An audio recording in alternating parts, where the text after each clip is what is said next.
The whole point is if you're a brand new rider and you are freaked out about riding, don't ride in a group like this, but if you're freaked out about riding, I'm going to try to make you a little bit more comfortable, a little more confident. I'm going to explain what happens and how it happens in these crashes and close calls so that you have an understanding, and then make sure you guys practice, okay?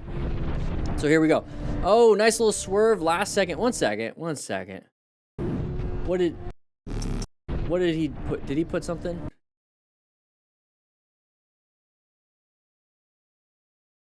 I knew it. One frame.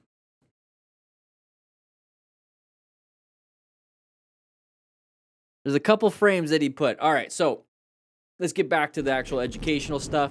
So we're coming up here. We're on the highway. We're trying to keep up with our groups of friends. We're talking on Ricardo Pack Talk Edges. Link in the description if you want a Bluetooth system, a phone mount system. There you go. Sponsors, affiliates, whatever you want to call it. If you need that, check it out. It's what I use. But we're racing. We're having some fun. You know, it's like all of us like trying to race to our friend's house on BMX bikes in the neighborhood. It's like who can get there first. That's kind of the feeling I get when I see these types of things. But we're going crazy. We're doing this. We're not paying attention. We're catching up to this person real quick. He has to make a decision. Now, you have 3 things that you can do on a motorcycle to get yourself out of a dangerous situation. 4 things if you want to consider not going like fast like an idiot. But 3 things you can really do. We can turn, we can accelerate, or we can stop. So go, turn, or stop. Okay, that's all we can do. Honking the horn, all that other stuff, that's all gee whiz stuff. The things that get you moving and out of the places are those 3 things. So as soon as he sees this, first off, we shouldn't have been going fast. We are the active threat. We'll talk more about the plan method. But he decides to swerve. Very good. Found an escape path, got himself out of it, right? There's the swerve. Good job. Found the escape. I teach that before we even jump into the rest, because if you guys are wanting to learn how to ride, and this stuff is all great gee whiz, I do have a full, complete system with 3 books plus a rescue cards, the Smart Rider Motorcycle Training System. Check it out. QR codes inside each book that will show you how to do it, because I'm demonstrating it for you, and it's going to help you out from nothing to actually being a good rider and practicing your motorcycle test. So let's take a look at this one, though, before we jump into anything else like that. All right, so nice fun hills. We have a sharp turn coming up ahead. He did not make it. We did not make it. Going too fast for the corners, so slow it down before the corners. Part of plan is locating hazardous situations, corners and intersections, hazardous situations, okay? That's going to be the big problem here.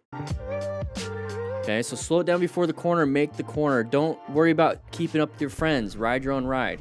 All right, so here we go. We're riding at night. Lower visibility problems. Wet road surface hazard. Person wants to come out of there. Good job attempting to swerve out of the way. It was kind of last second slowed down, so it's a little weird. Speed wobbles. What happens here is that we're speeding way too fast, and we lost our exhaust, and the suspension starts doing this because it hits a bump.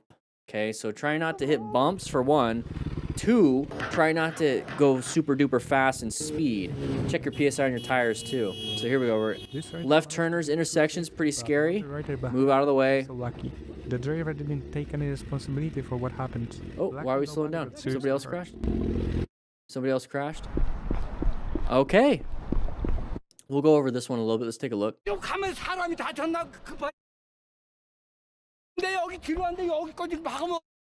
I feel like this is like... Oh, I'm going to explain why he's touching his pee-pee and why it's hurting a lot. And those of you that have been a part of the live stream and the channel long enough, you know exactly why he's holding his pee-pee.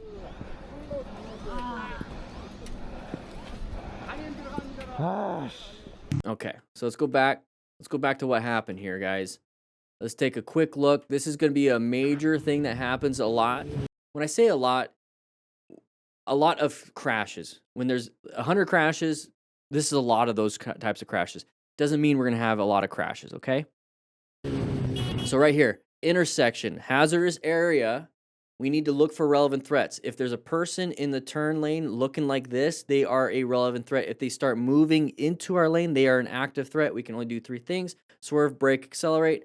What I would be doing in this situation is swerving to the other lane because we have multiple lanes, more room. I'm not going to be able to stop in time because my total stopping distance isn't good enough. I'm not going to be able to actually stop in time. So stopping is not going to be good. Accelerating through, risky. I need to move out of the way. So swerve would be good here. So we swerved out of the way. Rider managed to get through safety, but another rider behind him wasn't so lucky. So now we start seeing, oh, the rider behind me is not so lucky. This is part of the system. If you get the digital, you get a digital version of this. If you get the print book, you actually get the printed version of this to keep it in your wallet. So you have this in case you're ever on a motorcycle accident or a car accident. You know what to do. Remain calm, ensure own safety. So make sure we don't panic and dump the bike because we're panicking, right? We hit the front brake. Oh, crap. Also, ensure your own safety. Pull off to the side of the road so we're not in the roadway. Okay, wear some gloves. Make sure somebody calls 911. But stop major bleeds. And that's the rescue book right here, how to rescue somebody. I have a great little book right here that tells you everything what to do when it comes to that. Make sure you take a stop the bleed class too. There you go. And the backside of the card is the backside of the card with all the symptoms. Okay, now that we have that situated, what For what happened? do we do when we're coming up? We're going to do the assessment. So I'll explain just a tiny bit of the assessment here. So remain calm as best you can. Okay, it is what it is. Why is he holding his pee-pee? Okay, so what happens when we go head first into something, a wall, a curb, a car pulling left in front of us? Yeah, we're seeing it in the chat already. Our body slides up on the gas tank. Where we're sitting, the front part slides up on the gas tank, gets closer to the handlebars. What do you think it hits first? So everyone's writing in the chat, traumatic open book fracture. Do not Google that with safe search off and look at the pictures. Please do not. It's disgusting. Hopefully that's not the case here. I don't think it is, but it's pretty bad. You don't want to be a part of that situation. All right, here we go. Come up to a stop sign. Look both ways. We have a vehicle here. They're going to turn in too sharp on us. Ooh. See, not much we could do in that situation because we can't Flintstone. You see how he's Flintstoning it back? He's paddle walking it back. We don't have reverse to be like, oh, crap. Okay, so not much we can do there. She should have been taking a wider turn. What is he going to do? Give her his phone number? It's okay. I'm okay. Hope you have a good day. It's okay. Have a good day. Be safe. Was she trying to say you're in the middle? It's like, oh, geez. What about this one? We're kind of, let's go back. If I was a car, that's my left tire on my car. You should be taking a wider turn, lady. So what can we do in this situation? Not much. Rev bombing's not going to be the biggest thing. You do at this point want to have some auditory. The horn maybe would work. If you can get an air horn on your bike, it'd be great because the bike horns are electric horns and they don't penetrate like the car's doors and windows and all that stuff really well. Air horns will. It's kind of weird. It's a frequency thing. I don't know too much. It's science. How do magnets work? So not much you can do here. He did a rev bomb to do it. She was not paying attention. Also, sun's in her face. So we can understand what happened here. It doesn't solve the problem that I'm about to get hit. So what do we have control over? Acquire and use personal protective equipment, right? I was trying to get on top of that. But being a smart rider is acquiring and using personal protective equipment just in case somebody hits us. We have something that will hopefully mitigate that. I'm okay. Hey, be safe. I like how he handled it. Hey, be safe, but now we have this. Here we go. 3, 2, 1. Yep, that's me. You're probably wondering how I ended up in this situation. I did. Yeah, we're just cruising, not paying attention. We're just enjoying, vibing with music, not looking for the traffic up ahead of us. That's why part of planning our ride it's a huge thing. Make sure we are in a good position. Okay, simple as that. We're in the lane, right? We're traveling. That's where we are. We want to know where we are. We want to position for safety. Now, what does that mean? We're going to go a quick plan method here. Position for safety. We need to be in a position that offers at least one escape route. I like 2. One escape route, good line of sight, and good space cushions. Space cushions, what those are, I'm going to bring that up here, is a buffer around you so you have space in front of you, side to side, hopefully behind us, okay? Line of sight, what is line of sight? It is an unobstructed line of vision, basically. I want to be able to see extremely far. And so if I have a good space cushion in front of me like this right here, I can see far, right? And I can see the car in front of the car, right? So that's a line of sight issue now, or a line of sight thing. Now, escape routes, I want to be able to swerve left or swerve right or accelerate forward or apply the brakes. So remember those 3 things we talked about. So I need at least one. If I have a good space cushion in front of me, I have enough total stopping distance for my speed, hopefully, that I can stop. Boom, that's an escape path. Can't swerve right here, can't swerve left here very well. Accelerating, here's the thing. I wouldn't accelerate, but if I needed to swerve, I wouldn't try to swerve like far right. I would try to go into this little gap in between. That's an escape. So there's that. That's position for safety. Locating hazard situations is actually paying attention. This looks hazardous. There's a lot of vehicles. I'm coming up to the vehicle quickly. Car's very far away. My hand's very far away. All of a sudden, my hand is close because we're close. See how it got bigger? That's what she said. So if the car is getting bigger, means you're getting closer. So if you're getting closer, maybe we should try to keep our space cushion. Simple, right? So that's a hazardous situation. Is it a relevant threat if I'm getting closer and I'm still speeding? Yes, it is. Is it an active threat at that point? Yes, it is. What should I do if it's an active threat? I need to put myself in a new position for safety. I need to apply the brakes. It's a method of thinking. The more you do it, the more you have that skill trained into you. It's instinctual. Okay? Fitzposner's model of learning. Okay? You have to practice before it becomes automatic. That's why we're here. We're practicing. Not focused, not paying attention. Why do you think he crashed? Here we go. Unfazed rider. Oh, which one's unfazed? The guy in the second or us because we didn't crash? Oh, we need a thumbnail. You guys know how this works. We need a thumbnail.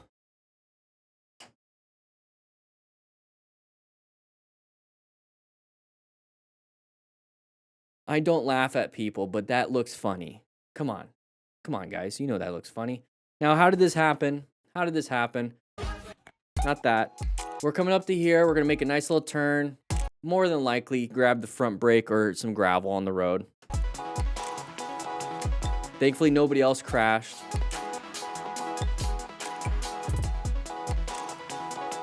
Now, we want to rescue. Oh, he's doing fine. Okay, cool. We don't have to rescue anymore. A little bit shoulder issues. A little bit pissed off. Perfect example. You see how small of a crash. I really want this. Please put this in your freaking head. I need you to understand. The tiniest, slowest little teeny crash to the right side. Look what it did to the jacket. Shoulder, elbow. And it rode up a little bit, so a little bit of probably on the bottom part. You see the discoloration? You see how? Yeah? Elbow, shoulder. Imagine if you're just wearing the jacket with nothing underneath it. So this would be your skin, not the jacket that he has underneath it. He's got a full thing of leathers. He's just trying to stay warm. He's got leathers underneath it. Pretend that's your skin. Now, do you have skin missing in those areas? Yeah? So motorcycle jackets have abrasion resistance, not hoodies. Stop riding around in hoodies. Have a real jacket. Have full gear. Here we go. Look at that. Impact. Where do we have motorcycle-specific armor on inner jackets?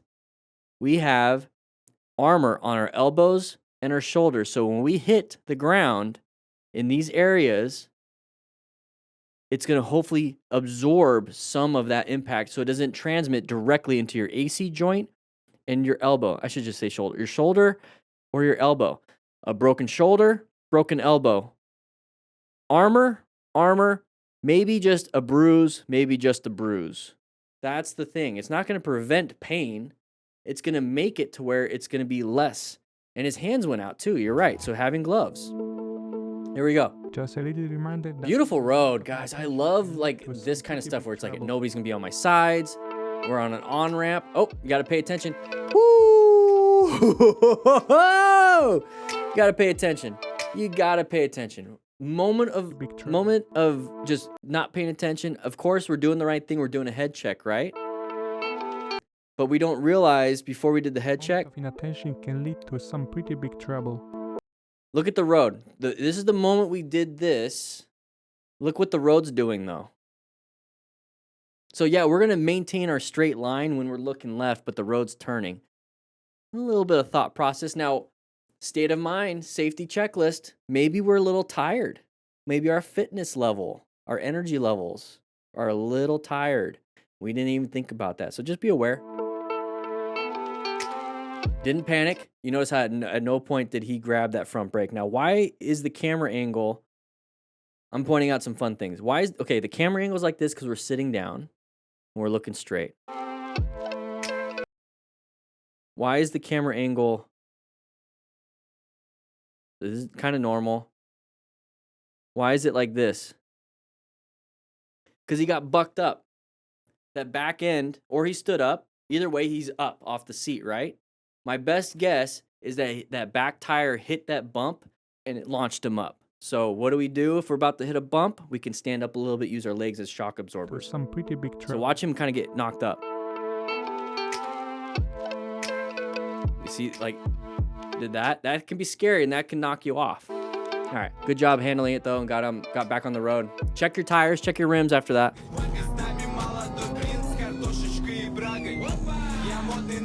What's up with this song? I'm kind of tired of it. Let's move on. We're moving on. There we go. Don't do this. Don't do this. This is the dumbest thing ever. That was stupid. That was stupid. That was absolutely dumb. We think we're cool.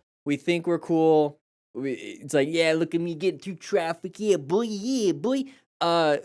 Line of sight issues. Remember we talked about position for safety? We have line of sight issues all over the place. I hope nobody screenshotted what I just did. I saw myself and I look absolutely ridiculous. If you did, make sure you post it in the Smart Rider crew. Here we go. So we're coming up through here. Line of sight issues. Don't know. We're going into cross traffic. Can't see. Don't know anything. Don't know anything. Oh crap, we see somebody. Don't do this. Now, the thing he did right, part of an after action review is finding what worked and what didn't. So the thing he did that worked was that he did one of the three things: emergency swerve, emergency accelerator, or emergency brake. He emergency accelerated out of it. Right here. He emergency accelerated out of it. It is what it is.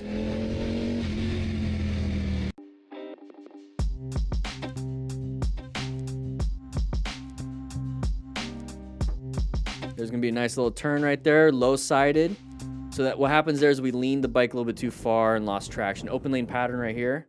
Oh, if a kid did oh, it was an accident though. What? What a random thing. What a random thing. There's no way we could have solved this problem. So what he did great, because like it came from there. There's no way. The kid didn't just sit on the side of the road and throw it at him. So the thing that's amazing was no panic. Imagine like, oh crap, and then you do this and you panic. He had enough awareness not to panic and mess up the motorcycle. He has a passenger, and that would have messed everything up. And a full face helmet. Imagine if you didn't have a helmet and it just like broke your nose. Because it might look soft, but anybody ever get kicked in the face with a soccer ball as a kid? Right in the nose? How painful that is? That's just being kicked into the face. Now imagine riding a motorcycle 30 miles an hour and then hitting the ball into your face. Yeah, side of the balls. Exactly. Clip of the crash. All right. Hey, we're practicing open road. There's no one around. Hopefully we're doing fine. Didn't break our coccyx. We're doing good. Oh, I'm getting dizzy. It is what it is. You practice in an environment that you're lower risks, no traffic. High-speed target fixation, but rider managed to regain control of the bike. Okay, regain control. In the end, it was just an important lesson learned. Okay, we're gonna make a left turn. We're speeding up. We're trying to keep up with our buddies. We have a sharper right turn. Going a little too fast for our skill level. Oh, okay. At that point, I know a lot of you new riders are getting to this point where you're taking these turns and you go a little bit wide. You color outside the lines just a little bit. It's a little freaky. It's like, hey, nothing happened. Everything's fine. The moment that happens and you're like, oh, everything's fine. And like, I'm glad nothing happened. Remember that it did happen. You did go outside the line. So what are you going to learn? Slow it down a little bit, or I would prefer slow it down and start practicing a little bit more so that never happens again. Because if there was a car coming around that corner, you would have been dead.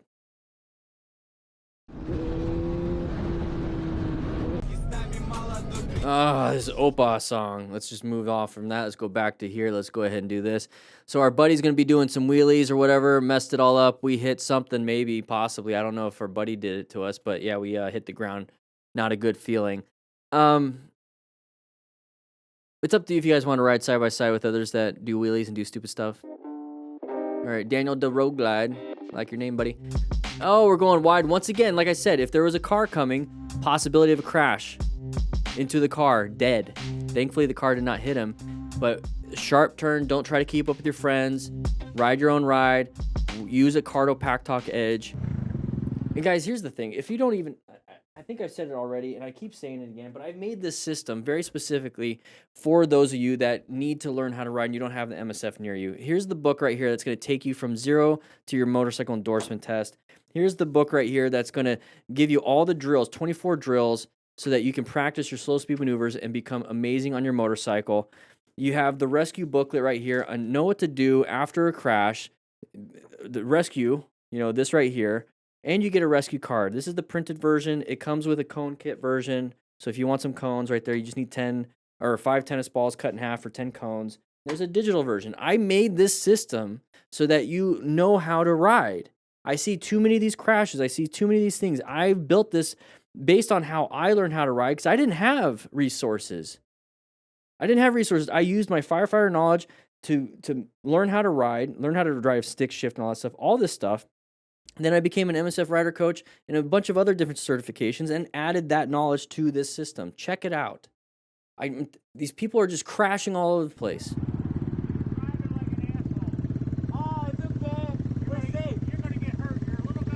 Okay, I don't really care about this road rage stuff. It's not a big deal. Yep, that's me. You're probably wondering how I am. Drunk guy, those guys are fun. Drunk guys are fun. Incoming traffic. How did they not see him? He's wearing high vis, everything. Get yourself out of there. Move into a new position for safety. All right, open lane pattern. Somebody wants to switch over into the open lane right in front of you. We're not paying attention and we impacted. More than likely, you just wanted a new motorcycle. Oh, that's gotta be painful. Imagine just like tripping and falling on the sidewalk, just walking. How painful that would be.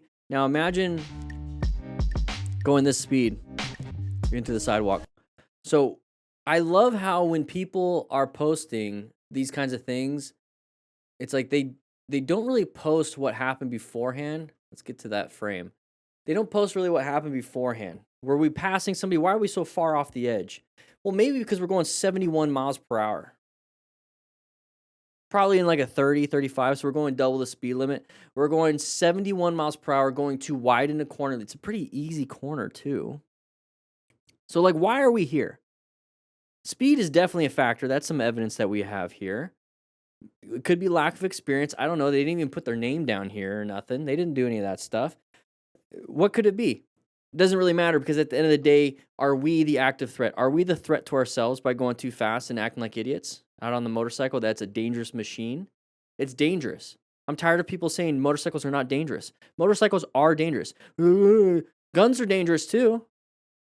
No, guns are dangerous. Not by themselves. No. A motorcycle sitting in the garage is not necessarily dangerous sitting by itself. A gun sitting on in a safe or on the counter or whatever is not dangerous in of itself. But the simple fact that we're riding a motorcycle or handling a gun is dangerous. It is what it is. Having a skill set that having a skill set to utilize these tools makes it to where they're less dangerous. Going into a burning building is dangerous. Having the appropriate gear and the team with you and the training for weeks and weeks and weeks and weeks and weeks and weeks makes it less dangerous. It's still dangerous. So stop acting like idiots. Stop acting like you're a threat if you're not using the skills that you should be having. 71, easy corner, not paying attention, whatever it is, you're the problem.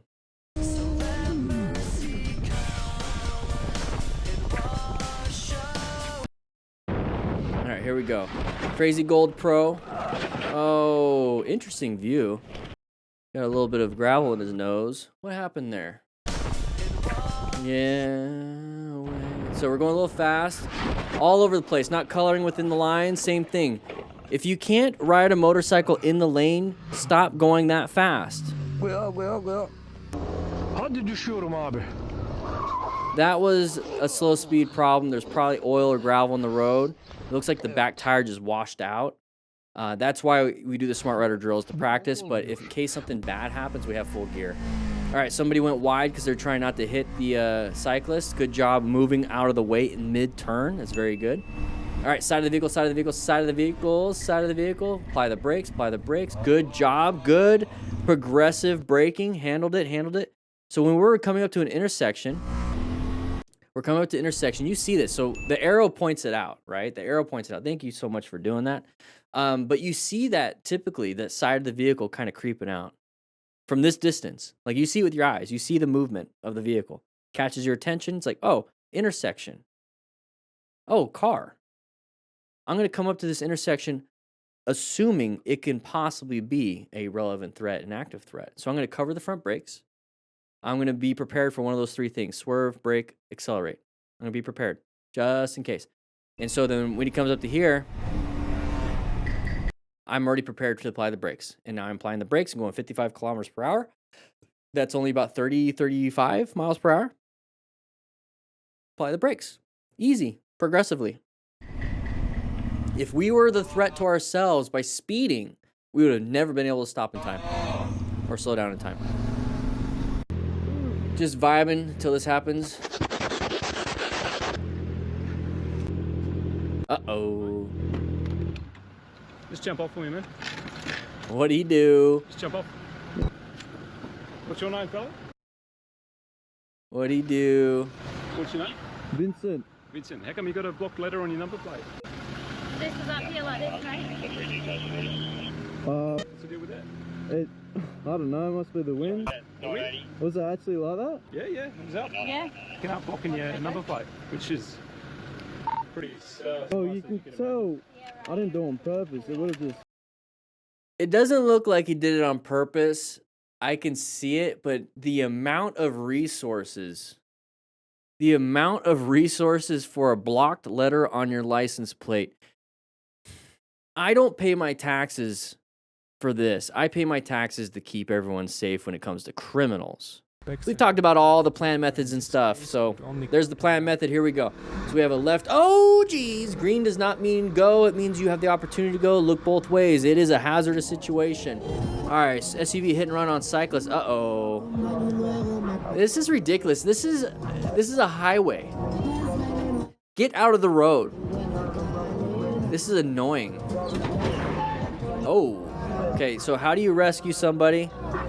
Just in case they have broken things and bleeding everywhere. Yeah, he's gonna run over your bike now. Well, if you're gonna be surrounding him, get out of the road. I don't get it. It's like, why can't you just sit in a parking lot?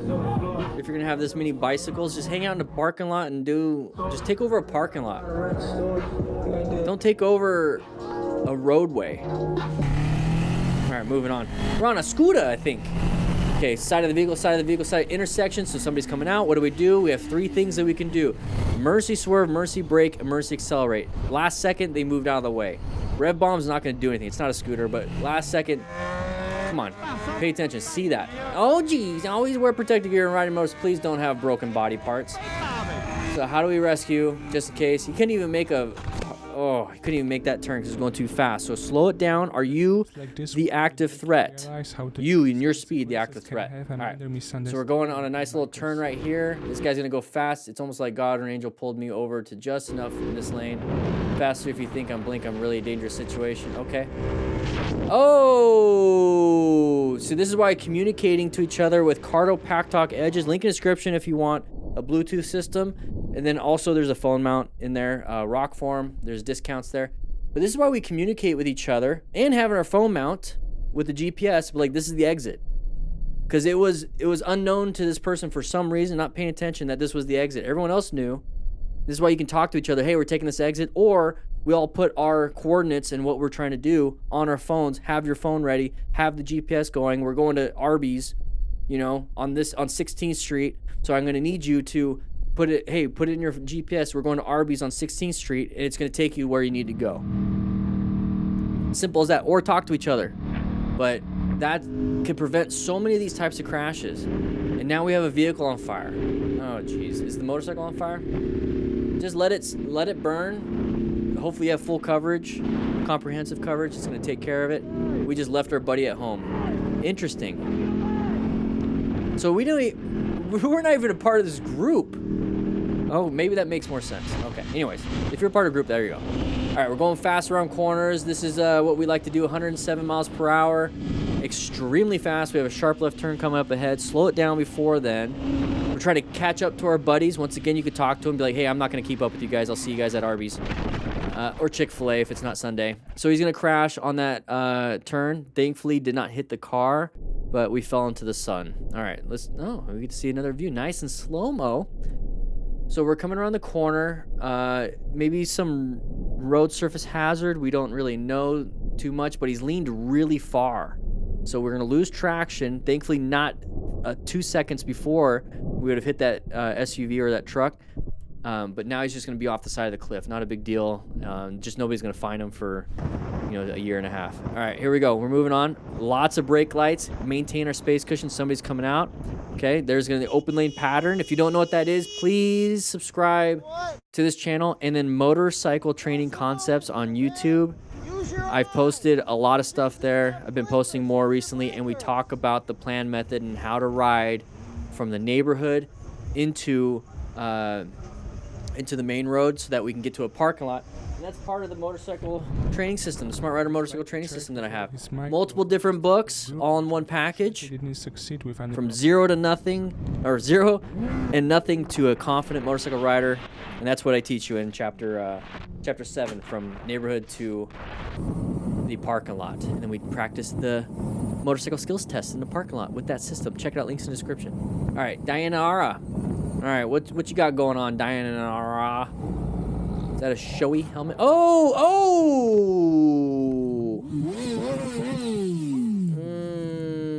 Not good. Okay, so face first. Now, this is why you wear a full face helmet. You good? She would have ripped her face off. Seriously. She would have ripped probably her face off if she did not have that full face helmet and that chin bar. So make sure you wear full protective gear. Zizzy Moto. All right, nice, beautiful area. We have a turn coming up. Are we gonna do the appropriate speed? Oh, somebody crashed. Somebody went down. Remain calm. Ensure your own safety. If there's any major bleeds, stop them. Okay? So that's gonna be a big thing, and that's part of the system. It comes with the rescue book. You okay? Right here. And it comes with the rescue card. Anything hurt? Right there. I'm just asking. Huh? We need to have a thumbnail.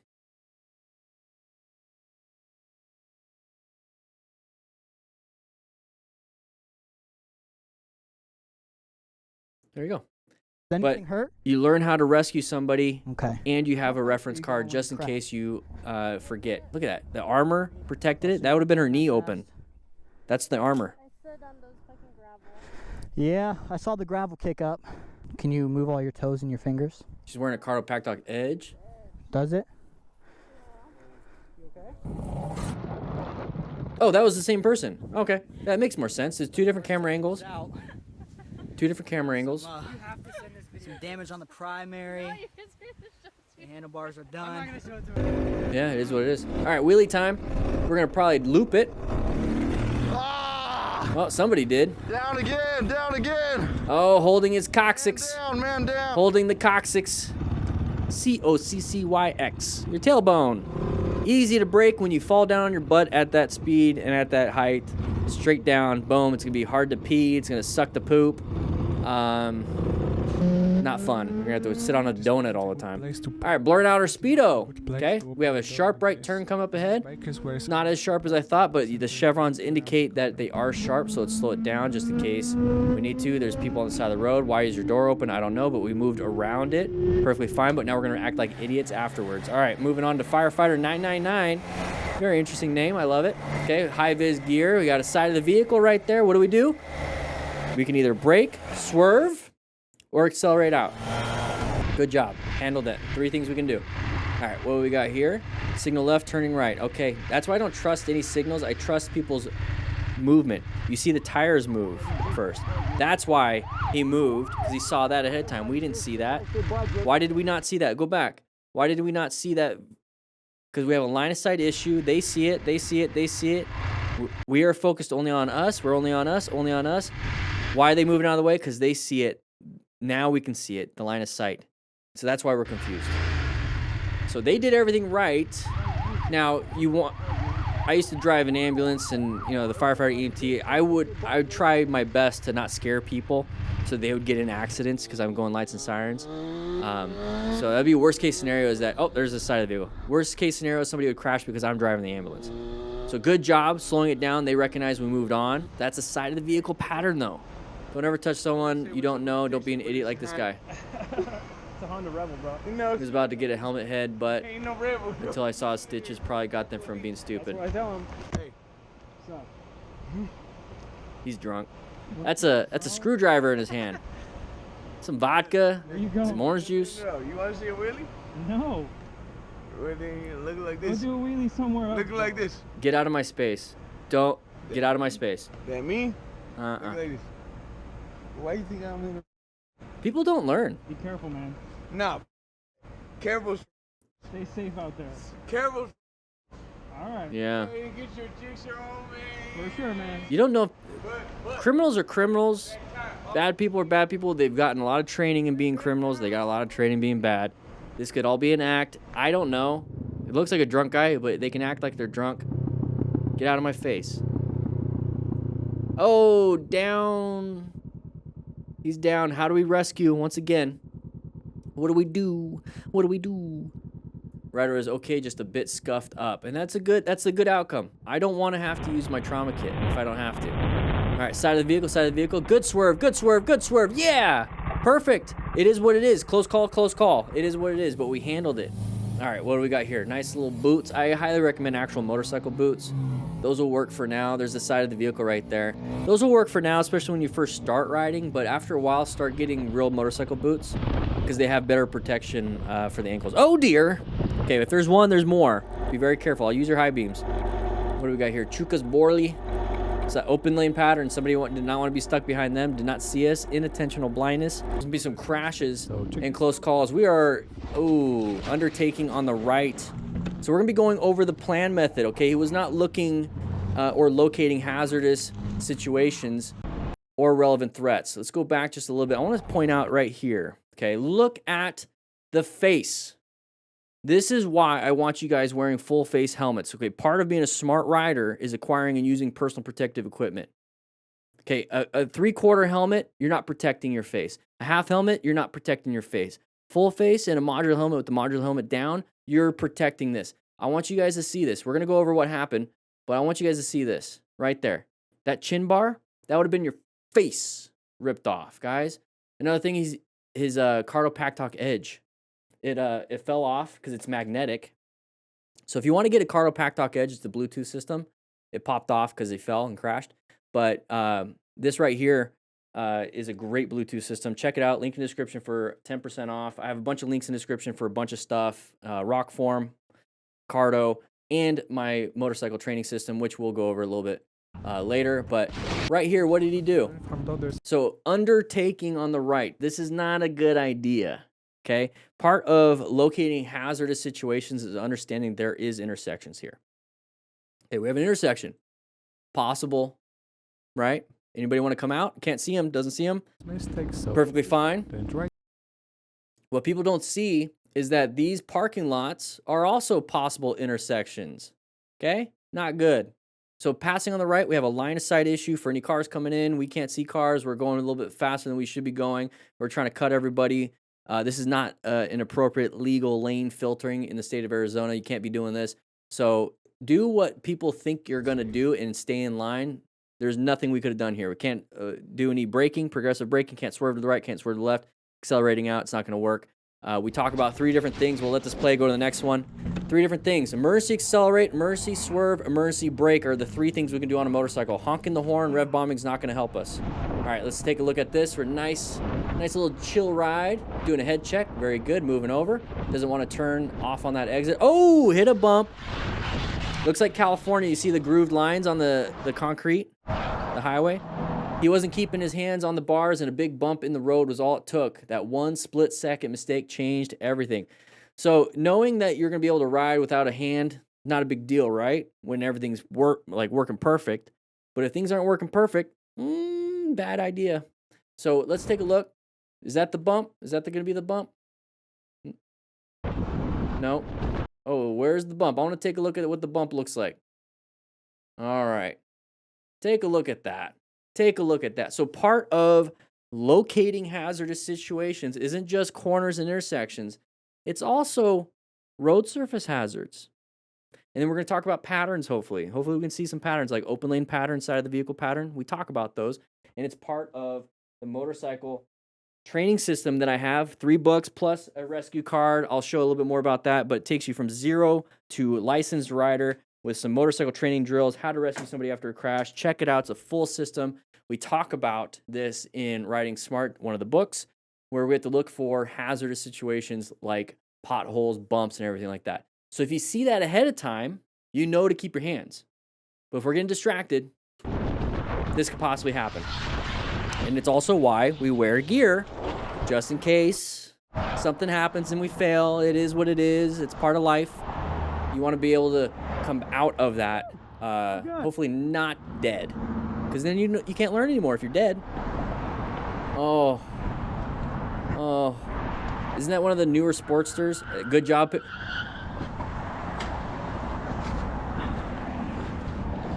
least you don't have so many gauge clusters. I'm a nurse. So when I was talking about the system, that's the card that pops up. You know, it's the card that you can have in your wallet. I have it in my wallet. And it comes with a digital version of everything. If you get any of the print, the books with the cones, because it comes with cones. If you want to get the cone kit, there's the digital version. But this comes with it. So you heard that squealing of the tires? That's part of the ensure your own safety. If you crash on the road, what's going to be the hazard if you're able to stand up and get out of the way? Other traffic. So you have to pay attention. Look down traffic. Keep an eye on traffic in case somebody's not paying attention. It could be pretty scary. But remain calm. He did pretty good remaining calm. And we want to learn how to stop major bleeds. And that's part of the rescue booklet. Okay, I go over everything on how to stop major bleeds. It's basically stop the bleed, but for motorcycles. Okay, so take a stop the bleed class. But you get that card. So pretty crazy. Get on the side of the road as quick as you can. Yeah. She's probably going to do some assessments. Very good. All right, we're going to go crazy. Oh, low-sided. Skids. Ooh.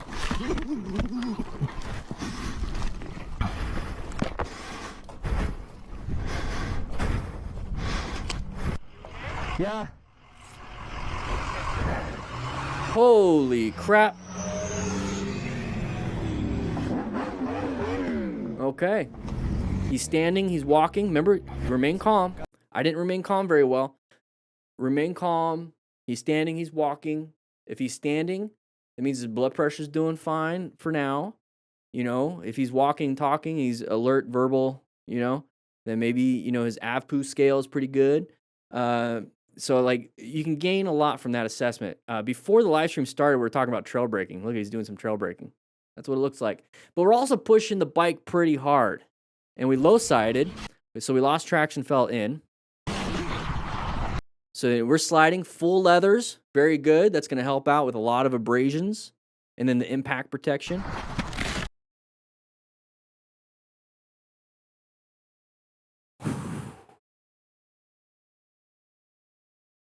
Oh my Lanta. Hopefully you have insurance because you just messed up that car too. So when we watch movies, cars and things blow up, right? They blow up. Not the case. Not the case. That's movie magic, okay? I know we need to get a thumbnail, huh? Movie magic.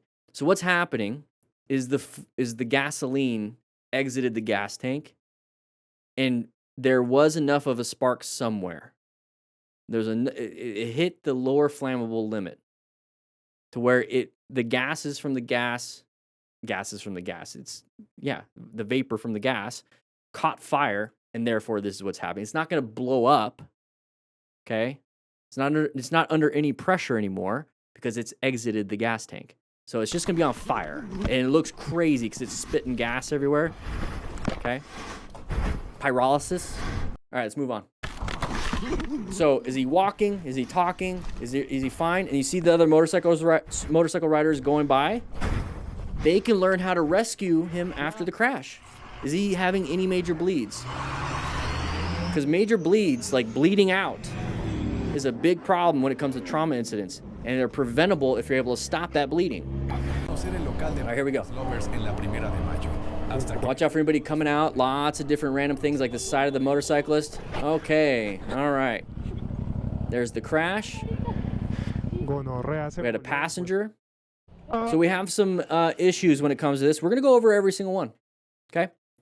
So we're coming up through here. We have a passenger on our motorcycle. So one of the things that happens when you have a passenger on a motorcycle or a lot of stuff on your motorcycle that adds weight, your total stopping distance is going to be extended. You're not going to be able to stop. It's just like a semi-truck needs a long ways to stop compared to a tiny little schmeat car, a little smart car, right? You need a longer distance for these semi-trucks to stop. And if you think about a train, they need like a mile to come to a stop, right? So when we have a passenger on the back, it's going to make it a little bit more difficult for us to stop. So when we're traveling, we should be aware of that. There's that side of the motorcycle. Remember, we're talking about patterns when it comes to the plan method.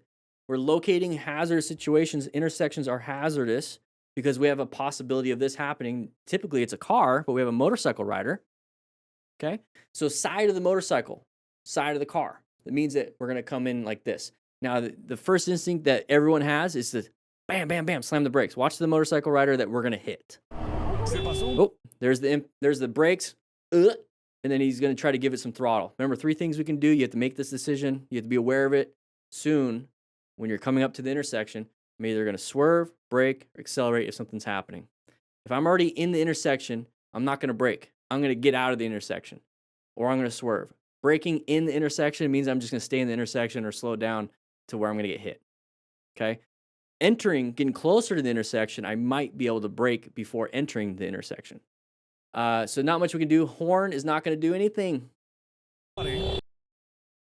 And he finally learns to swerve, but if he didn't hit that brakes, he would have probably been passed, right? So we're just trying to learn. We're doing an after-action review of what happened, mistakes and successes.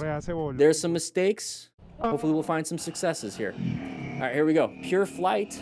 Beautiful looking area. It looks like a college town for some reason. I don't know why I said that. Decided to go right from the left turn lane. Okay, so green light. Look, and pulled out right in front of the rider. That was the Jeep's fault. Really? Now, What? we can talk about fault and we can talk about responsibility. So the motorcycle rider has a responsibility for their own safety, even if somebody's doing something wrong. And pulled out right in So this is not anticipated, so it's very difficult to understand what's going to happen when it does happen. But as soon as I see these tires turn to the right, I'm just going to pretend he is going to get in front of me. These are the things I scan for.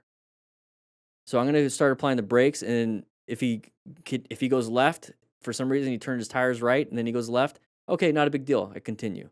But if he is turning right, I'm already braking. I always anticipate the worst case scenario, and I act in that fashion.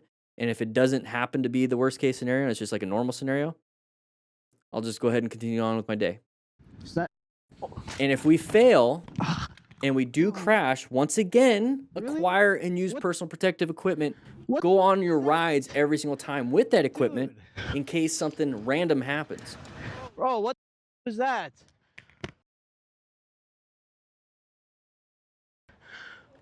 was that? and have full coverage insurance.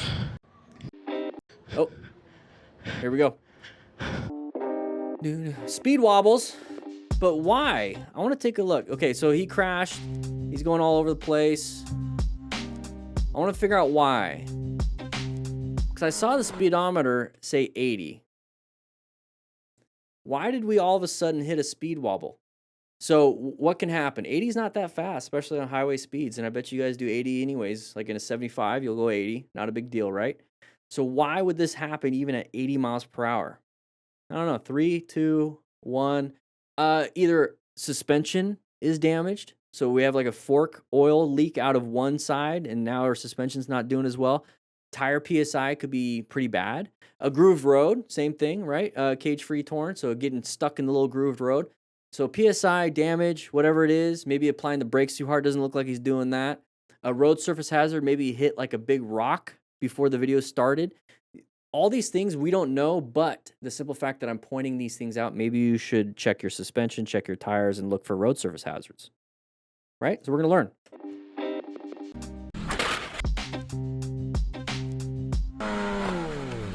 Oh. Can't see much at night, but there is a crash. Hopefully he's got full gear. Looks like he's got gloves, helmet. Okay, moving on. People just, doing stupid. Oh. No.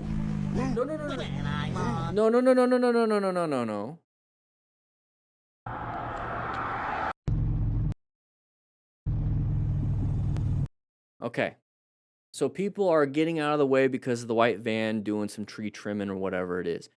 We're in the middle of the lane. We're like right here. Okay? So part of positioning for safety, the plan method is what we discuss all the time. Position for safety, locate, assess, navigate active threats. First, we have to start off in a position for safety. If I see that people are doing this consistently in my lane because of this person right here, I'm automatically going to switch ahead of time to the far left. Automatically. Because if I'm over on the right, I'm going to get hit. If I'm over in the middle, there's a chance I could get hit. So I'm going to try to be over on the left side as close to the curb as possible, so I have a space cushion from anybody wanting to take this space. Okay? We did not move until last second, and it was we barely moved. Now, whose fault is it? It's the car's fault. We get it. I understand. We can sit here in the hospital complaining about the car all day. We could do that. Who's responsible for your safety? You. So as the motorcycle rider, we're learning skills so you can be more responsible. Move over. Should they have done this? No. Move over. You should have seen it ahead of time. We're filming with a potato, but I'm sure our eyeballs are at least 20/20, hopefully under 20/40. Okay? But we should have been able to see it ahead of time, maybe moved over, or allowed this slow down enough back there, let him in, and then you go. Like, there's other things we could have done other than just kind of stay in our lane and be like, I have the right of way. Because, having the right of way is great until this happens.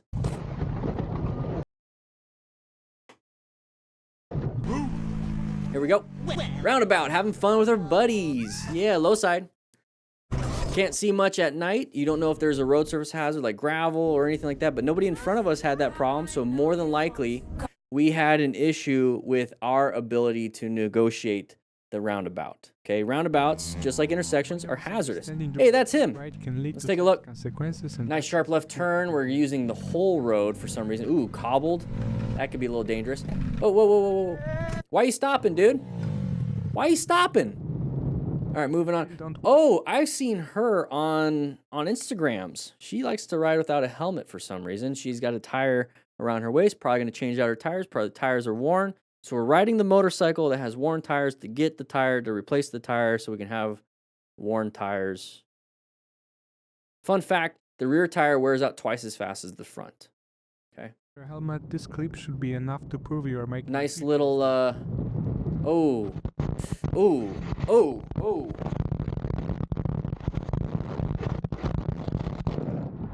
So first I want to come on and I want to say that all the love and support that I've received is absolutely amazing.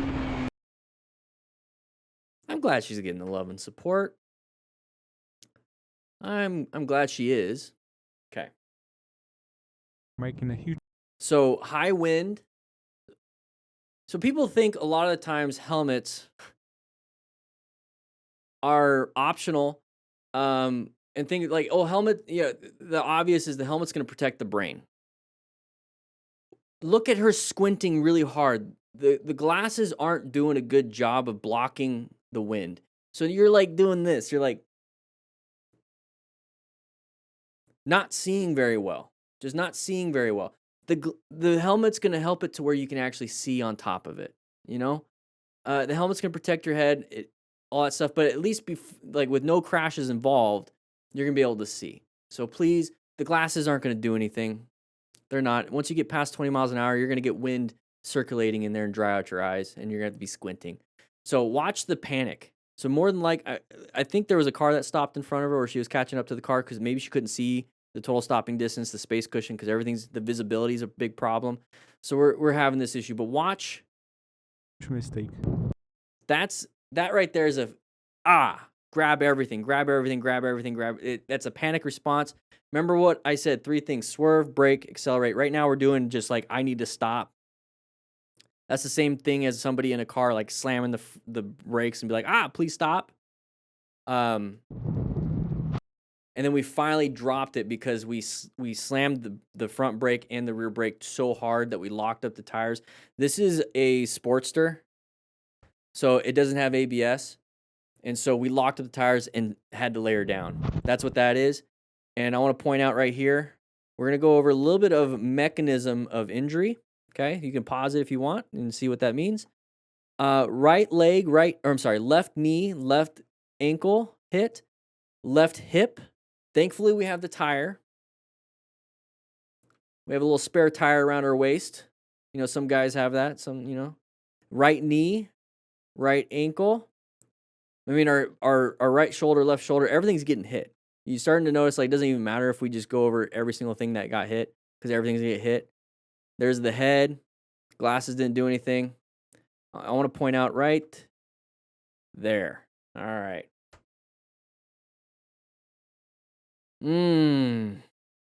I'm very surprised she's alive. I'm very surprised she's alive. So we have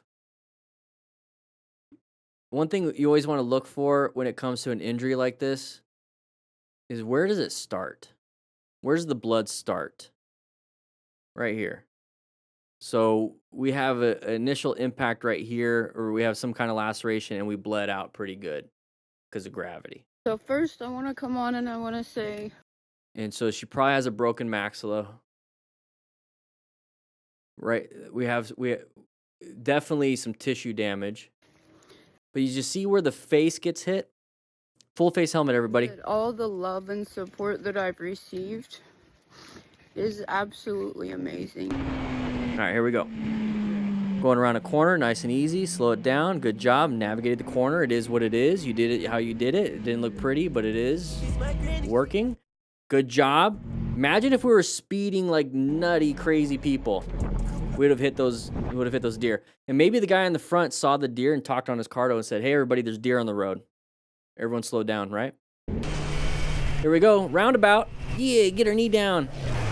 Oh, we got gear. It is what it is. Why did we crash? I don't know. Maybe grab the brakes. Oh, no. Some love and support for that lady. Yes. All right, here we go. Moto Falcon. Nice and easy. Great view of everything. There's a side of the vehicle. It's a side of the cop car. He had his lights and sirens, but still should have been able to do it safely. We slowed down enough. We applied the brakes. Good job with the progressive brake pressure. If we were speeding, we would have hit in the middle of that car. Should the cop have done that? Well, they're allowed to do quite a bit of things when it comes to responding to a call. They're allowed to make these U-turns and stuff. But here's the thing. If somebody crashed into that cop car while they did that illegal U-turn, the cop is liable. So as a firefighter, we can do a lot of stuff with lights and sirens, but we can't blow stop signs. We can't break the law. We are asking permission with our lights and sirens to have the right of way from other people. That's all that is. It does not give them the authority to break the law. A lot of cops, a lot of firefighters, a lot of people think they can get away with it because they have the mentality of, I get to break the law because I'm public safety. No, you have to follow the law. You're asking permission from other drivers if I can do this thing. And you have to be responding to an emergency. That's the liability thing.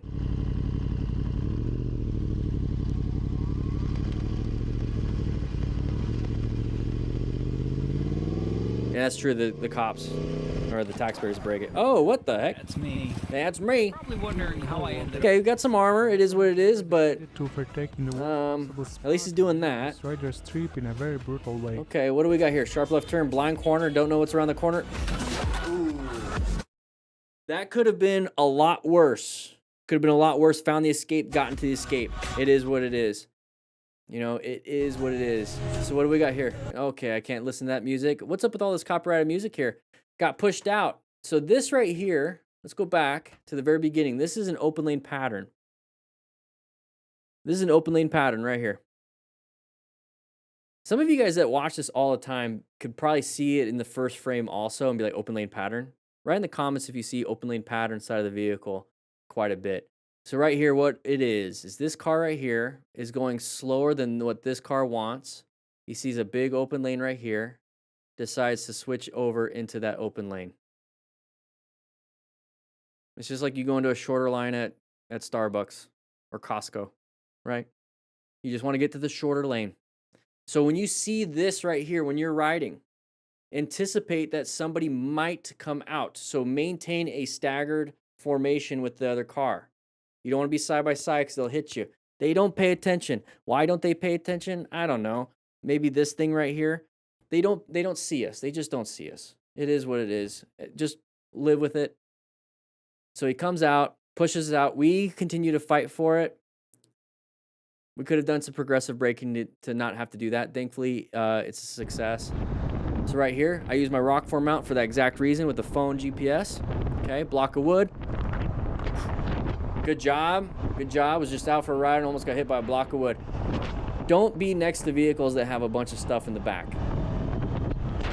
You know what I mean? Stay away from it. They probably have a broken windshield. Interesting. That would suck. He almost hit me with his car while I was talking to him. Why were you talking to him in the first place? And by talking, were you like, hey, motherfucker, like screaming at him? Because why are you trying to talk to somebody while driving and riding? You know what I mean? I was just talking to him. Why'd he do that? I'm a victim. I'm a victim. All right, side of the vehicle, side of the vehicle, side of the vehicle. Good swerve. Yes. We have a success. We have a success. Should the car have done that? No, the car shouldn't have, but we did a great swerve. You guys see the swerve, right? Yeah, right. No, it didn't even look, right? We are in the far left position, whatever you want to call it, of the middle lane. We are in the far left of the middle lane. A car, the side of the vehicle, indicates that we're probably going to hit them. So we're in the far left, in the position for safety. We're doing fine. We're in this position because the car in front of us, we want a good line of sight in front of the car. Doing very good. Great space cushion between us. We can just communicate with each other on our cardos. Call each other names, do whatever you want to do. Talk about, what do you want to eat, all this other stuff. Just it is what it is. But have a good space cushion. It's not a big deal. Not a big deal. Get closer when it comes to intersections and whatnot so you don't miss the lights and whatnot. And if you do, you do. It is what it is. But look, position way over here. Like, okay. Sees it. Completely. Now, he looks back and everything. Okay, we can adjust that. Don't look back. Just keep going. Look forward because you're still traveling. But he went from the far left of the middle lane to the middle of the right lane. That is a swerve. I'm tired of seeing people say, I'm over here and I swerved right here. That's a swerve. That's a lane change. It's a lane position change inside the same lane. Sometimes that works. If there's a road surface hazard right here, you got to switch over, stay in your lane. But if a car is going to come into your lane, A car is going to take up the whole lane. So if you go from here to here, you still got hit by the car. You must learn how to swerve to a whole new lane. Practice your swerves. Practice your swerves. We practice that in the book. Get the Smart Rider Motorcycle Training System. It's part of riding smart. You're going to learn how to maneuver your bike with the Smart Rider drills. And if you crash, you're going to learn how to rescue someone or yourself. Get the system. Learn how to swerve. This is a great swerve. What's your name? Dave's Man Cave. Good job, man. Freaking old people. Yeah, the MSF swerve is too small. Practice your swerves. Hands. You just went from a transition on the bridge. There's bumps. Now you're side by side in a blind spot. Are they going to come over? You got into their blind spot. Pay attention. All right. Lots of traffic. Watch out. Good job with the brakes. Slow it down before you're entering this craziness. Biker in Christ. You didn't see me? That's not very Christ-like. That's not very nice. All right. Side by side with the vehicle in blind spot. What are they gonna do? They got their blinker. Don't fight for it. Let them in. You know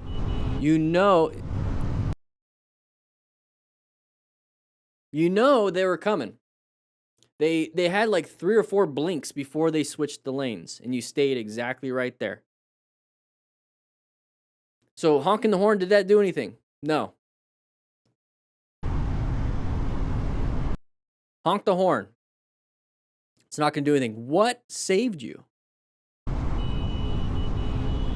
Oh, we're in the other lane. That's what saved you. Just move over to the other lane. Stop wasting movement on this. Stop thinking this will solve the problem. The lane change solved your problem.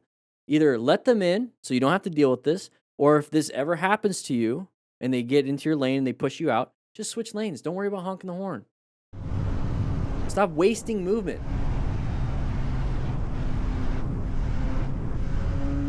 All right, what do we got? Come on, keep going. Where are you going today? Going to enjoy a beautiful. There's the side of the vehicle right there. Are they going to come out? And as always. Good job applying the brakes. They used the whole lane to get in there. But good job with the progressive braking. You handled it. It is what it is. You did a good job. All right, we're getting pushed out. Roll off the throttle. Apply the brakes. Let them in. Stop fighting for it. Let them in or accelerate out. 3 things. Mercy accelerate, mercy swerve, or mercy brake. You could have broked somethings. You could have you could have accelerated out. You couldn't swerve left or right. You got to do something. Stop hanging out. Do something. Stop hanging out. And then doing this is it doesn't solve anything. It doesn't solve anything. We don't care. We're going to watch people actually deal with real problems. This is now a new problem that you created. All right, moving on. Oh, that was an open lane pattern. You guys see it, right? When you see a long stack of cars and your lane is open, just be careful. Be careful. Move over to the opposite side where all the traffic is. In case somebody comes out, you're not going to get hit. Because if you're right here and somebody comes out, boom, you get hit. Just move over to the other side. So if they do that, you can accelerate or, let them in or, do something because you have a space cushion. You have something to work with. Good swerve, though. Good swerve. Using the Cardo Pack Talk. Oh, now that was another open lane pattern. Moving to the open lane. Didn't want to be stuck behind that. Okay, it's not, is it like, oh, geez. Was he having like 6 or 7 close calls? If you're having that many, please take a look at what you're doing. Hopefully this isn't the guy. Let's go ahead and hit this button. You ready? 3, 2. Here we go. Oh, geez. Hopefully it's not the same guy. What do we got? Oh. No You okay, way, bruh? dude. So now I'll go stand your bike up. No way. No way. Hey. Oh, look at the leg. Look at the leg. Look at the leg. Look at the leg. Where's this guy come from? I thought it was good. Hey, go sit down. No, no, no, no, no, no, no, no, no, no. Just sit down. Trust me. Yeah, you want to sit down because your blood pressure could drop because it's working against all your body and gravity. It has to get all the way up there. But if you're sitting down, it makes it easier for your, I don't know why I'm doing this with my hand, but it makes it easier for your blood pressure because if it drops and you're standing, you're going to fall and hit your head. I'd rather lay down gently when I'm already sitting down. So how did this even happen? Let's take a look. We don't know. But we did see a guardrail. And why would they have a guardrail? It's probably on a corner. There's a guardrail in the corner. So left leg hit. I want you guys to see his left leg. I'll try to pause it. It's a natural reaction. Look at that.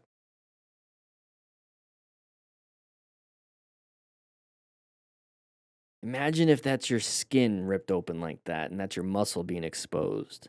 You have to think of it that way. Think of it that way when it comes to gear. And we're getting towards the end of the video, I get it. So I'm going to end it with this.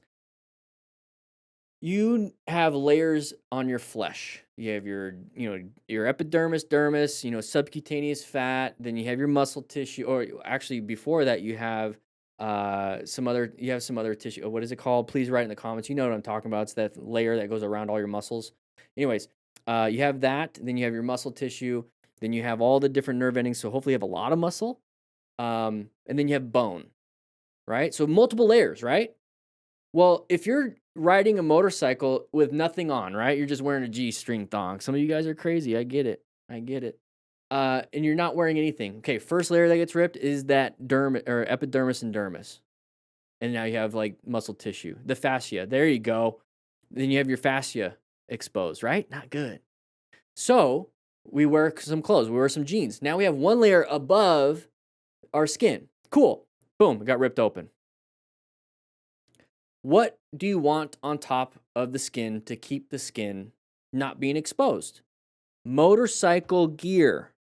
Now, you can wear lots of layers. That's what you do when it's cold. You want to wear multiple layers so you can peel one off and do all this other stuff. But you want something that is specifically designed to handle abrasions and impacts. And that's what motorcycle-specific gear has. Just like with firefighting, we had very specific layers inside of our firefighter turnouts. We had the outer shell that was abrasion resistant and it was water resistant. Then inside, right after that, we had a vapor barrier. It was pretty much plastic, something that can handle high heat. So we had plastic so that we wouldn't get vapor coming through. And then it had a third layer underneath it was a thermal reduction layer. So it's like a lot of a lot of padding and a bunch of other stuff, so we didn't feel the massive amount of heat. So we had 3 layers as firefighters in our turnouts for very specific reasons. Same thing with motorcycle gear. There's very specific abrasion resistant, impact resistant. We have reinforced stitching. We have all these different things when it comes to motorcycle pants, jackets, gloves, boots and helmets. They all have different layers for different reasons because we want one layer to maybe get damaged, maybe the second layer gets damaged, hopefully the third layer catches it, so then the fourth and fifth layer, which is our skin and muscle and fascia and all that stuff, doesn't get touched. If you're just wearing pants, just regular cotton and jeans, that layers can get ripped, and now the second layer that could get ripped is your skin. So please wear gear. So if you're a brand new rider, we're not making these mistakes. Ride safe. So ride safe, just like Motostar said. So we got clipped in a group ride. Why are we getting clipped in group rides? Either we're slowing down for a reason. Why are we slowing down for a reason? Look at the road that we're on. Okay, let's go ahead and diagnose some of this situation right here. So the road looks terrible. Maybe the road work is happening, and so we're all kind of slowing down, a little bit freaked out about all the gravel. And so the people in the back aren't paying attention, aren't hearing it, aren't, communicating with the people in the back, all these different things. That's why, guys, get yourself a Cardo Pack Talk Bluetooth system so you can talk to each other. There's links in the description for phone mounts, the Bluetooth stuff, discounts, everything. Check it out. Links in the description. I'm not going to talk about it too much. But this is why we need to communicate.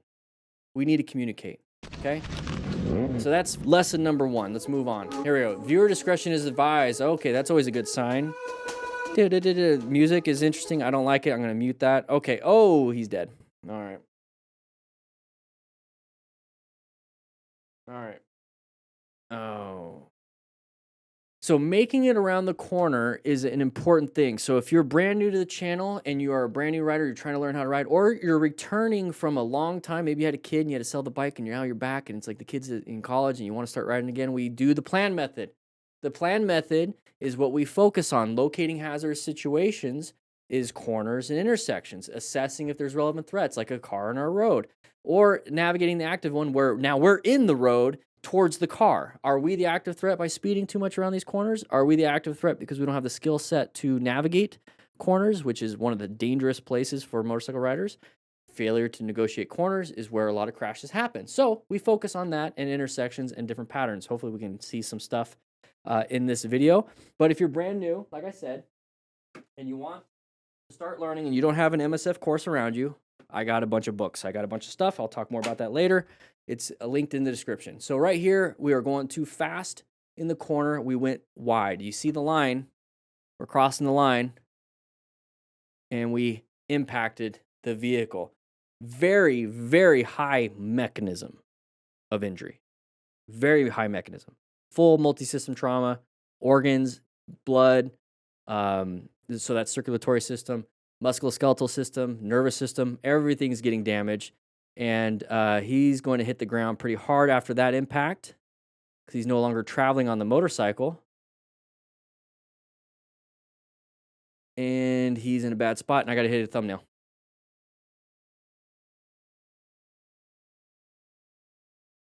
All right, move on.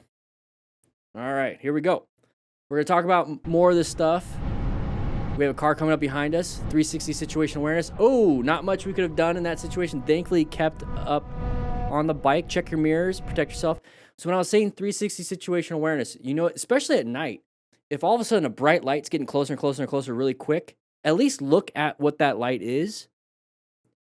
Then you might have to switch lanes.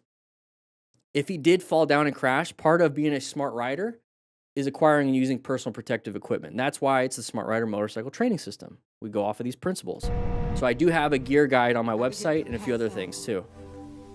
Links in the description for everything. Oh! But I had a praying grandmother. I hope that's not copyrighted music. Let's go back just a little bit. So we are Venom. So why didn't Venom jump in and, you know, protect them? You know? Anyways, we are coming up to here and we don't have a good enough space cushion for what we're doing, okay? And we're probably not locating hazardous situations like a car right in front of us, okay? Maybe we're not doing that. So we can only do 3 things in an emergency, and I talk about that in the book, Riding Smart, is we can emergency swerve, emergency accelerate, and emergency brake. Those are the only 3 things we can do. We cannot, you know, honk the horn to save us. It's not going to work all the time. We're not going to be able to rev bomb. It's not going to work all the time. We only have control over 3 things: turning, going, and braking, stopping, I guess. So right here, we're going to try to swerve. We're all the way on the far left side of our lane. If there's a car in the lane, they're taking up the whole lane. So what do we have to do? We have to get outside of the lane. So we could have swerved closest to us, or we could have swerved farther. So you have to make a split decision here. Do I swerve across everything to get to the open lane onto the right? Or do I use the cool thing about motorcycles, and especially with this shoulder, a car can do it. But cool thing about motorcycles, we can take a tiny little space and then get back into our lane if we need to. Or get over here, apply the brakes, wait till an opening, accelerate hard, and then get back into our lane, right? So we made a choice, though. Good job, made a choice. Just, we need to practice the actual skill. You made a good choice, but we need to practice the swerve. So practice in a parking lot. That's chapter 9 in the book. We practice, practice, practice. I show you how to set up with a set of cones. You only need 10 cones for anything I do in my books. Okay? I sell cones. You can get 5 tennis balls cut in half. Here's my cones that I have that I can sell. There's the impact. We could have swerved off to the left. So, good job making a choice. We always want to find out what's good. Now, what can we improve on? I don't want to say bad. We did good. What can we improve? We can improve our swerves. and the choice to go left. All right, here we go. We have a sharp right turn coming up ahead. Situations like this You saw the sign. I saw it. There's the turn. Big group ride. Idiots on the group ride. I want to point this out because this is probably going to happen to you as a new rider wanting to keep up with your buddies, right? You just joined a group ride. You're new, and it's like everyone's going so much faster than me. I need to catch up. Like this anxiety that you might have in your head of wanting to be a part of the group and all this other stuff. We have a sharp right turn coming up ahead. I'm going to point it right there. It is sharp right turn. There's the sign. So ride within your limits first. But if you see that there's a sign, don't speed up to the sharp corner, okay? So that's what happened is the guy in the back, I'm going to assume he's a new rider. He's probably just an idiot, but let's assume he's a new rider, okay? Let's give some grace to this, right? So sped up. This rider clearly admitted that situations like this one are the main reason he's decided to avoid group rides. Right here, sped up because he wants to get in the front, maybe next to his buddy. He wants to be a part of the group, wants to show off a little bit. Look at me, boy. All this stuff, but we have a turn. And now we're not going to be able to make the turn because we're going too fast for the turn. So once again, corners are hazardous situations. Group rides are naturally hazardous, but here's the thing. You're riding on the road with cars. You're in a group ride. The cars are part of the group. Treat it staggered. Try to stay away from everyone else in the group. You're riding with cars, you're riding with motorcycles, it doesn't matter. You try to stay away. Don't speed up and do stupid stuff like this, okay? So he went too wide. There's the impact. Thankfully, the impact wasn't head on. It was an angular little deflection. Still painful, left ankle, left knee, left hip, left hand, mechanism of injury and all that stuff. Part of this, the Smart Rider motorcycle training system, I give you a rescue card and how to rescue somebody after a crash, stop major bleeds, all this other stuff. So check it out. Card. You can put it in your wallet if you get the print edition. You get a phone-friendly version of it if you get the digital. All right, so now we're going to check on our buddy. All right, moving on, I guess. Make sure when you go riding, you get enough sleep and bring your brain. Yes, sleepy, drowsy riding is just like drunk driving. So, same thing. Just pay attention, focus. And that's part of the safety checklist. I have things for everything because I've seen thousands, tens and tens of thousands of crashes. I've been doing this for years. Years. There's like 20, 30 crashes and close calls in each video, and I do 3 a week for years. I've seen thousands, so I've made systems like the plan method, rescue, and safety. Safety, the S, is state of mind. The F in safety is fitness for the ride. Are you dehydrated? Are you tired? This will have an effect on your body and your decision making. When you're hungry, angry, lonely, tired, you tend to get irritable. So when somebody upsets you and you're hungry, angry, lonely, tired, you're going to react in a very bad way. So understand, hey, I'm going to make sure I have a meal before I talk to my girlfriend or my girlfriend talks to me. You make sure you eat, hangry, right? So anyways, if you're tired, you're not going to be able to function well.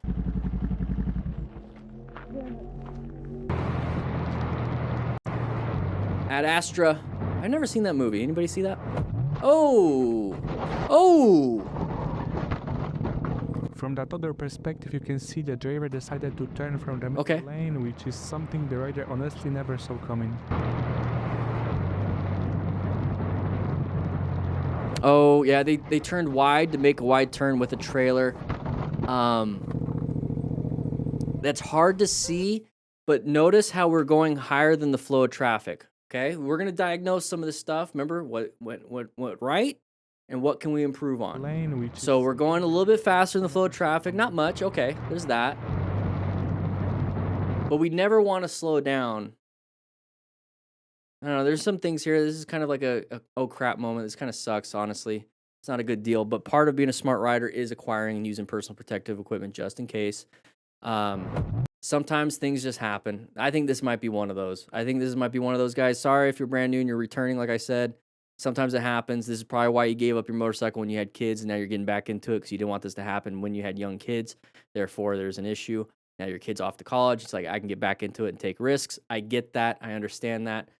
Just understand this could happen. This is why we're doing what we're doing, okay? So there's the high impact, up and over, very bad. Why did he do that? I honestly never saw coming. we can understand why the guy with the truck and trailer did that. He needs to make a wide turn. It means he's a terrible driver. You could still make it off the right-hand lane. It's a big lane. Overall, pretty bad situation. Damn. Wear gear. The plan method would have helped a little bit, but I think that was just too many factors. AZ, this is in Arizona. Oh, new rider, I think. I say that because we're in an easy group ride. We're not speeding, and we can't negotiate the corner. New riders tend to not have that gross motor skill when it comes to making these corners. This was a very easy, simple one. Let's take a look. Now, here's the thing that we can improve on here. And I get it. Maybe we were all kind of like spread out, and then the car in the front kind of get us all kind of condensed because the car's going slow and we're kind of waiting. We can't pass here. It's unsafe to pass. It's a double yellow, so it's illegal also. But it's unsafe because they're blind corners and blah, blah, blah, blah, blah. Keep enough of a space cushion for yourself anyways. And try your best, okay? Just try your best.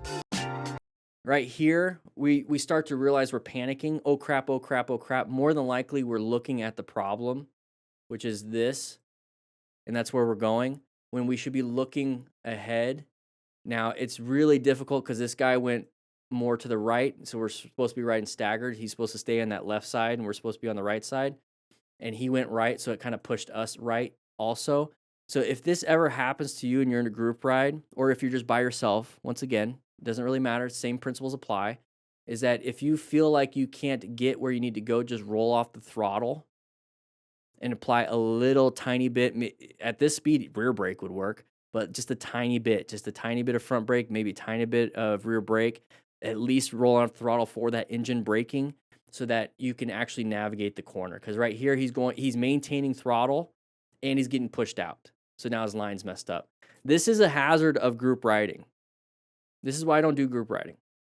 Because it's like, if I crash on my own, I crash on my own. If I crash because somebody else is pushing me out and they're in my own group, why do you don't need enemies when you have friends like that, you know?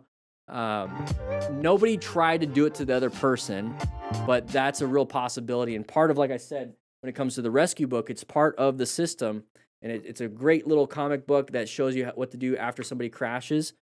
And this is a good little resource. And this is what it looks like right here. So everybody else in the group ride, I really wish somebody would have somebody that's medically trained in a group ride. Hopefully there is. Sometimes there's a few people. But if somebody does go down and you have a big group like this, hopefully 3, 4, 5 of them knows what to do. Because if somebody goes down, if they're bleeding out, what do? Right? We need to stop these major bleeds. We need to do something. Tourniquet, direct pressure, pack the wound, all these things. You know, if I was riding with Hog Rider in the chat right here, and the Smart Rider crew member, he's medically trained, so I'd be comfortable riding with him. But make sure everybody, or at least some people in your group, are trained. And if they are in your group and they're trained, have them ride in the back because they're going to come up to the accident scene anyways. If they're up in the front, they're going to have to do a U-turn.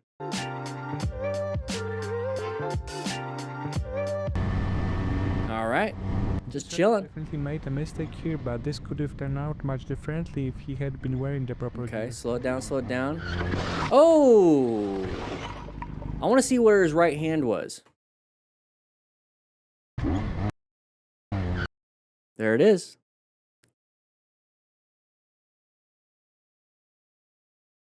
Do you guys see the right hand? Look at the right hand. Let's go back just to here. Just only watch the right hand. Just stare at it. Stare at it. But this could have turned out much differently if he had been wearing the proper gear. I think he's grabbing the front brake. This could have turned out much differently if he had been wearing the proper. I think that's just maybe how it shifts. I think we're just doing really jerky shifting with some braking, which is gonna, you hear the skid on that tire. So we downshifted probably all the way to first gear and we're going 35-ish. And so that's going to cause some really bad jostling. So he's not doing good with his downshifting. Why are we trying to downshift so hard right here? Maybe that's our buddy right there, and we're trying to pull into this spot so we can go over here to the right, you know, all this other stuff. If you're going too fast before you can get to the stop here, like if you really need to stop here so that you can go over here, I'm assuming that's what it is. So if we really need to stop here and we're going too fast to make this stop, just keep going. pull over, do a nice little U-turn, come back here, do a nice little U-turn, and then go. There's no problem with you accidentally making it past, so you don't do this, okay? So if you don't know how to do a U-turn, because right here, this is probably about 20 feet-ish, and you need to make a U-turn in here so you don't do a 3-point turn. It's part of the system, everybody. The Smart Rider drills, it's part of the system. We have 24 drills with a ton of U-turns and fun ways to do it. 10 cones. You never have to move them. You just do the different drills. Practice, practice, practice. You don't want to do that. Don't want to do that. Checking his body. Checking his body. Okay. That hurt. Yeah, so this is how you rescue. He's checking his arms, wear gear. All right, buddy went off the road. Same thing, going too fast in the corner. Hazardous situation is corners. Okay, there's the corner. Seems like a simple, easy road for you. You have to think, as a new rider, it probably wasn't. All right, just cruising. No centerline stripe. Hopefully no cars are coming around the corners, coming the opposite way. Oh. Check on your buddy. Remain calm. You want to remain calm, ensure your own safety first, and then check your buddy. All right, so what happened here? We lost traction. Why? Are you looking at this part right here, thinking that's where he lost traction? He's not on that. He's over here. You see the brakes. Look at the brake lights. Look at the brake lights. He lost traction.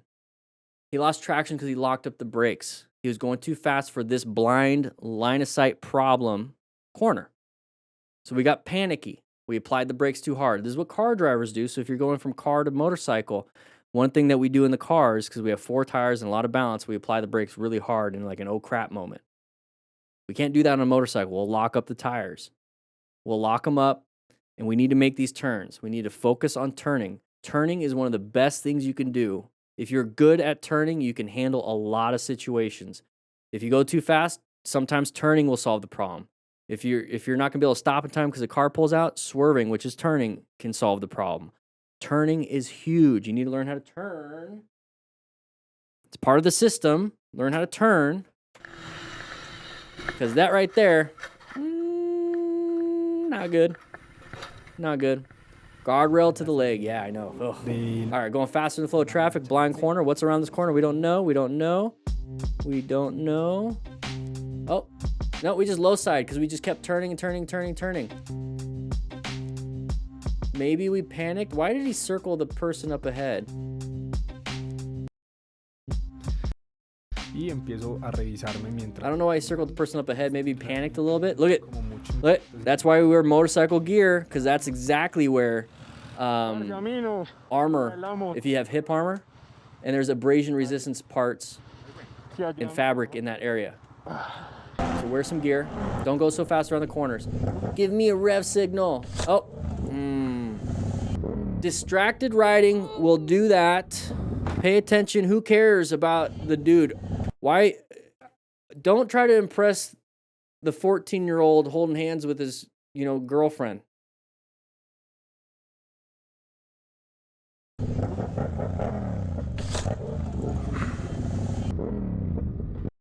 If you want to do it, look forward and rev bomb. You want to see what their reaction is. I get it.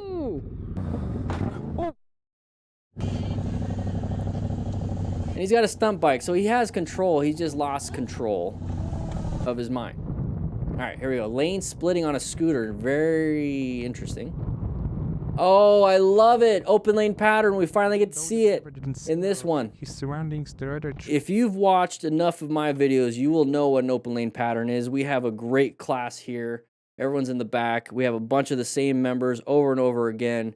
They will pick this out like it's nothing. So if you see this, be aware. All right, so right here, we have an open lane pattern. You don't know what it is, do you? Because you're brand new. Great, hit subscribe. Here's the thing. If there's a big, long stack of vehicles on one side or the other, and there's an open lane where you want to go, they're going to want to go into the open lane because they don't want to be stuck behind that car. They don't want to be behind that car. They want to go to the open spot because everyone wants to have that vision. Everyone wants to see. for the same reason why you want that spot, they want that spot. They want to move over. They're not going to see you. They're not going to anticipate you lane splitting like this. So they think it's open to go. They're not even going to look. And if they do look, there's going to be an issue when it comes to unintentional blindness. They don't see you because their brain literally shuts it off. They're looking for other cars, not for you. Or they assume. So don't lane split like this. That's one thing we can do. And if we see this pattern, be aware that that could possibly happen. So your goal is to get away as best you can from anybody in a long line of cars. Okay? Lucky he didn't crash. Even though the driver didn't signal or check his surroundings, the rider chose to react to the whole situation very calm. I'm really surprised. I was going to say, we're going 90. That's probably kilometers an hour. 90 kilometers an hour is 56. So we're going about 60-ish. No damage to the car. Very nice. Unless the camera didn't pick it up. All right. Big group ride once again. People, you know, if I have an opinion on that. So there's the turn signal. Yeah, they probably want to get off. Okay, now we have road rage. Okay, that part I don't agree with. So this part right here. Whenever there's like a giant, long group ride, whether it's charity or whatever, big long group ride hanging out in the right lane, that's where all the exits are. If I'm in the left lane, it's like I have to either accelerate way to the front to get in front of everybody, or I have to apply the brakes and let this big ass line to go so I can get over. I need to get off. I need to get off on my exit. So if we're in a big group, if you're in a big group ride, there needs to be some kind of standard where if a car, because we're going to take up this big lane, if a car needs to get through, because we assume this, let them in, let them exit, and then close the gap. I don't know. This is why I don't like doing group rides, because like there's this entitlement of you're not allowed to break up our group. I don't know. That's just me. Now this part, that's just stupid. We're not trying to hurt anybody. We're not trying to do that. Just get off. We're going to do crash and close call after action review. So we don't make the same mistakes these people are going to make. So stick with it. Let's take a look. Everyone stopped. We're not stopping in time. We're just finding the escape. Somebody's going to crash behind us, I bet. There it is. There it is. There it is. Nice little pile up. This happens a lot when it comes to motor vehicle accidents. I used to be a part of those all the time. I wasn't creating them, but I was a firefighter and I'd show up on motor vehicle accidents. And what would happen? Ooh, that's not a good look. Is that there would be a car slamming the brakes, getting to a stoplight. The second car would get super close, barely stop in time, and that third car would hit the middle car, which would hit the first car. A little chain reaction.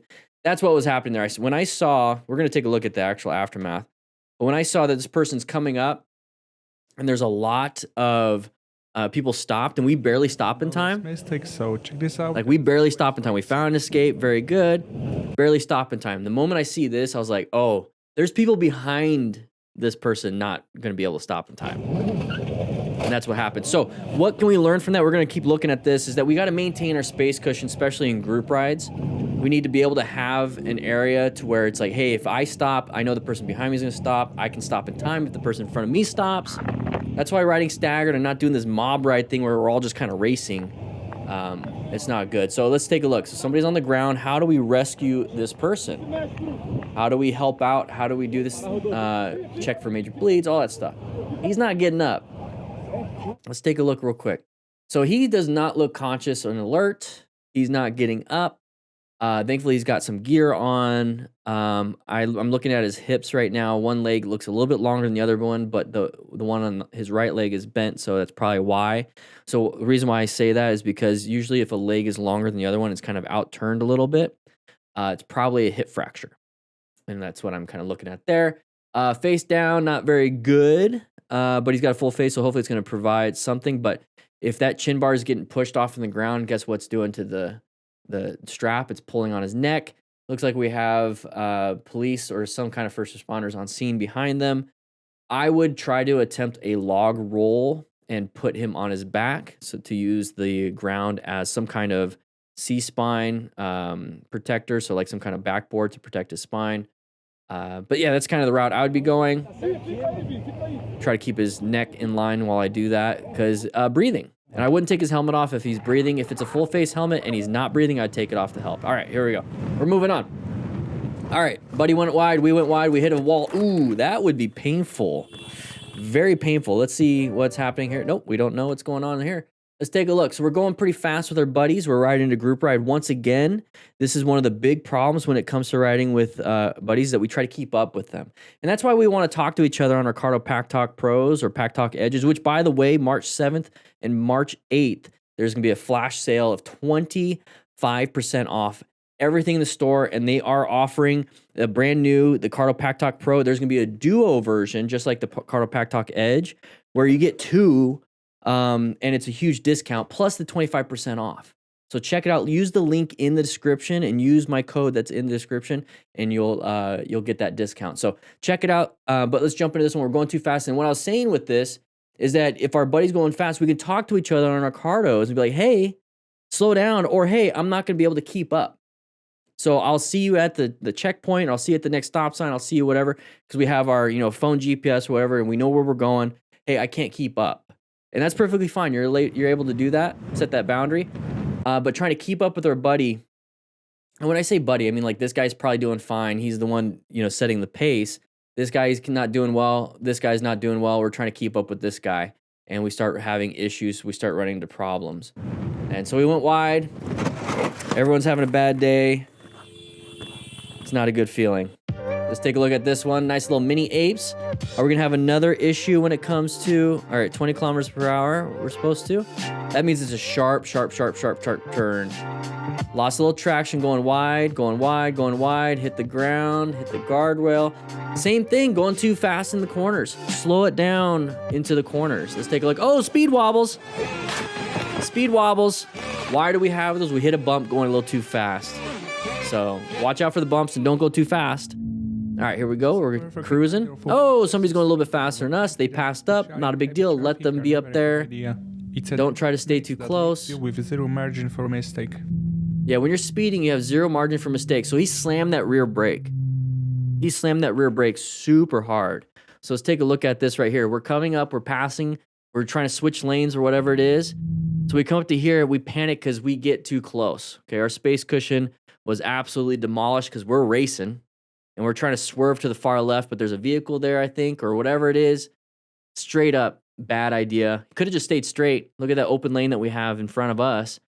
But slam that rear brake. That's what that looks like when you slam that rear brake. You could have just found the escape. If we just went for the escape, we would have been perfectly fine, but slam that rear brake. So speeding, once again. So we're going to see a lot of the same stuff when it comes to these crashes and close calls, where speeding is the problem. So if you could just reduce your speed or just don't do that kind of stuff and let ego kind of sit back in the passenger seat, it's like, hey, you be quiet, I'm going to go ahead and ride. You're not going to have a lot of these problems. So good on him for remaining calm and ensuring his own safety. But we're blurred out here. But what I keep popping up is the rescue card. It's part of the Smart Rider motorcycle training system, where you get, just check it out. Learning how to ride, Smart Rider drills, rescue booklet, rescue card, a bunch of other stuff. Check it out, link in the description. Same thing, sharp turn, you saw the sign, right? We have a sharp turn coming up. Looks like it's a pretty hard 90-degree turn, and you typically see these kinds. Oh no. There's roads that are near fields, like farm fields. And so it goes, the farm field's like a big square or rectangle, so the road immediately turns on the other side of the field. Man. They're a lot of fun to ride because you'll see do this, and it'll do this, and it'll do this, it'll do this. Righto, man, for the gear. But you have to remember, it's a 90-degree turn. It's not a nice, sweeping, loving turn that you can go fast on. You have to slow down on these turns. Let's take a look at what the sign said. Okay, right here it says, new motorcycle rider crashes Yamaha R3, ended up in the ditch. Rider and bike were only mildly scathed and rode away scathed. All right, so we're coming up to here. Okay, so farm's probably on the right side over there, right? Oh, you see that right there? That's what I was trying to point out. So when you see the sign and it says, hey, sharp turn, and you can even see it right there, sharp turn. Let's slow it down leading up to the turn, and then make the nice easy turn and have fun accelerating in a straight line. So you're practicing your braking, you're practicing your braking, you're practicing your nice easy turns, and then you're practicing your acceleration. And then you do it again. You on the next one, you practice your braking, turning, acceleration. You're constantly practicing the 3 things that you can do on a motorcycle. And it's a lot of fun. There's no point in accelerate, turn, accelerate. People get scared to practice their braking. I don't get it. I think it's because they're worried they're going to fishtail like that other guy slamming that rear brake. Well, that's why you need to do progressive front brake pressure. Oh, no. And he didn't do that. But you see, we could have been braking, turning, and then accelerating down this wonderful open road. Oh, God damn it. Yeah, that sucks. Thankfully, there was no cars. You good, Aiden? Signage is so incredibly important. Paying attention. I know, man. Exactly. He's got gear. That's fine. Okay, what are we doing here? It's a residential. Okay, any traffic want to come out? What about this red car slowing down and wanting to make a turn? We're catching up to it. You see how the car's getting bigger and bigger and bigger and bigger and bigger and bigger and bigger? It's because we're getting close to it. We don't know why they stopped. We don't know what's going on. Who cares? He's probably confused. Like, I'm looking for the address. Roll like this. You did fine slowing down and stopping. You could have just went around slowly. Not a big deal. All right, Tyler, here we go. Side of the vehicle right there. You see that? You see the side of the vehicle? Okay, perfectly fine. Now we're moving on. Now we have an intersection and a corner. Don't do it. Don't do it. He even sees it. Oh, this is a great example. Perfect. We're going to talk about this one. We're going to talk about this one because part of the Smart Rider motor... Oh, we got this another side of the vehicle? No, okay. Part of the Smart Rider motorcycle training system and everything we do here, let's go back to right here, is this. The plan method. This is your way to recognize things, way to keep yourself safe, and it's going to go away, but I'll bring it back up. So part of the plan method is positioning for safety, locating hazardous situations, assessing relevant threats, and navigating active threats. Exactly Darth Jader's side of the vehicle pattern. So we talk about patterns that are going to help us locate and assess threats. So side of the vehicle, open lane pattern, intersections, and corners. Those are pretty much the patterns that get a ton of people in trouble. So right here, when we're coming up to this and we're doing the plan method, we're in a position for safety. You always want to put yourself there. You start off there, position for safety. Now we're locating hazardous situations, corners, intersections. We're also looking for the sides of the vehicle. We're looking for anything else, anything that's crazy. Open lane patterns, we're not going to have one right here. Hopefully we could see one in the video. But we're coming up and then we got to make sure, are they a threat? If they are, we have to navigate the active one with a swerve, mercy acceleration, or mercy braking, one of the 3. So we come to here. That's why I was saying, oh, look, side of the vehicle. You see the side of the vehicle right here. That's a pattern to indicate that this is an intersection. You can see the intersection, right? But this pattern indicates, hey, there's something there. This is a possible relevant threat. Because this vehicle is sitting there, it might want to do this right in front of you. And that means we're going to hit them right here. And we see that a lot. We're going to see it after this one. But not everyone is a threat because it's not an active threat. So when you see that pattern, it should give you like, I think this could happen. Let me cover my brakes. Let me find my escape paths. And what would I do here? Should I swerve, brake, or accelerate? Well, either way, I'm going to go ahead and roll up the throttle and go down a couple miles per hour, getting ready, getting some traction on the front tire in case I have to brake. I'm going to be prepared for it. Right? So that's what you do. Nothing's happening. Great. Now I'm at this point. Hey, this vehicle is not going to come out. No, even if it comes out right now, I'm going to be fine. So now it's no longer a threat. It's not an active threat. So now I have to scan again. Am I in a good position for safety? Yeah. Okay, let's locate more hazards now. Oh, we have a corner. We have a corner coming up. Corners and intersections are hazardous. We have a corner and we have an intersection. There's that sign. So the corner I'm prepped for. What do I do in corners? I slow it down a little bit. I look through the corner. I prepare for the corner. Just in case there's any road service hazards, I'm going to be able to evade those. I'm scanning for that. But I also have an intersection. So now it's double hazard. Double hazard. Intersections means somebody can pull out in front of me. So I'm prepped for this corner. I should be prepped for the intersection. So I'm going to go ahead and keep assessing any relevant threats. I'm going to assess. Oh, there's a side of the vehicle right up there. He even said don't right there as soon as I paused it. There's a side of the vehicle right here. You see how we constantly scan? We're constantly going. So there's a side of the vehicle. He says don't. Because he doesn't want to have to swerve in the middle of a corner. He does not want to brake in a corner. He does not want to do anything in a corner. But the moment you feel like, please don't do that, what you can do is start rolling off the throttle a little bit and covering those front brakes and getting prepped. Just getting prepped to do something. That's all you have to do. Just get prepped. Get prepped. Don't do it. Don't. So as soon as he sees that he's not going to stop, remember we're planning our ride, we locate, assess. As soon as that person decides not to stop, he's now an active threat. Because if he gets into the roadway, we're going to collide into him, right? So he's an active threat as soon as he comes in. So what do? We put ourselves in a new position for safety. And if that means I have to stop, it means I have to stop. If it means I have to swerve, I have to swerve. If it means I have to accelerate out of here, it means I have to accelerate out here to get myself into a brand new position for safety. So you see him, look at his right hand on the bottom. Let's go back just a little bit. Watch his right hand as soon as he says it. Don't do it. Don't do it. Don't. There it is. So now he's going to squeeze that front brake. You hear the ABS kick in a little bit. But here's the thing, is that he was not speeding through the corner. Was not speeding through the corner. We see a lot of people on this channel, MotoStars, and a lot of these crashes and close calls, people speeding and getting into trouble. We talked about speeding being a problem. The fact that he was not speeding allowed him to have a good total stopping distance to be able to stop in time.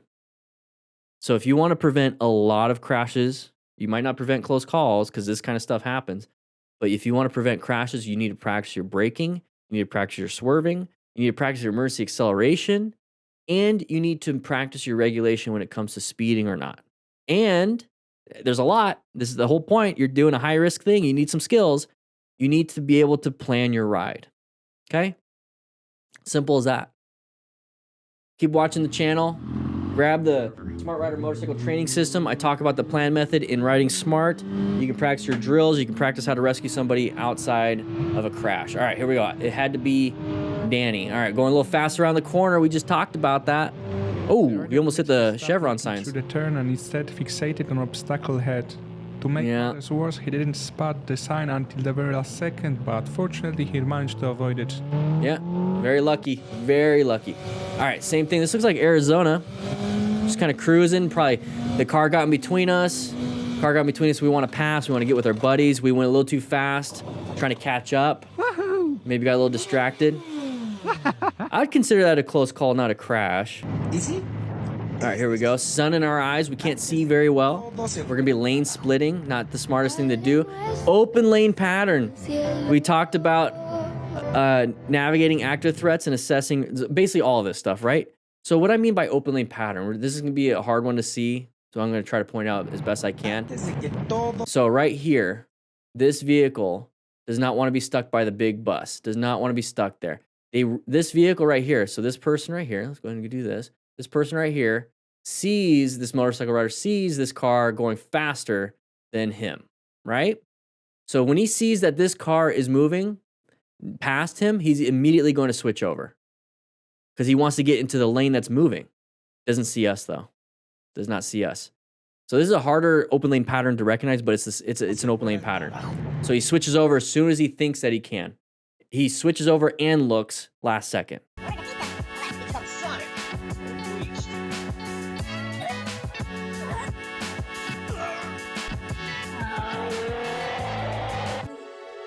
Okay. Going too fast in the corner. See the chevron over there? It's pointing the other way, so that means it's pointing this way too. It's a sharp corner. We're going way too fast. So we hit the guardrail. We went wide. How come we're on the side of the road on this corner? Going too fast. If you're going to notice, like I said, if you just subscribed or you just now found me, are you the active threat? This is the plan method we go for. Okay, hazardous situation is a corner. No relevant threats on the road. There's no road surface hazards, no cars, no nothing, all this other stuff. There's no real active threats. Oh, wait, I'm going too fast. I'm the active threat. I need to navigate that, and I need to slow down. So it's not always external. It might be internal. All right, here we go. Oh, please don't get hit. Don't get hit. Oh, my Lanta. Oh, I need a thumbnail.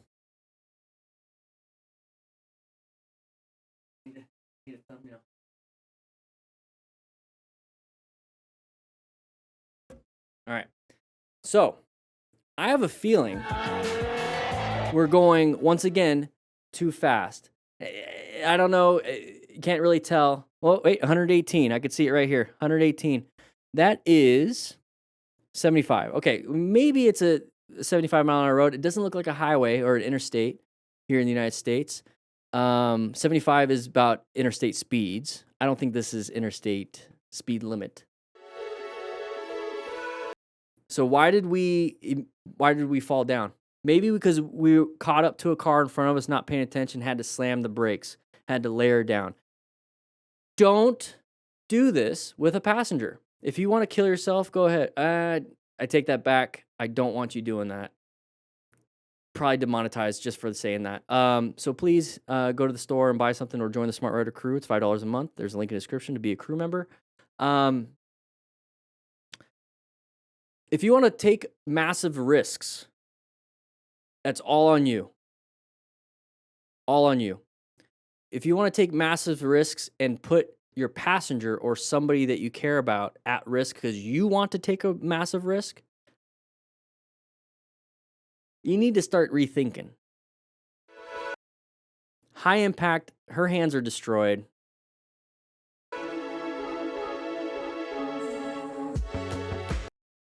What's that language? Right in the chat. Here we go. This is exactly why keeping a safe... Going a little fast. We're blurring our speedo. Even with a delayed reaction... Why are we doing that? Managed to stop. Because we know what we shouldn't be doing. We're not applying the brakes really... Oh, I was about to say we're not applying the brakes really well. We did. Good job with the progressive braking.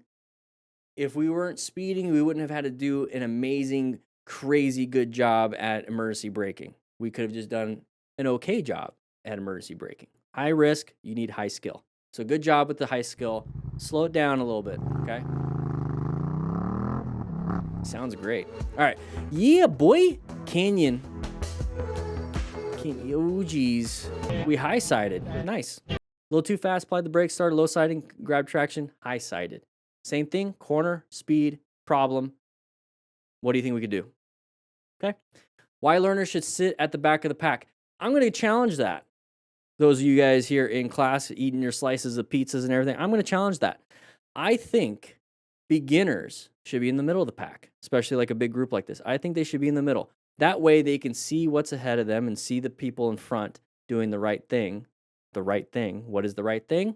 They should be riding at the lowest level of whoever's in the pack. They should not be speeding up like they're expert riders and hoping everybody else can stay as expert riders with them if they know they have beginners. They should be riding at the lowest level of whoever's riding with them. That's why you need to ride with good friends, not these crazy mob rides. If they're in the back, they're wanting to keep up with everybody. And they're going to have those issues that we're talking about all the time by speeding around corners. Okay? They should not be in the front, or they can be in the front. I don't want to say should. I don't like the word should. They can be in the front. That way they dictate how fast the whole group goes. So it doesn't really matter where they are. At the end of the day, we should all be riding. We should all be riding like we're friends. Okay?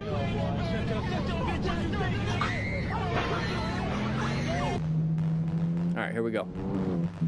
Oh, speed wobbles. Hit. Oh, we lost a little traction in the middle of a turn trying to get that badass look. I love it. I don't know why I did that, but here we go. We're going to get some speed wobbles because we lost traction. Straightened up. All right. What are you doing there? What the heck happened there? What was that?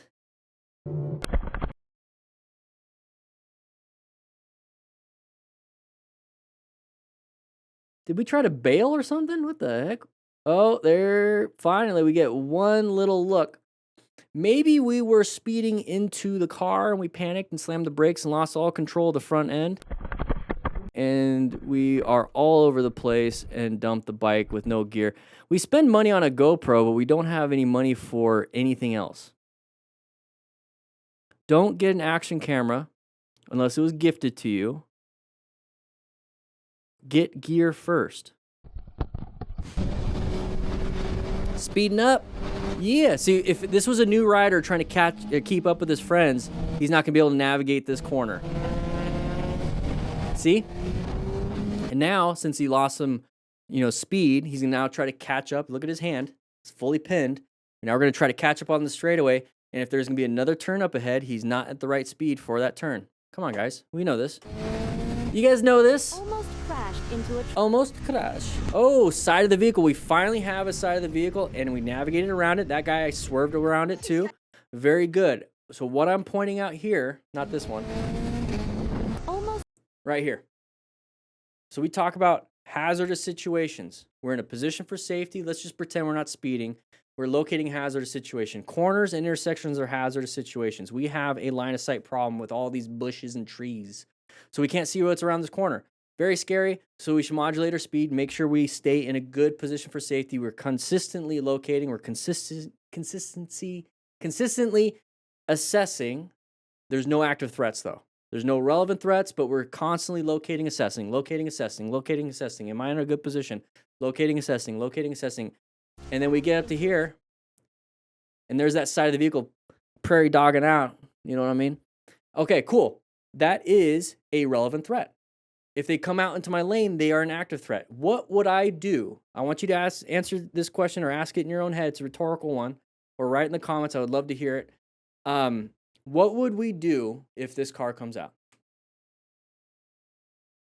That's the question I want you guys to ask yourself and answer in your own head. What would I do if this car comes out? I'm going too fast to be able to stop in time. I can't swerve right. I can swerve left. I don't see any cars. They're way ahead. I think they're in my lane, but I have enough of an area I can swerve. So if I'm going to have to swerve this way, before this car even comes out, I'm going to start moving to here. If it comes out, it's a here.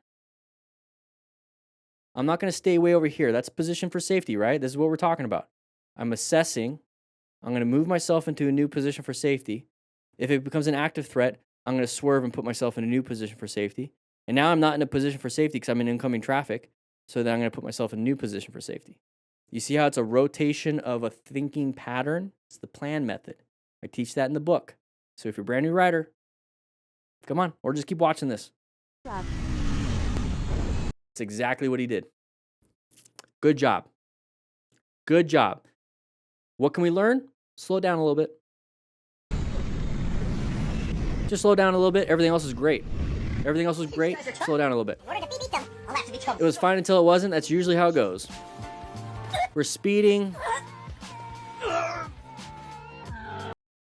Don't tell me he was okay. I thought he was holding the camera, so the camera fell off. It is what it is. He tried to catch it. Don't try to catch it. Don't try to catch it. Hey, buddy.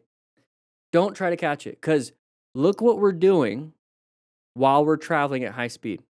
We're not controlling the motorcycle. If it falls off, you're like, crap. But I have full control of the motorcycle. I'm going to go ahead and remain calm. This is part of the thing. You can use it for this. Remain calm, pull off to the side. Hopefully nobody hits it. I can pick it up when it's safe. Don't try to catch it, because now you're going to mess up everything.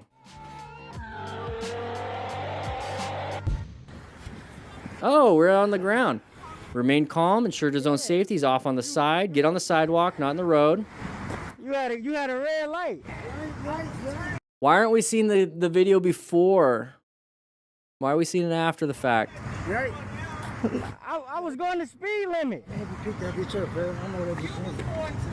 I love it when people help each other. I love it. Then you supposed to make an The other dude's like, I don't care, dude. Are you good? You good? I think you're good. You good? I'll help you out.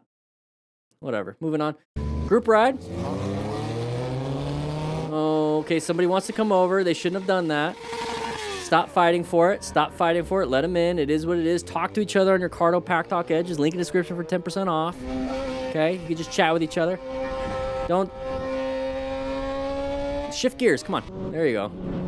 Oh, highly dangerous. If you're going to do this and everyone stopped, just going 10 miles an hour, you're still going to get to the front, but it's safer to do so. Let's see what happens. Oh, we had the same idea. That was like an open lane pattern, but motorcycle edition. Dude did not want to be stuck behind him, found an open spot only motorcycles really can do. We both doing it. Person comes out. Music. Don't get mad. You're almost hitting other cars. That's exactly what I'm talking about. You look left, you almost hit the freaking semi truck. You look back to flip him off. Guy doesn't care. He knows he's gonna win. You're looking back to the left. You start turning left. You almost hit that car. Look forward. Look forward. America. Look at that. All right, here we go. Passing on the right. They came out. They pushed us. Good job on the swerve. It wasn't a pass. It was a swerve. Good job. Oh. No. You know why that was a short video? Why did this motorcycle rider do this to this other motorcycle? The guy in the bagger, why did he do that to this guy? Why did he do that? Just look at his jacket. Hog Rider, you know. You know what's up. This is a tail gunner.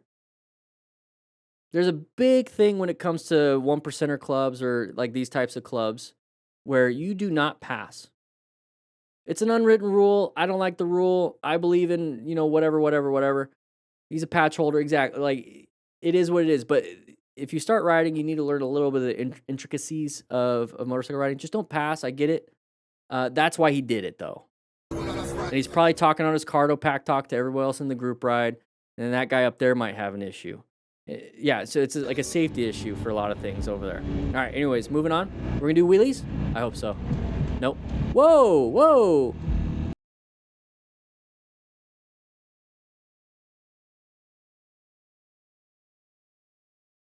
You guys, this is your lesson. You can do whatever you want. You do whatever you want. I'm not going to tell you what not to do on this one.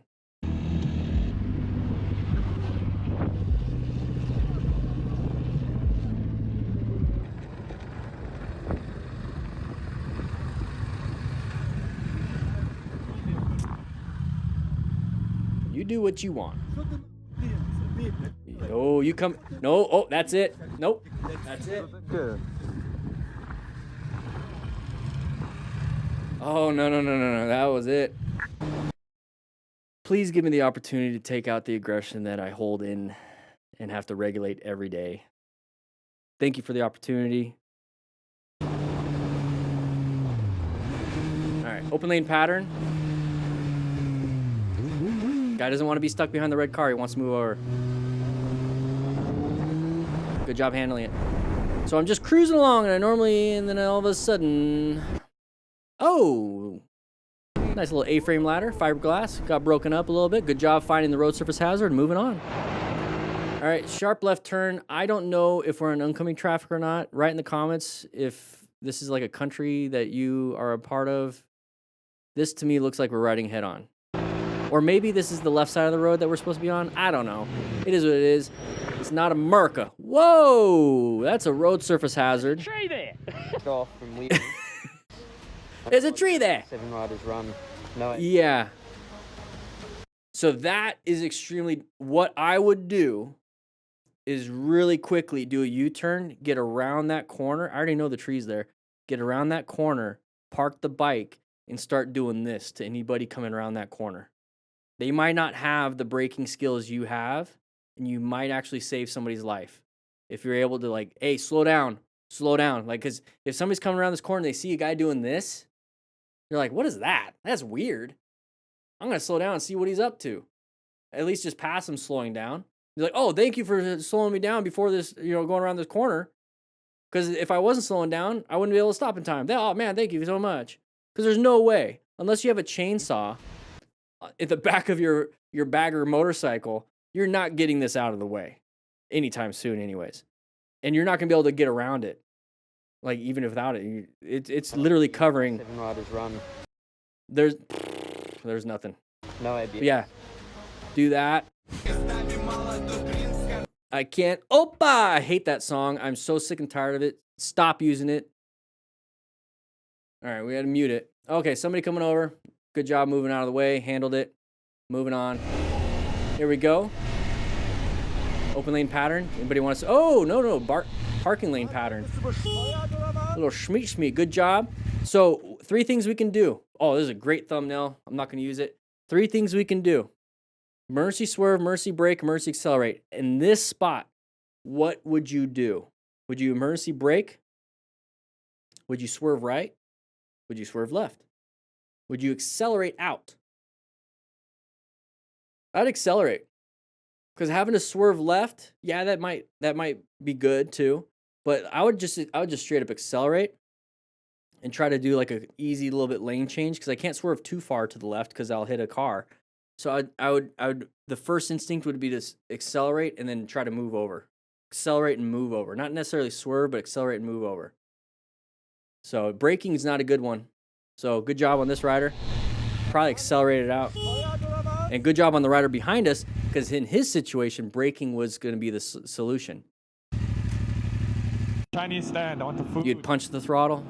Oh, Jesus. Oh, dumb driver. Doesn't know what, like, car drivers do that in front of other cars. Parking here? Oh!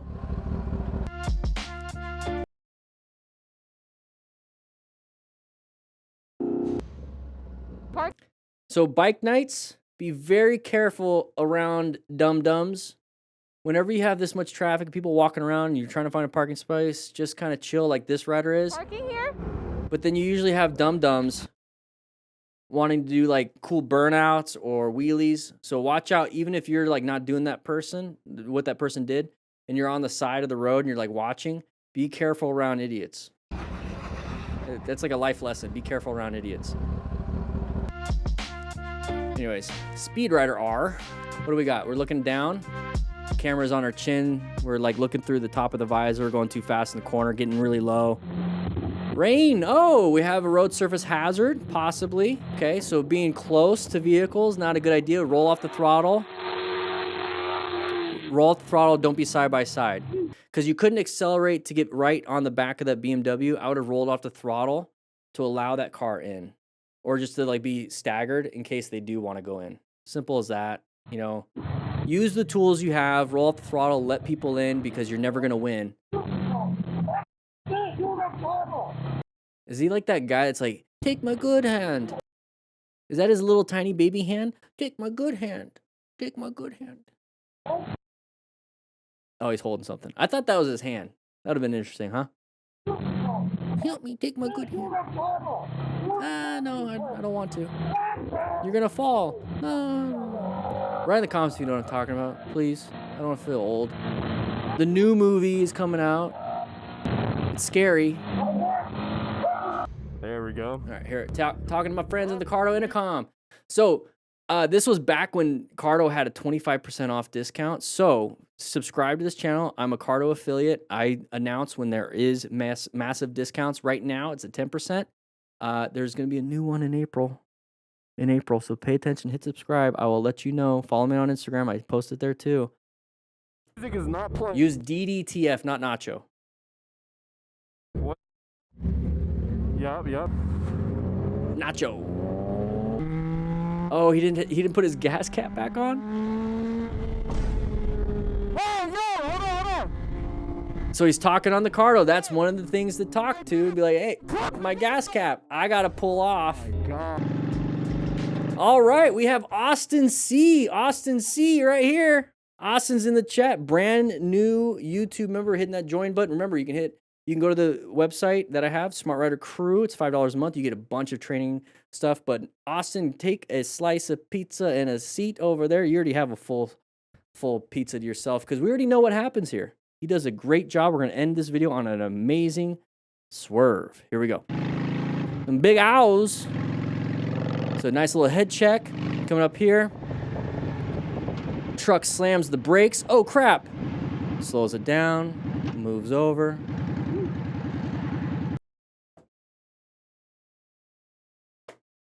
Big owls. Good job, man. Nothing to say. Nothing to say. Guys, if something happens, that's what you do. Found the escape right here. Now he gets to practice a straight line weave on some cones. Hopefully it's not wet cement, you know. Chilling. Easy. Here we go. Nah. Not as good a swerve as Big Owls. All right, so we got somebody going, oh, low side. Nice little low side at night. So the one thing is it's hard to find road surface hazards at night. I mean, it's just a visibility thing. So watch out for any road surface hazards. Make sure your headlights are kind of clean so you don't have foggy stuff. But yeah, that sucks. 170 kilometers per hour. That's 100, over 100 miles an hour. Dangerous way. Even worse. Oh, a car is going to go faster and almost hit you. How much danger he had caused. Doing this at speed is kind of dumb. Whoa, I didn't know cows can... Interesting. Yeah, so don't ride like idiots. How about that? Yes, please. Let's turn. Okay. So is somebody going to come out? Whoa, nice swerve. Good job. Handled it. That's an amazing turn. So he did a really good job here. I give him that. We don't need to be speeding around corners, especially with construction zones, because you have road surface hazards. Just kind of chill. It's a beautiful area. Enjoy the ride. But amazing swerve. That was really good. And that's, I want to point this out because when you're riding at speed, you need to also know how to swerve at speed. It's not just, I'm going to do chapter 9 in the Riding Smart book where we go over emergency swerve for your motorcycle operator skills test. You need to be able to swerve at speed like this, not just 18 miles an hour. Okay? So great swerve. All right, here we go. We're gonna, a little bit rear brake, a little bit too much. We lost something. So rear brake, or something grabbed that rear tire. The air filter fell off. It wasn't really attached too well. Interesting tattoo. But that was a little bit too rear brake going into the corner, a little bit too hard, and it just fell off. What's the air filter? Things happen. Weird things happen. I'm supposed to get this thing. How the did this fall off? It just did. It's probably the vibrations of the motorcycle probably loosened a lot of things, and then that quick little adjustment messed it up. All right, I almost died today. Here we go. Roundabout. Intersections are hazardous. They're just, roundabouts are intersections. Same thing. Always got to watch out for that side of the vehicle. So handled it.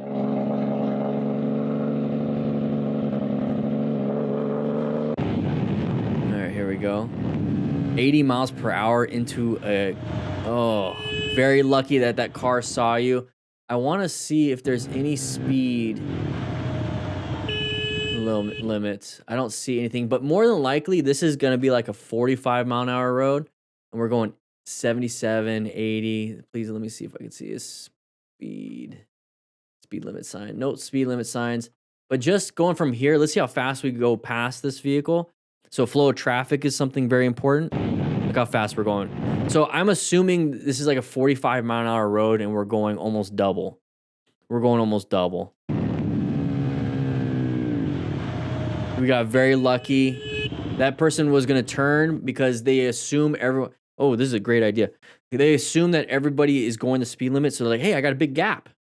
I can make this easy. And all of a sudden we come up to it super quick. All right, so what I was trying to say is once we slowed down, we're still going faster than traffic. We're going 30. We're going faster than that Palisade. Did it just turn green? No, it's green for a little bit. I have a feeling this is like a 35 mile an hour road, and people are just now picking up speed. You're lucky. You're only going to be so lucky until you're not. These close calls, the more you have, the better chance you're going to have. One of them is going to be a crash. All right, here we go. Was she using a Cardo Pack Talk? That's a Cardo Pack Talk Edge. Once again, guys, there's a sale going on March 7th to March 8th for 25% off Cardo. Use the link in the description. That's a Cardo Pack Talk Edge. Prius decided to come on over. Move over yourself. If there's no median, you should just move over.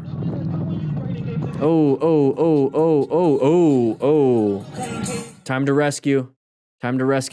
Okay, remain calm. Good. Ensuring your own safety. Good. Pulled over. Now let's see if there's any major bleeds that we can possibly stop. So do a nice little rapid assessment. Check legs, arms, body. See if you can apply direct pressure, a tourniquet. Maybe even have to pack the wound. Have yourself a trauma kit. Please. Okay. All right. First time riding at night. What could go wrong? Oh, first time riding at night. Write in the comments what you think some hazards are at night. It's pretty simple. I'll just say it, I guess. We have lower visibility. Your headlights aren't going to do as well. It's harder to see sides of the vehicle. It's harder to see potholes, harder to see everything. So what do you do? Let's say you're at night in your house, inside your house, big, or even your backyard. Normally you're able to jog from one room to the other, having some fun. Now it's nighttime. Dark lights are off. Are you still going to are you going to trust yourself to jog from one room or to the other? Or are you kind of concerned you might stub a toe on some furniture? Right? So taking it slowly at night in your house, even though you know the area, you know your house, you know where everything's at, you don't know if you're going to step on something, you're going to step on a dog, you're going to step on some poop for some reason, I don't know. It's you do you. You might hit yourself on a piece of furniture, you might run into a wall because you can't see very well. You don't have night lights or anything like that. So you kind of walk a little cautiously, right? Even though you know during the day you can jog it. You can kind of like sprint from room to room. It's the same thing here. When you're riding at night, normally during the day, you can just go the speed limit, maybe going a little bit faster than speed limit, right? You kind of just have some fun because you can see everything. But we're at night. So what do? We slow it down just a little bit, be a little more cautious because we can't see anything. Okay? And he does have his brights, you're right. And he slams the front brake. Opa! Slamming the front brake, dumped the bike, probably saw a hazard, slammed the brake. All right, so we have a side of the vehicle there. What are you doing? Are you going to back up on me? Yep. Okay. They probably missed their turn. Dumb stuff. Good job. Handled it. All right, off-roading, having some fun. Oh, lost some front tire traction. It is what it is. We're out here with a group of buddies. It wasn't super high speed. Hopefully no broken collarbone. That's a big problem in some of these kinds of crashes. All right, road rage versus making it home. This left turn, there's no turn lane. Okay. Oh, dumb driver. Don't like that. Don't like that. I take it. We don't have to take it personally. Give him a middle finger like that was going to fix anything. And then this dude proceeds to brake check. Leave it alone. They're going to win. Put your thing down. Put your modular helmet thing down.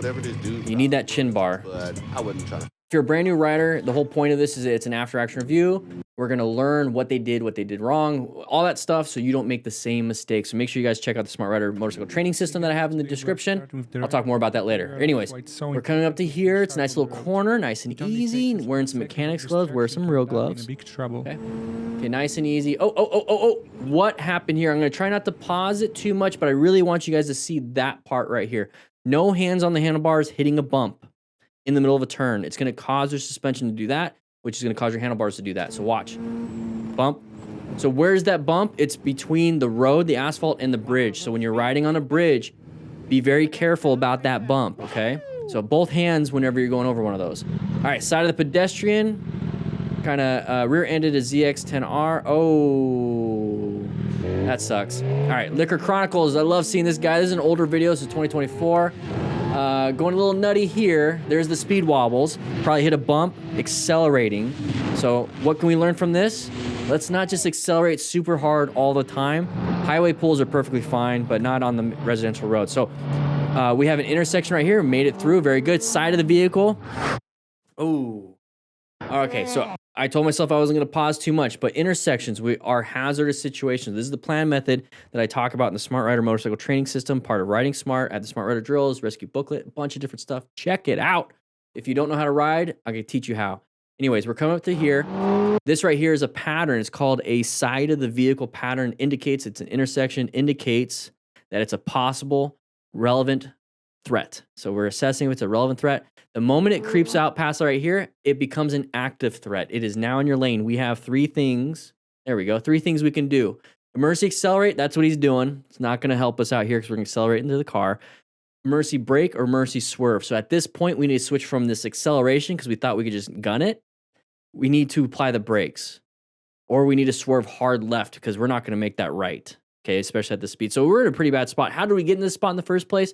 As soon as we decided, hey, we are outside of the intersection. I have a nice straightaway. That car is supposed to stay there. I assume that car stays there. They are supposed to do what I need them to do so I can do my thing. That mentality needs to stop. I struggle with that in different areas, not on motorcycles, but in other areas. We get up to here. I'm going to accelerate because I have open lane. Doesn't anticipate that there's a side of the vehicle. There's a car that could possibly come out. That's what gets us in trouble. So how about we wait to accelerate hard until it's absolutely clear. We start there. We start way up there. Not right here when there's still a possibility. Okay? That's it.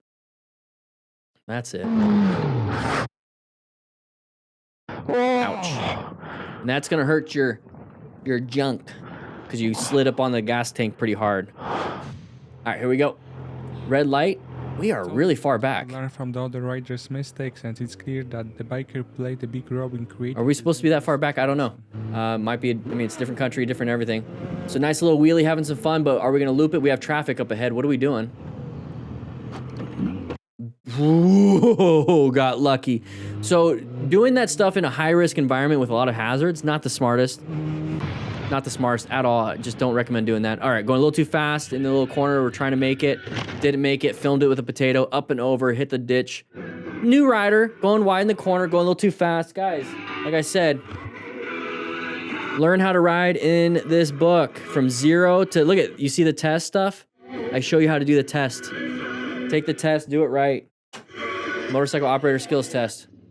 All right, here we go. R6 Greg. Nice little group ride. More of a mob ride. Somebody just crashed because we're trying to do wheelies, do dumb stuff.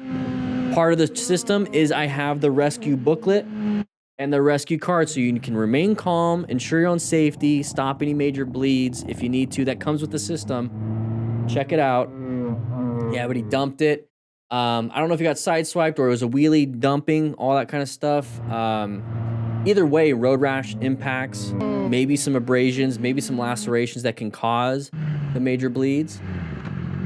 Remain calm, practice your U-turns, make sure we don't get hit by traffic. We're at a low light situation, so we got to watch out for any traffic. My big concern would be getting the rider off the road if he's able to walk. The bike is the bike. It is what it is. Somebody runs it over. Hopefully they don't get hurt. I'm more concerned about human loss of life and injuries. Oil everywhere. Yeah, oil's oil. It's a little bit of oil. It's not going to be a whole bunch. It is what it is. It'll absorb in the asphalt after a day or two. I wouldn't be too concerned. Cars aren't going to be affected by it. All right, open lane pattern, open lane pattern. I see it. One of these vehicles are going to want to go in the left lane. Watch. I haven't seen this video. Like the rider like that. One of these vehicles are going to want to get over into the left. Or this is going to happen. Okay, I was wrong. I did not know, but what I was trying to say is that this is an open lane pattern. Now, what is an open lane pattern? This is part of the plan method. Once again, we're locating hazardous situations. Thankfully, nothing happened. If nothing happens, nothing happens.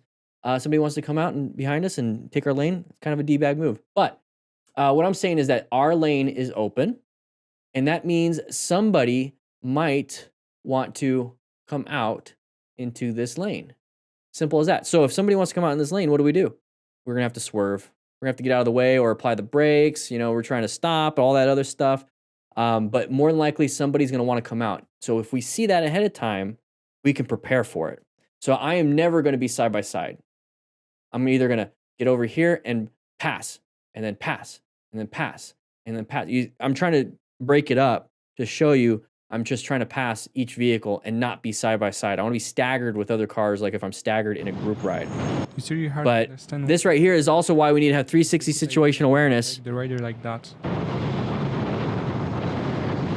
Dumb driver overtaking. Good job on him moving over, new position for safety. It's very important. All right, here we go. Volume down for your sanity. Okay. Sorry, guys. Volume down. Bike is life. What are you doing? What are you doing? You probably scared him by pulling up It's so a close. red line. You almost hit me, you rat. You rat. Look at you. Oh, you look at you. I'm going to accelerate. They're going to accelerate into you. Don't try to argue.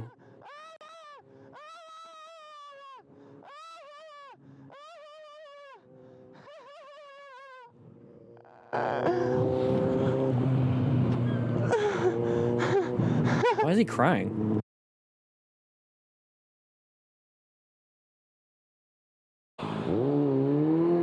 Oh, like he was crying. All right, here we go. See if it's safe for me to turn over this goddamn lane. Seattle speed. Wow. What do you do? We're gonna accelerate after the bus. The guy's staying there. He did not do anything. You're getting a little upset. Move on.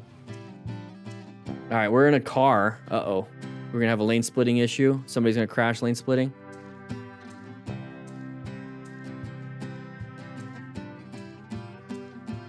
Oh. Why did that happen? I think the guy was wanting to get in that middle lane too, and they both got in the middle lane at the same time.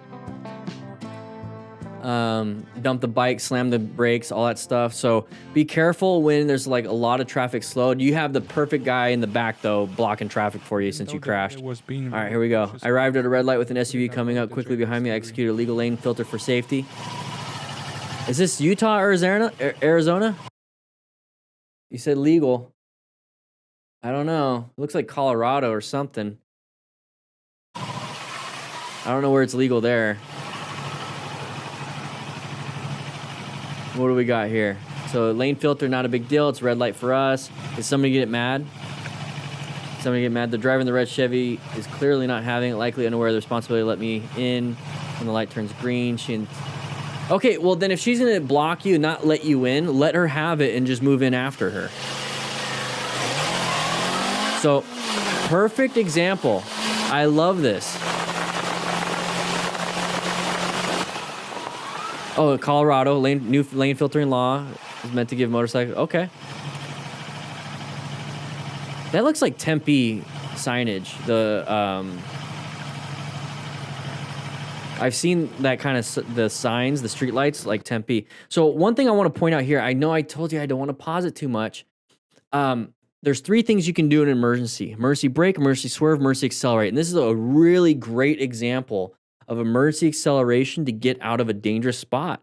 So navigating an active threat, this vehicle is not letting us in. He says, I'm being pushed into oncoming traffic, blah, blah, blah, blah, blah, all this stuff. So I have to accelerate to get out of here. Now, I don't know if Colorado, let's go over here. I don't know what their lane or their laws are, but right here, I want to point out is that in Arizona, which we follow the Utah law for lane filtering, is that it has to be 2 lanes going the same direction. So right here, we have 3 lanes. One of them is only going one direction. Okay, we got one going left, one going straight, one going right. So in Arizona, we are not allowed to lane filter here. We can't lane filter here. It has to be, this lane has to be going straight also. And so then we can lane filter. But if only one lane is doing that, that means we're quite literally sharing a lane when we should be filtering in between lanes. So it's very important to understand your jurisdiction's laws when it comes to lane filtering and splitting, and not very many United States allow it. So it's very important that you follow exactly what it is. And then another thing is like, a lot of people are going to say, well, she shouldn't have done that in the first place, or she shouldn't have blocked him. Exactly. You're absolutely right. She should not have blocked him. At the same time, he should not be in that lane filtering position in this intersection, at least in Arizona. Allows motorcycle lane filter, not lane split. Motorcycles may pass stop vehicles moving the same direction at 15 miles per hour. So yeah, I'm wondering what the actual law is. SB 24079 for Colorado. I'd have to look more into it, but I'm just saying like that's what Arizona is. I don't know exactly this one, but it's a great example, like I said, of the 3 things you can do. And emergency acceleration is one of those things. And this is a perfect example of emergency acceleration to get out of a dangerous spot. Whatever the setup is for the situation, it doesn't matter. The 3 things you can do: swerve, brake, accelerate.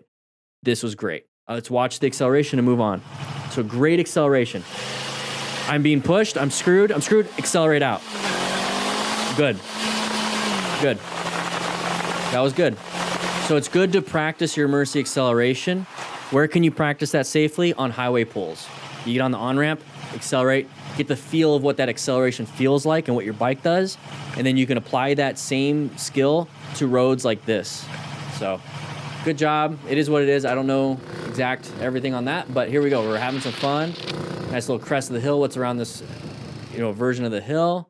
Person's coming over. They're doing that because of the cyclist, so good job slowing it down, moving into a new escape. It is what it is.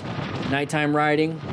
I use other vehicles' headlights for me. So he just moved to the open lane. He moved to the open lane. Everyone's moving to the open lane. It is what it is. It looks like Arizona a little bit at night. Karen follows me and confronts me about my rocket. Your red rocket? What are we talking about here? What are we talking about here? You a little dog, a little red rocket. Does have a red bike. All right. It sounds like. Oh yeah, that's a rocket. Yeah, it's a straight rocket. I would not be close to that. They're on to me, boys. Toledo Rocket Rider. That dude straight up has a rocket. That puts out a lot of heat, so I would not want to park behind him. I was gonna say that sounds like a jet engine. Let's take a look and see what happens here. Look at that thing. Is it just for show, or does that actually produce any type of thrust? I got hearing plugs in, so speak really loud. What is that thing? That's a rocket. Yeah, it hurt my ear. Sorry. When you went by. Okay, roll up your window, please. So you followed me home. It's a little awkward, lady. Have a good day. Yeah, you can just end it that way. Just Yes, like, sir. have a great day. Moving on. All right, here we go. We have an intersection. Okay, side of the vehicle. Watch out. Go ahead and move to the other lane. Don't worry about it. Just move to the other lane. Just move to the other lane. Not a big deal. Not a big deal. Just do a quick little swerve. Let them in. It is what it is. All right, what do we got here? Lots of traffic. Intersections are hazardous areas. Okay, once again, you learned this in the... Oh, you learned this in the Smart Rider training system. What are you doing?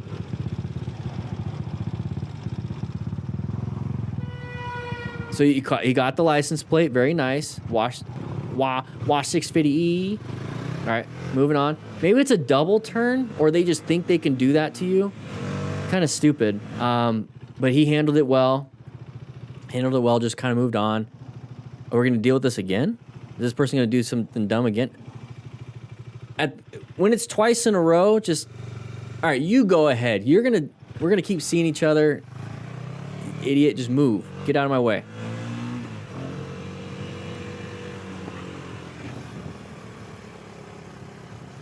Yeah, just let the idiot be in front. Nice little turn, moving on. All right, nice little swerve. Oh, why do we have to swerve in the first place? What is it that we didn't do beforehand that got us in that situation? All right, this looks like an e-bike or some kind of... Oh. That's the hard part when it comes to these e-bikes, and I think it is because he's got his speedometer basically there with the GPS. The thing with e-bikes is that they don't have amazing brakes. They have like really good, maybe, disc brakes for bicycles. But if you're traveling 20, like a really, let's go back to here. He's going 37. I don't feel comfortable going 37 miles per hour and having bicycle brakes. I feel like I need to have motorcycle brakes if I'm going 37. I mean, that's basically a Honda Grom. You know what I mean? It's a 125. What's up, bro?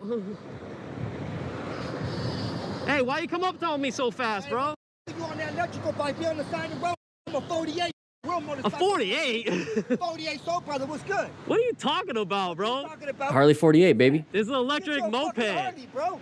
It's not made in the bike lane, bro. It's an actual electric motorcycle. You see the back of my stab right there, right? You see that shit, right? That's cool, man. He's a character. He looks angry. He's acting angry, but The other car was slowing down in front of me. he's not actually very angry.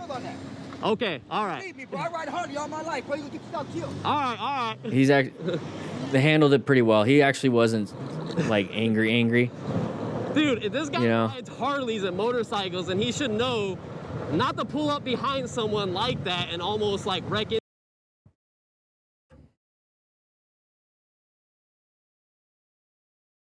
$25 miles per hour. We're going 11 over, buddy. Almost like wreck into me because a car in front of me went. Now we're going 40 in a 25. You see how like if you're distracted, you're not paying attention to the things that are important, like the speed limit, and then possible road surface hazards and a few other things. We're just chatting on the GoPro and doing moto vlogs, and we're going 40 miles an hour in a 25. Just because you can and you feel like doing it, it's better to practice not, because during school zone hours. Okay, that makes more sense. But still, like it's the idea of being able to just ride within the speed limit, within limits. It's a practice for limits. You know what I mean? So if we're in the mountains and stuff, it's like, hey, the speed limit's 35 or it's 45, and the sign says, hey, it recommended 25, but I'm going to take it 50 at 60. It's practice. It's training scars. That's what I'm trying to get at here, is that the more you practice not doing the thing you should be doing, and probably it's not 25 because it needs to be school zone hours. So let's say 30, 35, whatever it is. It's, like I said, the idea is there. I'm wrong on the other part, but the idea is sound. Is you want to do the right thing even when you don't have to. So like when it comes to just anything, like it's hard to explain. I think you guys are getting some of that stuff, but you're building bad habits by not doing the thing that you know you should probably be doing. Like I'll be walking and I see some trash in front of my apartment, and it's not me that did it, but I could build the bad habit of just not picking up the trash. Just because it's not mine, or I can build the habit of I pick up the trash and beautify my area, and that applies. Once I start doing that, it applies to inside the apartment. It applies to my own personal life, and it applies to everything else. That I create a consistent habit of doing the right thing, even when I don't need to. So when it comes to like I said, let's just say what the school's in session, so it's supposed to be a 25, and he's going 40. Make sure that we stick within the boundaries that are appropriate, so that we don't build bad habits and bad training scars, because that can apply when we're out in the mountains. And it's like, hey, it's a 45-mile road. I've been doing 15, 20 over all the time in the town and everywhere else, and it's not a big deal. And you have that habit, and boom, you get into a problem, into a crash, into a close call, whatever it is in the mountains. You never know when your bad habits and your bad training scars will show up when it comes to a real situation. 5 I don't know. 10 miles an hour over the railroad track. That's what I just want to say. I mean, there's nothing that guy did wrong, I don't think. So we pull out in front of motorcycles. Okay, so you saw it ahead of time. You're able to slow down. Good job locating, assessing, and navigating, because you knew that it's going to take forever for them to get up to speed. So you slowed it down. You have a great space cushion. One take wonder. You did a good job. We're passing on a double yellow. It is what it is. You do you. Big open area. Don't worry about it. It's a plywoodcompany.com. You know, they probably have some good plywood. You handled it. Moving on. All right, open lane pattern. Dumb motorcyclists. It's not always cars. Motorcycle riders are dum-dums too. Got to be careful with that.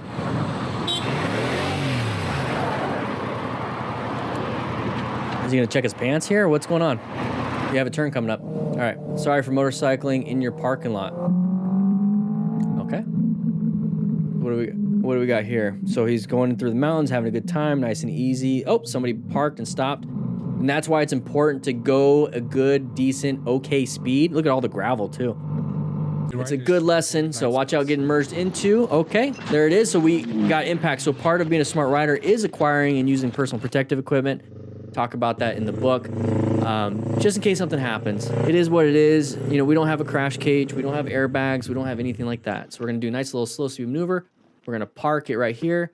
You have to put the side stand down, buddy. Oh, very lucky he didn't smack his neck or head on the side of that, the hitch.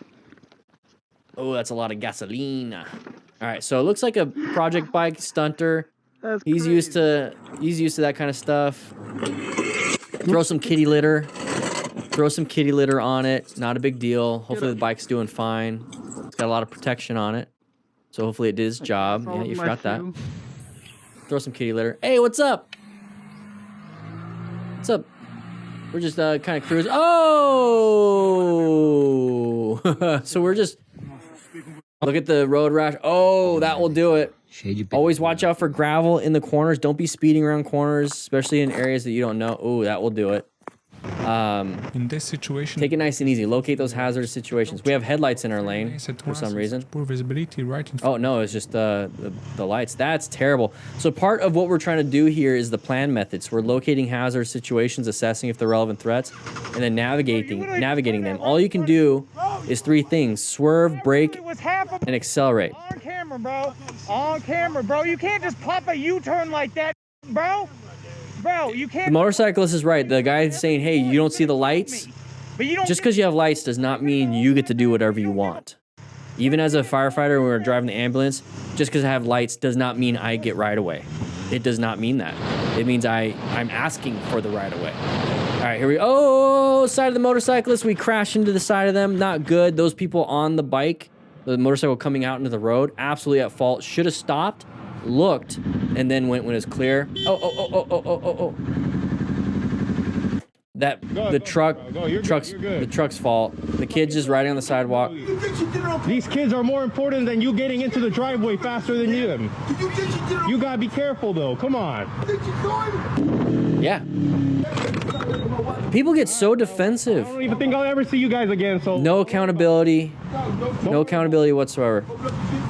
Don't worry about it. I'm not. Trust me, I'm not. Yeah, handled it well. Oh, you don't have to say that kind of stuff. I was just about to say you did well. It's like, you understand you're never going to see this person again. You can just kind of move on. Look at those gas prices. You saw that? Go ahead and rewind it. See those gas prices. Oh my gosh. Watch out for the bag. Watch out for the bag. Nice little slow speed one handled it. Oh. We're going to pull over. Very nice. Very nice. Throw it in the trash can. Honestly, those recyclable things, it's all a scam. They all go into the trash. Completely didn't expect the dangerously wet road, especially on a curve. All right, so left sharp turn. Okay, nice and easy, nice and chill. What's that on the ground? Why does it look different? You see how the ground is a little bit different color? It's a little bit darker. Now, I don't know if there's no snow around. I don't know if it's water. But maybe we just failed to negotiate. Who knows? Oh, okay, guys, don't do the wheelies. Don't do this. That's why.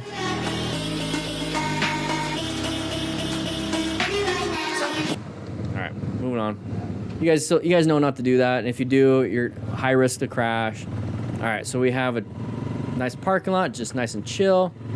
They're coming into our lane. Let's go ahead and move over to the other side, and then move back. That's the whole thing about locating and then positioning. And we have another dum-dum doing this stuff. I can't back up. You back up. I can't back. Okay, we're gonna go ahead and there you go. Nice little slow speed tight turn from a stop. That is a skill that we do in this riding smart book and the smart rider drills. Go ahead and grab the smart rider drills. We're over here practicing our high speed maneuvers on a track, and things happen. Practice your slow speed maneuvers, cone drills, lots of fun. 24 of them in there. It's part of the system. All right, there we go. All right, Eduardo, nice space cushion, handling it. Okay, that lane's moving quicker. We're probably gonna want to switch lanes, right? Oh, what are you doing? Yeah, there you go. Emergency accelerate out. Get out of there. This guy's acting like an idiot. We're going pretty fast. One second. You see the sign there? I want to point that out. Look at the sign. This biker admitted. Look at that sign. So look how fast we're going. We're going a little nutty. We have some squiggles coming up. Means we're probably, and there's a little square, and it's probably saying recommended something speed, and we're not doing that. Making quite big. Let's take a look. We have a sharp turn coming up ahead. There's the chevrons indicating it's no. There's another sharp turn coming up ahead. There's chevrons indicating, and we low sided and crashed into the side of the mountain. That's gonna be a lot of pain. Okay, he's got full gear. He's got leathers. He's just got a shirt on top. Really pushing it. Really pushing it. There's the low side. Ooh, back and neck and head hitting the rocks. And he's not feeling good. He is not feeling good. Buddies are right there. Pretty interesting how... I wonder if we were doing all that to get some really cool footage and they were just sitting there with cameras. You know what I mean? All right, close call. Scottish Zoomer. Is that a dog? You guys saw that dog? All right. Oh, side of the pedestrian. A little scary. You see how you couldn't see it? Nighttime hazards. Be very careful with that. Be a little cautious. Same thing, nighttime hazard here. What does the road look like? Pretty crappy. We have a lot of light here. That person did a crazy sharp turn. Maybe a little drunk. After almost colliding with curb at 30 miles per hour, it turns out he's on his phone. Yeah. Distracted driving or drunk or diabetic episode. Having a medical episode. There could be a bunch of different reasons why somebody could be doing this. Now we find out it's the phone. Maybe he's calling 911 because he's having a diabetic episode. Maybe you should pull over first. Yeah, it is what it is. Just kind of move on. Let them hit the curbs. Let them do their thing. Hopefully they don't hit you. But at the same time, I get it. People want to police this so they don't harm anyone else. as sad as it sounds, it's not your responsibility. You don't have to take that responsibility on. You really don't, because there's not much you're going to be able to do. You're not going to have the influence. I mean, even with a loved one close to you, unless they want to change, they're not going to change. And as much as you push and as much as you try, as much as you guide, as much as you try to influence, if they're unwilling to change, they're not going to change. Ignore the rider. They have to want to change for themselves. Sideswiping him. And good luck trying to convince a driver like this or the driver on the phone, hey, I think you need to change. Because right here, this is absolutely ridiculous. At this point, you apply the brakes, let them in, let the idiot just pass everyone. They want the speed anyways. You can emergency accelerate. You can't swerve left. So apply the brakes would be a simple one. All right, here we go. Side of the vehicle. Are they going to come out? Yes, they are. So emergency accelerate, emergency swerve, emergency brake. What do? We just did a nice little swerve. Handled it pretty well. Moving on. Not a big deal. Okay, it's going to turn green. Are we in the left turn lane? Yep.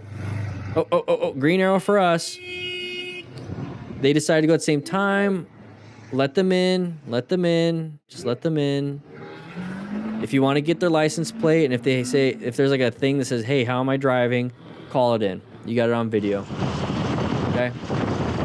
All right, we're all sharing lanes here. Oh, please don't crash with that. With nothing on. Oh, all merging areas. Are they going to come into our lane? Yep. So apply the brakes. You don't need to fight for it. You're not going to win.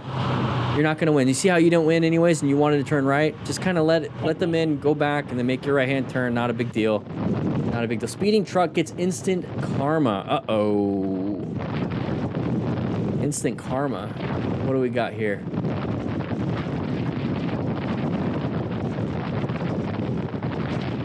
Okay, so they moved over. It was an open lane pattern. They switched over into the open lane.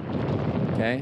Where is this at? You saw the 1060? 1065? Oh, we got pulled over by undercover. I love that. All right. So position for safety. I want to pause this real quick. Look at this. When we talk about the plan method, position for safety, a lot of people ask me, no, actually nobody really asks me. They just kind of understand because I teach so well. What does position for safety actually mean? Because I talk about it, right? We locate hazards, simple, right? Intersections, corners, side of the vehicle, open lane pattern, assess relevant threats. Are they actually like going to come out? Are they starting to? And then active ones, they're in our path. But what is position for safety? So when you're riding in traffic, you want to start off and put yourself in a position for safety. And then you rotate the other things, LAN. But you're always trying to make sure you're in a position for safety. So if I'm riding in traffic, this is a great position for safety right here. Now, why? I'm looking for a good line of sight, a good space cushion, and at least one escape path. I really want two, but I will take one, okay? So right here, we're off to the side a little bit, okay? You can be off to the side over here also. Now, why would you be off to the sides following vehicles? Because look at the line of sight you have. See that line of sight? You can see cars ahead of this car in front of you. If we're over here on this side, we could do the same thing, right? Now, why would I want to be on the right side, though, versus this side on the left? Because there's the other option. Where's my escape path? I want at minimum one, but I want two. So the one that I would have in either one of these spots is if they slam the brakes, right, and I don't see it ahead of time, I could just lane split. I don't see it ahead of time, I can hopefully lane split between the curb and the car, right? Boom, I got my escape. Now, if I'm over here, I can lane split or I can swerve. So I got two. And when I said I want a space cushion, this is your space cushion between you and the vehicle, right? That's going to be hopefully enough to progressively brake. But if you are just going straight and you're braking because they're slamming the brakes and you're trying your best to progressively brake, but it's not enough, and you're in a lane filtering position, if you're like right here, right? And you're braking, it's not enough. Oh my gosh, what's going to happen? It's not enough. Oh, I'm just kind of lane filtering, and then I slow down and stop. I stopped after the vehicle, but I have room. If I was right behind the vehicle and I'm like, oh no, I'm not going to stop. You see what I mean? So putting yourself in a position for safety in the first place will set you up for success versus I hope I have enough skill and I hope everything works out. I like being off to the sides where I have a good line of sight. My space cushion is way up here if I needed it. And here on this right side, I can swerve right. Now, if If the curb was over here and this was open, then I'd be over here on this side. So it's a constant adjustment. And that's for riding in traffic. All right. Wait long I talk about that in the book. Splitting at such speed and lack of Talk about that in the book. coordination. Oh, line of sight issue, kind of speeding a little bit, left leg injury. I have the rescue booklet right here, so make sure you guys check it out. It's part of the system. Oh, that doesn't look good. Hopefully it hit the back of the vehicle, like the back tire versus his leg. Because if it smashes his leg, there's a good chance of compartment syndrome, some actual nerve damage, and a few other things, maybe a loss of that leg. So good job moving over. Ensure your own safety. He is standing. That is good. That is good that he's standing. That means he has structural stability in that leg. All right, here we go.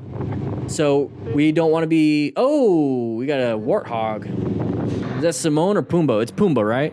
Yeah. All right, car cuts me off without looking. Okay, they've moved out into multiple lanes. They want to get in the possible left lane to make a left. Good job with applying the brakes. Nice little Honda Rebel. Love it.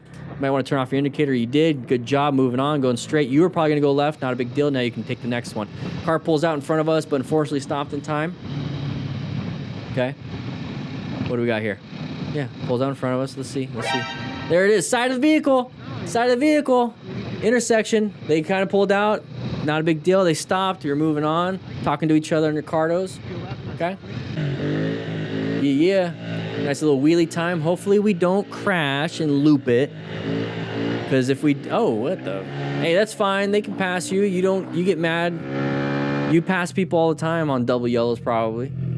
All right. We're stuck in traffic. I've done this a few times. Stuck in traffic. I get off the bike. But cops don't like it. They want you to stay on your vehicle. They want you to stay on your vehicle. But it gets tiring sitting, straddling the bike, just kind of sitting there. I put the side stand down, I sit on it, and I just keep my feet on the peg so I don't have to hold the bike up. That guy over for doing that. Oh, and the guy, he passed on the shoulder. That guy for doing that. Oh, are they coming at me? I'm fine.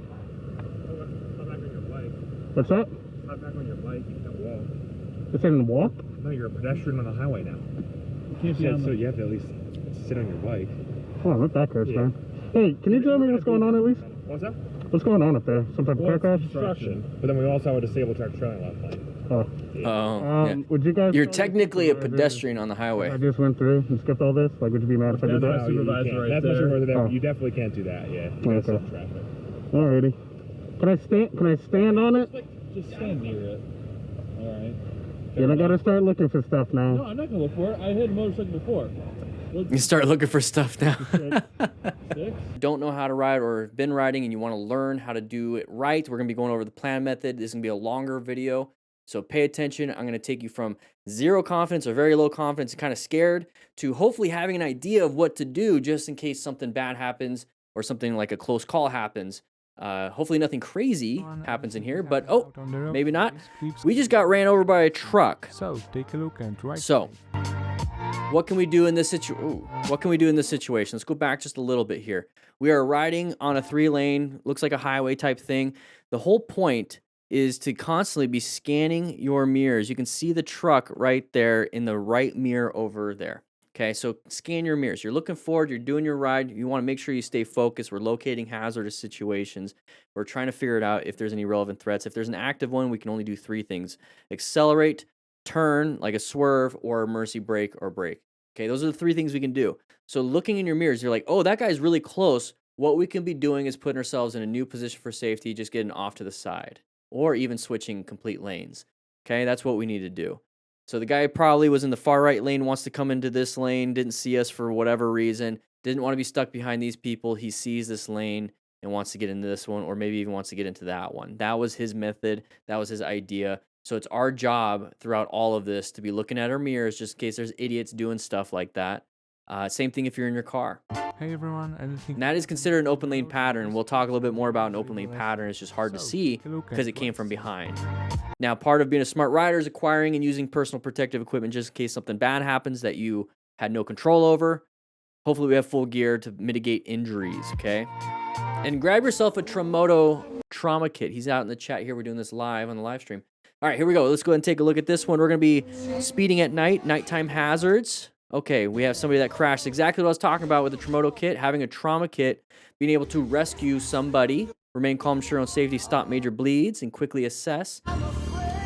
That is a card that we have in the motorcycle training system that I have, where you get all the books, everything that I'm teaching, take you from nothing to a confident rider. All right, so going through a corner, chevrons indicate sharp left turn. Going pretty fast. I don't know about the music, so we're going to go ahead and mute that.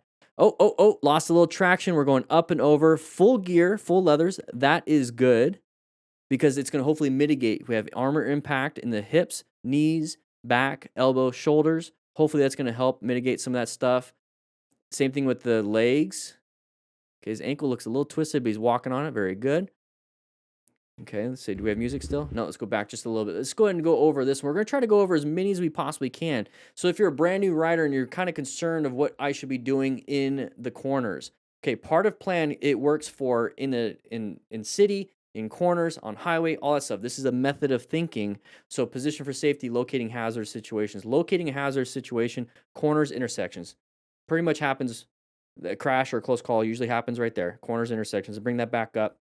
Any relevant threats or navigate active threats. An active threat or any relevant threats that might be popping up would be like gravel, road surface hazards, a car merging into our lane. We see the pattern of the side of the vehicle. We see an open lane pattern. All these things, hopefully we get to be able to talk about it today. But are you the active threat? It's not always external. Are you the active threat? Going too fast for your skill? Are you the active threat? If you are the active threat, you must put yourself back into a position for safety. If you're the active threat for going too fast, what should you do to put yourself in a position for safety, everybody? Write in the comments, what do you think? What do you think? We should probably slow it down to put ourselves back into a position for safety. This is the moment we should be slowing down. We should not be trying to slow down right here because we're already needing to turn. We should slow down beforehand. So right here, it's going to be a sharper turn, and look at all the gravel. Once again, we're locating hazardous situations, right? We're locating, hey, is this a relevant threat? There's gravel on the road. Well, the gravel's not in front of me. It's off to the side. It's not a big deal. But there's gravel in front of me, and it looks like snow, so it might even be snow. It might be ice. So if it's an active threat, what should we do? Avoid it. Swerve around it, or slow down enough to where it's an easy just adjustment into a new lane position. We hit some ice, though. And this is the problem that we have. So are we the problem? Think about that. Ask yourself, am I being the problem right now? Am I riding angry? Am I riding frustrated? Am I speeding because I'm not thinking? So do a safety checklist, okay? I have a video on that, okay? State of mind is the biggest thing when it comes to riding. You'd be surprised. It's not necessarily your skill. You're just having a good state of mind. And I say that because there's a lot of drivers out on the road that are absolutely terrible drivers, but they still make it home. Maybe because their state of mind is not like stressed out all the time. All right, so check in our Spotify playlist at a stoplight, not a big deal. Anybody gonna come up behind us? There's a GPS. I like having GPS on my phone. Oh, they're not supposed to go. Now we're kind of confused. He wants to get out of the intersection. It is what it is. Now, when it comes to, like I said, locating hazardous situations, let's go back to here. Let's do, okay, red lights, so that way you can see it. Locating hazardous situations, intersections, and corners are hazardous situations. Being able to have our state of mind and focus on what we're supposed to be doing is extremely important. So we're going from one focused task here, checking, making sure we have the good Spotify playlist perfectly fine, right? The moment he sees it turns green, because he keeps looking up, looking down, look, oh, it's green, time to go. So he sees that it's green, time to go, has his GPS, perfect. I use Rockform for my phone mounts, link in the description for a discount there. But he's checking that instead of like checking for traffic. Green does not mean go right now. It means, green means, let me rephrase that. Green means let me rephrase that again. Green means we have the opportunity to go. We still need to check to make sure it's safe to go. So as soon as he sees that it's green, I'm going to go. No. It's green. That means it's our opportunity to go. Let's go ahead and double check, make sure where everything's safe. So he instantly goes, doesn't see that the car is still going. Should they have gone? No, the car should have stopped or whatever. Should have not done that. It is what it is, but it's our responsibility to make sure that we're safe. So he starts going. Now he sees it. You see how the camera switched over because he has the camera on his chin. So it switched over. Now he sees it. We got distracted by our phone. It's okay to do the stuff on your phone. It's just that when it's time to actually pay attention, stop the phone, look, and then go. That's all it is. Oh, lane splitting. No. I don't think that's legal in this state. It's a gamble. This rider found out. Are we that car the active threat? Are we the active threat? Good swerve, good escape. Everything else was fine. He did one of the three things. He made a swerve, did fine. But we became the problem. One of her first times on the road, people are honking. Okay, I hate it when people do that. Come on, man. She's learning how to ride. Who cares? Going down a big hill slowly for the corner at the end. Okay, exactly. I brake so she has room not to have cars honking up her ass. Very good. We have dumb people like this in trucks getting pissed off, passing on a double yellow in a blind corner. Dumb of the truck to do this. What are we doing?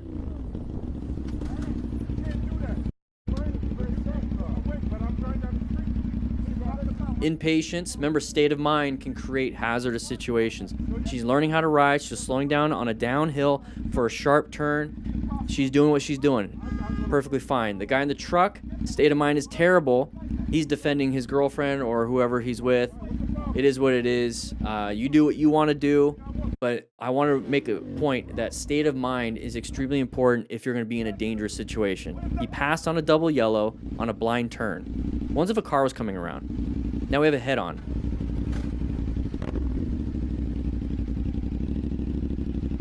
First time out on the road. And here's the thing. This is one of the first times out on the road.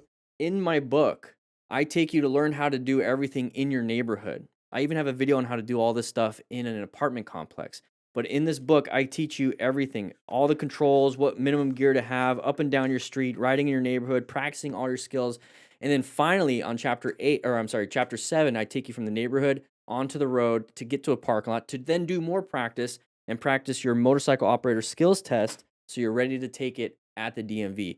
I don't want you learning everything out here on the road. Higher risk, you need more skill. So practice as much as you possibly can in the neighborhood before getting out on the road. And I take you step by step in that book, link in the description, the Smart Rider Motorcycle Training System. I don't want you guys making mistakes or causing issues out here on the road because now that guy could have done something. He could have sideswiped her because he's being a dumbass. Or she can panic and slam the front brake because she's scared.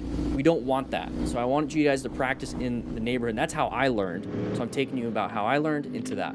All right, here we go. We're going to be riding on the highway-ish. Okay, well, not really because it has stoplights and stuff. Great progressive braking. Great progressive braking. We talk about that, like I said, in the neighborhood in the book. So green light, good for us to go, right? It's an opportunity to go. So intersections are hazardous situations. There is a line of sight problem. That vehicle could not see us, which is kind of weird. Why are they turning out in front of a car, right? They could see the car. So you have to plan for idiots too, okay? So how do you plan for idiots? Look at him. He's reaching for that front brake. He perceived. He's about to react. He's about to do it. And he's going to have a really good total stopping distance because he's practiced that progressive braking. So very good. A little bit of a skid, but hey, it's a success, right? Was a dog driving? I thought I saw a dog. Yeah, there's a dog in the middle. I thought the dog was driving. I thought the dog was driving. I was like, what the heck? It's a good job. Scary. Imagine if he was going super fast. Slow speed maneuvers. The worst possible ways to start a ride. That's what the Smart Rider Drills is all about. Try not to fall on some leaves. Now, what do you think happened? What do you think happened? Remember we talked about that guy with the snow? You need to look for road surface hazards. So a road surface hazard here would be the leaves. Now, leaves aren't really the problem in terms of just being a leaf. The leaf isn't the problem. It's the leaf being underneath the tire when we're trying to slow down and it slows down with us. We grab traction on the leaf and the leaf on the bottom didn't grab traction on the concrete, and so it slid.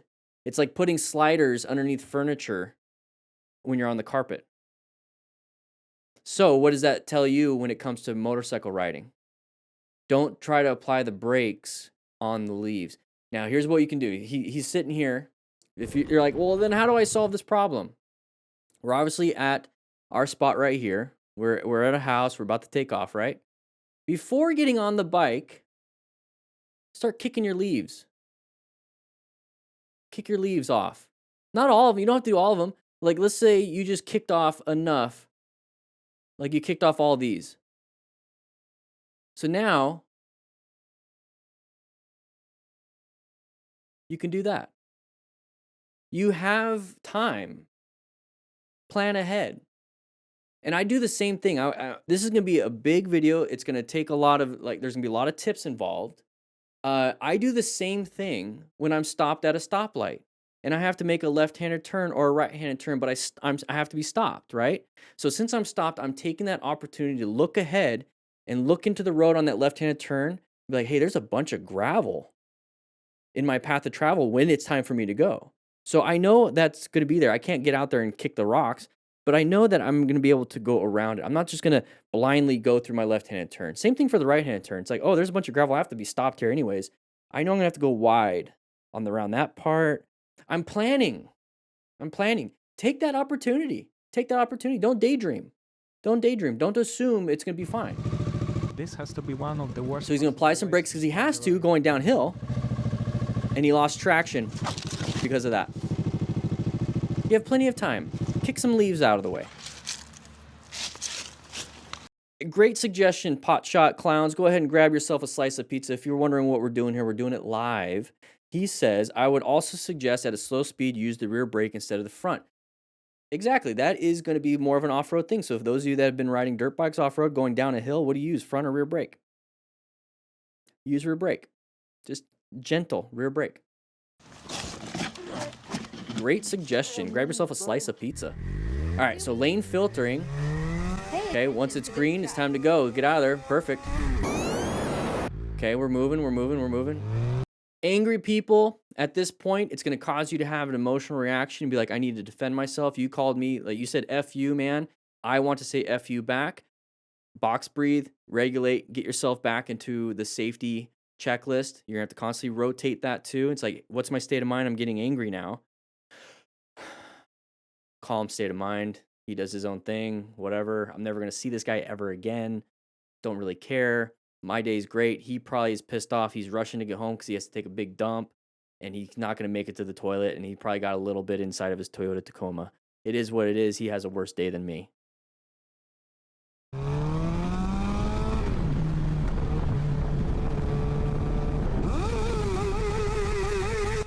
See, when you respond, it can create more problems. You're escalating it when you can de-escalate inside your mind. All right, here we go. Sprout 24/7. Open lane pattern back there. I see that. Anybody want to switch over to this lane? I wish we can see better on the open lane pattern stuff. So I'm going to point out here. Typically, we see it from the front end of the motorcycle. We're not going to be able to see it here, but this is a great opportunity still. This vehicle in the middle, there's 3 vehicles here. This vehicle in the middle does not want to be stuck behind this vehicle, so he's going to switch over, right? Because it's open lane. It's an open spot. You do that all the time when you're at the grocery store. You do it when you're driving. Hey, that's open. I don't want to be stuck behind here. I'm going to get in the next lane. Simple, right? What you don't see, because I'm blocking it, this vehicle is thinking the same thing, and there's a shadow right here. So that shadow indicates that there's a vehicle there. So that blue car is like, I don't want to be stuck behind this person. I'm going to switch lanes. Why did they not see the motorcycle rider? Why did they not see it? Right in the comments. Just kidding. It's right here. Inattentional blindness. When you're not looking for something, you don't see it. When you're not looking for road surface hazards, you don't see it. When you're not looking for patterns, you don't see it. You have unintentional blindness all the time too. Your brain can only handle so much stuff. So much stuff. When you want to buy a brand new Ford F-150 that's red, and you've been thinking about it, you've been researching it, it's in your mind, what tends to happen when you're out driving until you finally get that vehicle? You start to see red F-150s everywhere. That's weird. That is because your brain is focused on the thing that you're focused on.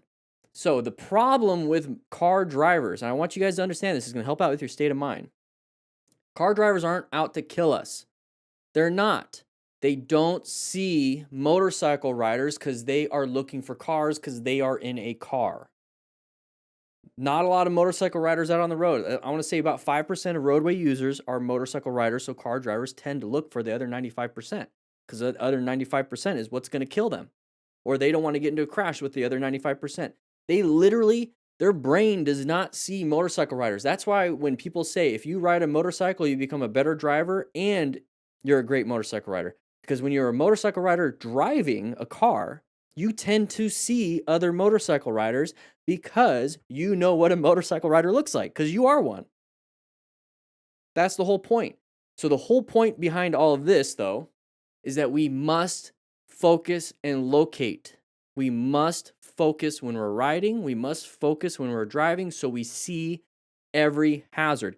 Like I said, inattentional blindness. I want you to be inattentionally blind to bullshit out on the road.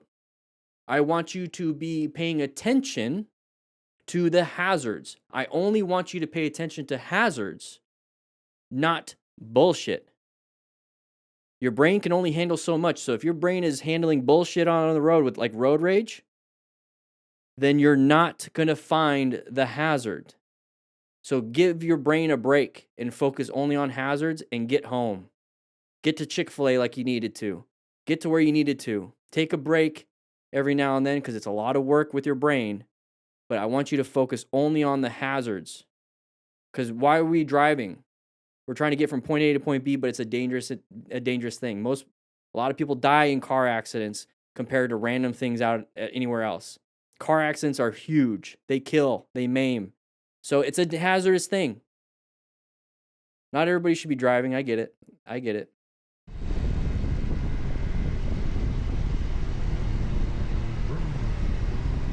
Switched over. That's an open lane pattern. We try to see that when we're out riding. We're going to hopefully see a side of the vehicle pattern too. So in that situation, what can the motorcycle rider do? 3 things, like I said at the very beginning. We can emergency accelerate, emergency swerve, or emergency brake. In this situation, we can't swerve left, can't swerve right. We're kind of boxed in. If I emergency brake, maybe that car will get in front of me. But what I'm going to do is do a quick little blip of the throttle, get ourselves out. So only 3 things we can do. Make it simple, guys. Rev bombing doesn't solve anything. Honking the horn doesn't solve anything. Get yourself out of danger is what's going to be the thing that you do. And only 3 things we can do on a motorcycle. We can go, stop, and turn. So do it.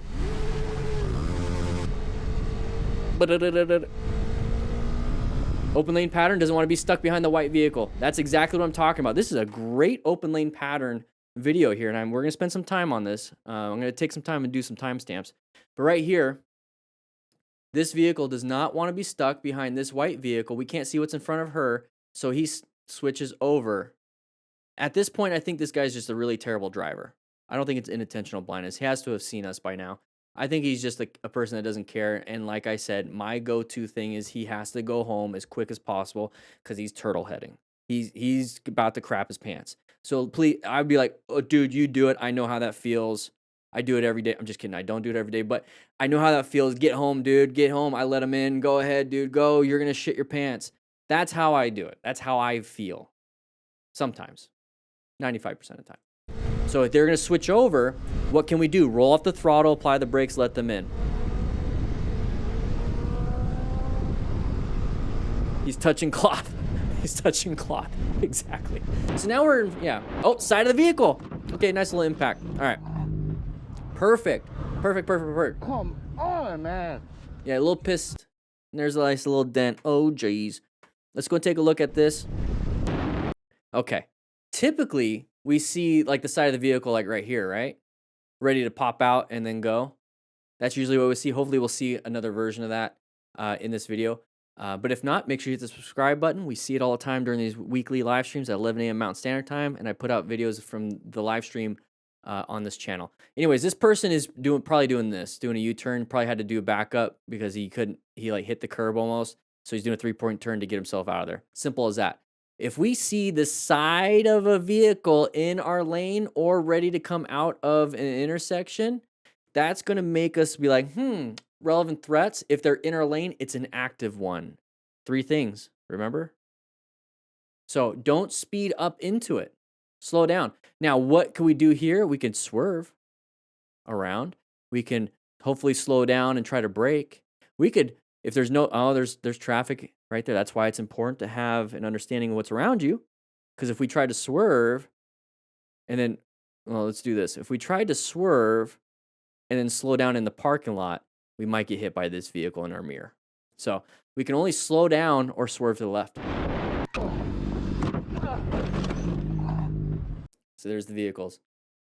How come they're able to slow down and stop back there? Don't tell me it's because they have 2 to 4 brakes. More than likely, the reason why we didn't show much more at the beginning of this is we were probably speeding. So are we the hazard before the real hazard pops up? And they were paying attention. They were locating hazardous situations. The only time I would ever do that is if my bike was damaged and I wanted insurance payout, which is considered insurance fraud. So don't do that. Come on, bro. Bro, you were going too fast on that one. You were going too fast on that one. Now, I don't trust everybody on the accident scene. Never admit fault. Nice sweats. God, why do people dress like that? At least dress up. Like I'm online and I dress up for this. Come on, if you're gonna be out in public, dress. That's a beautiful bike. That sucks. I got you, bro. Nice little QR codes on his windscreen.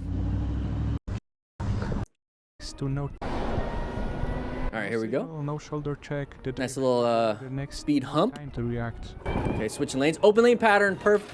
Oh my gosh, we got an open lane pattern right here. You guys see it? Now he's gonna probably have some injuries to that right knee. Gosh, look at that open lane pattern. Hey, we're stuck behind this long line of people. Oh crap, there's an open lane to the left. Motorcycle rider's like, I'm gonna go for it. So did the car say that. Now we're stuck here. What can we do? Swerve more left as best we can, accelerate out, or apply the brakes as best as possible. I would probably swerve left and accelerate out and then apply the brakes afterwards because we have a stoplight coming up. But that's an open lane pattern. So before we even get to it, this is the pattern before it happens. So if you see this, be like, if I was that white car, I'd want to switch out real quick. But I also want to switch out real quick. I want to be there also. So what I would do and what I do in my van, because I have a sweet Chrysler Pacifica van, I love it. All the seats down. I can put a 4x plywood sheet in the back there. Anyways, it's great for the dogs. Either driving the van or the motorcycle, I creep into it. I don't gun it to go. I just kind of like, okay, I'm going to get ready to go. And okay, now I'm over here and I'm still going. Nobody wants to come out. Okay, I'm going to go and pick up my speed to normal speed. I'm very cautious because I recognize that this happens quite a bit. Time to react. He guns it. You see the speed change? He's going 39 right there. 34. So he's accelerating. So I'd be concerned about his knee because his knee's what hit that front bumper. So make sure you wear gear. Oh, that is not good. Good job moving over, allowing that person to do its thing. You're not going to win that. So found a new position for safety off to the side. Very good. Yeah, adrenaline's going to kick. That's a great thing right. It wasn't great. He did great. Showcasing the adrenaline and the breathing problem. So you're going to have an adrenaline response. So I would stay pulled over right here, or as soon as possible, I find a safe spot to pull over and I would do some box breathing. Okay. So I'd inhale for 4 seconds, hold for 4 seconds, exhale for 4 seconds, hold for 4 seconds. Do that 2 or 3 times, and your adrenaline and everything will shoot down. Because you don't want to be riding.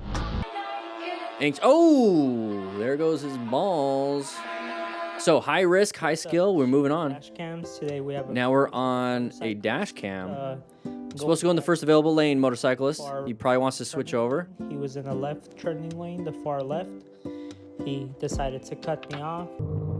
Okay. Well, I mean, that was like, that happens all the time. It's funny because we're seeing it from a car's point of view. And I bet you car drivers have their own dash cam channel, like Moto Stars that we use here or whatever.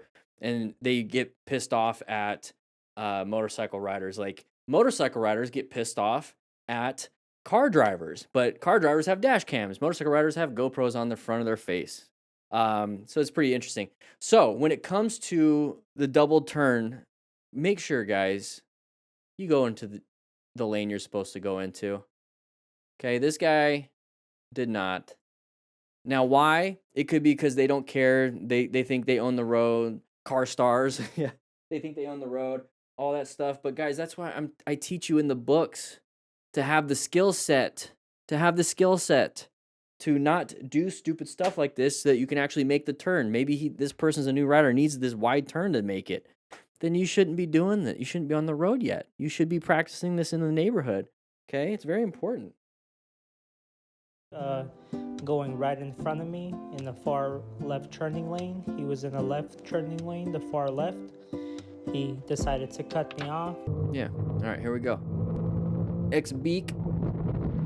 Okay, we're going pretty fast in the lane splitting type of way. Somebody wants to switch over, open lane pattern right in front of us. Now you're starting to see a little bit of that, right? They want to be stuck behind the big semi. So now that you understand the patterns and you understand plan, you understand what you need to do, let's take a look at the rest of these.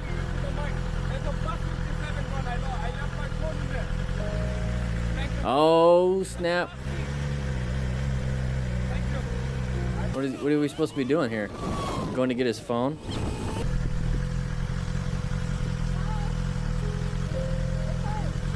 I don't know. Ooh, oncoming traffic. We have a bike down. So we're going to be watching some crashes and close calls. So if you're a brand new rider, let's pay attention so we know what to do and what not to do. Make sure you get the Smart Rider Motorcycle Training System. Bunch of books so we don't make these mistakes. So that was a nice wide turn from a boat. Always anticipate with a trailer, they're going to be making wide turns, just like semis. Eyes did not deceive me, but at the very last second, he indicated to the right. You can see he actually started his right turn just a moment before he signaled. Oh, okay. Anyways, we're having some fun with our friends. We have sides of the vehicles. Oh, wheelie time. Hopefully nobody loses their muffler. Oh, there it goes. We're going to run it over. Nice. Now they can't just slip it right back on. You're going to have a nice little dent in it. So road surface hazard, lift your butt up just a tiny bit when you go over it. There it is. Stupid driver speed up and cut off motorcyclists. All right, but he ain't having none of it. Let him have it. So you're not going to win this. So if you don't know anything about motorcycles, we are tiny and cars are big. And so a law of gross tonnage, we get impacted, we go down, okay? Foot brake Frank. So probably a stunter, I'm assuming. Brian636, go ahead and comment, please. I don't know what a foot brake is, unless it's the rear brake. Whoa! Very lucky. Very lucky. Here we go. So we're coming up here. Oh, traffic, moving over, slow it down, relax. We don't know what's happening. There's already EMS or first responders on scene. We don't need to stop and rescue anybody. So he's letting everybody know, move over, move over, move over. Are you getting pulled over? Oh my God. What are you doing? Me doing that. What'd he do?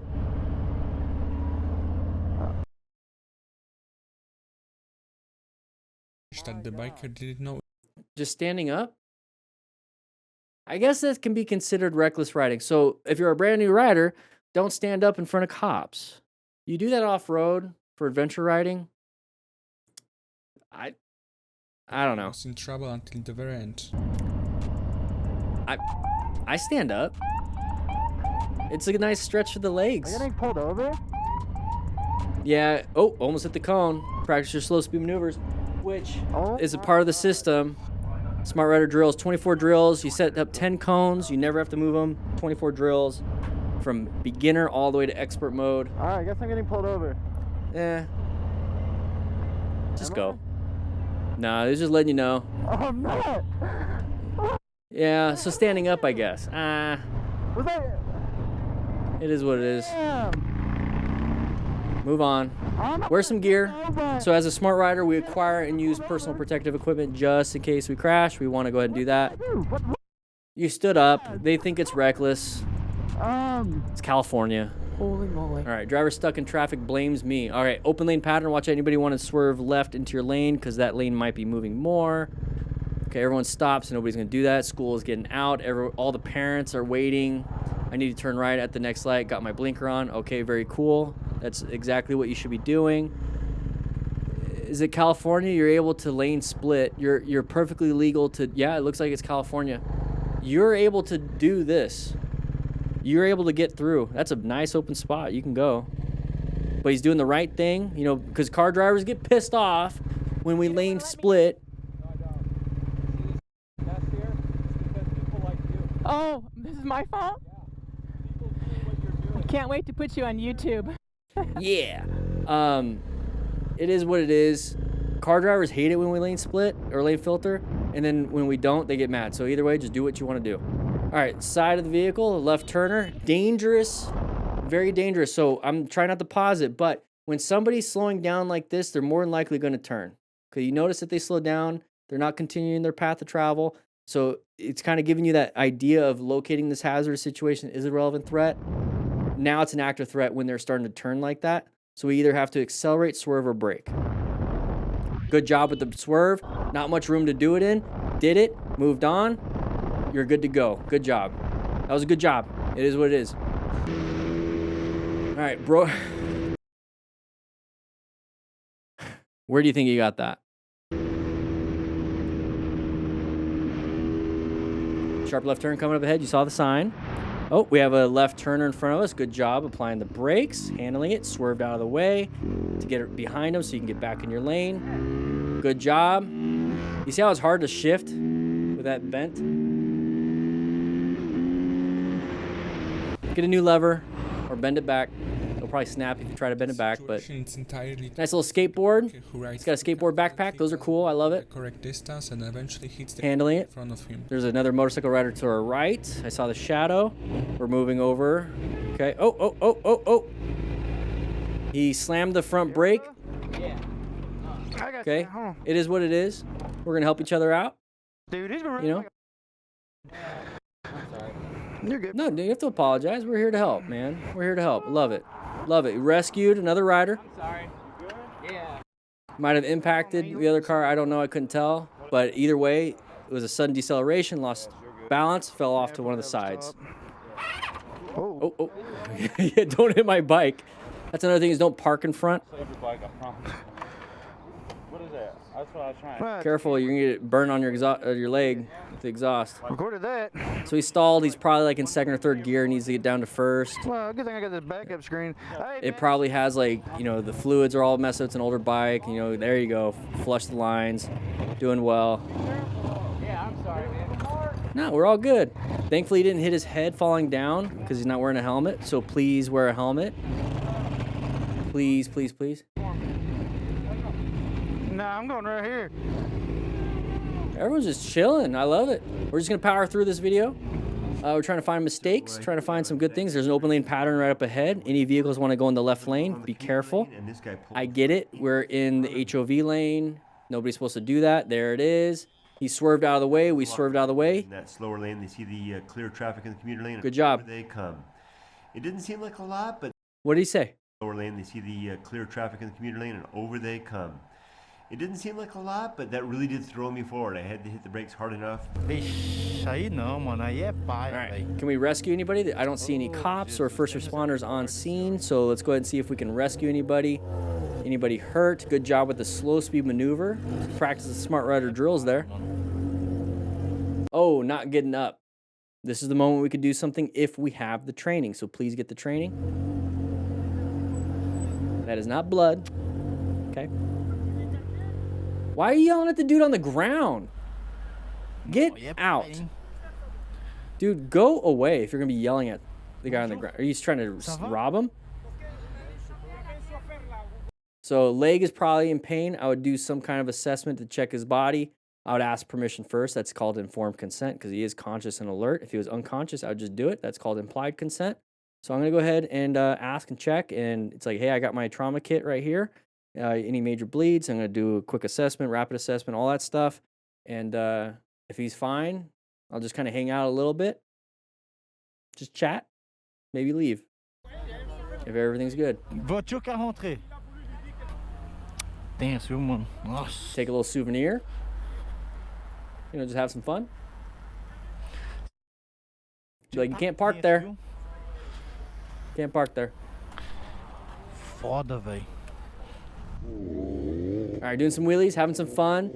Closed area, no traffic. I have no problem you guys doing this here. Just don't do it when there's pedestrians and other cars. He hit his head pretty hard there.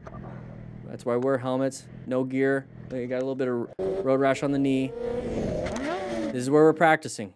Look at the leg. Instantly ripped. Got a little bit of road rash on there. Probably an impact to the knee. A little bit of pain. Oh, a lot of pain. Enough to get an ambulance. All right, here we go. We're in a car. We're going to have a motorcycle rider going to head on. Car driver paid attention. Car driver, the truck driver would have won that. But thankfully, we have nice people out there, not fighting for the lane. He knows he would have killed that person if he just kept going. 97 kilometers per hour, that is 62-ish. Okay, we have a vehicle in our roadway. Move over. There we go. New position for safety. Look at the position we're in. We're right in the middle of the lane. So when we're talking about the plan method, we are locating. Oh, there's something up there. Assessing. Oh, it's in my lane. Immediately an active threat. I must move over as best I possibly can so I don't get hit. So watch. He's doing that. The only thing that saved him was actually moving. The hand up thing didn't do anything. Move over. Get yourself out of it first. And then do the thumbs down. Thumbs down is always something that... I don't like the finger. I like the thumbs down. Oh, left turner. Good swerve. Find the escape. Found the escape. Hey, we're on a Super 73. So max, unless you go to level 4, you can, level 4 you can go 32. But probably max is closer to 25 on this. It looks like he's going 25. So he's probably level 3. Finds the escape. Good job with the swerve. Now we can swerve back onto the main road, or we can keep slowing it down enough to do this. Good job. I have 2 Super 73s. They're fun. Oh, with a passenger, nice little swerve, not speeding. If we were speeding, that would have been a lot harder to do. Beautiful looking bike. Moving on.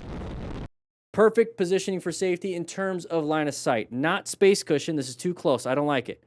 I like being off the side. You notice how on the side you can see way ahead. So when you're looking for a position for safety, one escape route at least, good line of sight, and a space cushion. We have at least an escape route right ahead. So if this person slams the brakes, we just keep going lane split. And we have good line of sight. So be off to the sides on your lane when you're next to vehicles. So you can see around. Oh, anybody want to come over? There it is. Open lane pattern, moved on. Thanks for Should they have come into our lane? No, they shouldn't have, but we were able to navigate that pretty well. So with that said, hope you guys ride safe, be safe. All right, everybody, we have a MotoStars video. We have people crashing. So if you're a brand new motorcycle rider, the point of this is that we're going to go over why they crashed, what we could do differently, so you don't make these same mistakes yourself. So he did hit somebody. He did fall down. Hopefully he's not unconscious. I think he's just embarrassed. Yeah, he's embarrassed. He's moving. Okay, so what happened here, guys? What happened here? Right away. Okay, we're riding with a group of friends. So if you're a brand new rider, this is kind of a little freaky here. What we're going to be going over quite a bit here is the plan method. So positioning for safety, locating hazardous situations, relevant threats, and then navigating those active ones. So when it comes to riding in a group, you want to stay staggered. And part of positioning for safety is having good space cushion, escape route, and good line of sight. So if we're this guy right here, we're not paying attention too well when it comes to what's happening up front. Why is everybody slowing down? We don't know. Maybe the person up front in that car is slowing down, so they slow down. Why are we not slowing down? So paying attention is incredibly important. Don't just keep riding and following.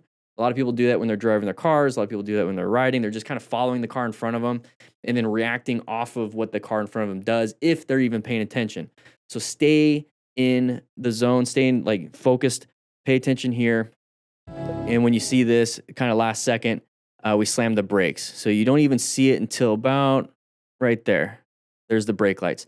Now, what could we have done differently so that we didn't have to slam the brakes? He could have swerved in between. All right, let's take a look at this one. So we're going nice around this corner, it's a sharp corner, and we low-sided. Good job on the rider with the camera, being able to apply progressive brake pressure. Now look at that corner right there. I want to point it out. Look at that corner. It's a pretty sharp corner. Didn't really look like it when we were in the middle of riding through that corner. So a little bit too much speed, and we had to lean it down pretty hard. We're trying to get that knee down. He's already prepped for the knee down. Just take it nice and easy. So there's the knee. And you don't realize, in order to get your knee down, you do have to lean the bike pretty far. It doesn't look like we're leaning it very hard, but we are. So if you're trying to get that knee down, just try to stay upright on the bike and just lower your speed so that you're not having to go this far so you can just make the corner, okay? So just slow it down. Once again, when we go through these videos, you're gonna notice that a lot of the crashes and close calls are gonna happen in intersections and corners. So when we see that, we see a corner coming up and an intersection coming up, that's a hazardous situation. So now we need to start looking for threats. All right, crazy moment about to happen in 4, 3, 2, 1. Oh. Yeah, it's a pretty crazy moment. Let's take a look what happened here. Okay, green light, red light for us. It looks like the black car ran that red. There's the impact. So when it comes to this, like, how can we rescue these people? So part of having any medical knowledge, trauma knowledge is remaining calm, ensure on safety, but then stop any major bleeds. And part of the Smart Rider motorcycle training system is that you do get the rescue booklet, so you learn how to do that. You also get the rescue card, so you know what to do. So check it out. Links in the description for that. It's part of the system. So big mob ride. So if you're a brand new rider, I would not recommend joining one of these things. I know that's maybe why you got the bike, so you can ride with your friends and do some crazy stuff like this. But there's a big chance of you getting into a crash.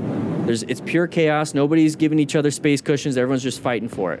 All right, so if you're a brand new rider, don't be doing this. You notice how he's not coloring within the lines. He's not riding within the lines here. He's using the whole road for it. Yeah, it's great when there's no traffic, but when there's a random person on a bicycle, that's what's going to happen. You notice how he didn't even slow down. He's holding the brakes, can't do much. He's ready to honk the horn. He's not slowing down. He can't do much. So part of planning your ride is locating that hazardous situation, okay? It's a relevant threat. He's in our lane.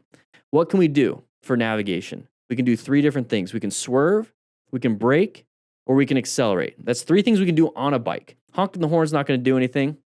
That guy's not going to pedal harder to get out of the situation. And if you think about it, the 3 things that bicyclists can do is also swerve, brake, and accelerate. He's not going to be able to accelerate hard. You know, it's hard. You got to pedal really fast. He can brake pretty easily. Swerving for him, not going to do much. For us, same thing. Bicycle and motorcycle and cars. Swerve, brake, accelerate. Here, he's used to using the whole road. Why don't we just swerve left? Could have swerved. So he panicked, slammed the front brake, went straight towards him. So target fixated on the problem, not the solution. The solution would be to target fixate over here. He target fixated here, and he went straight to it when he should be looking this way and then swerving around.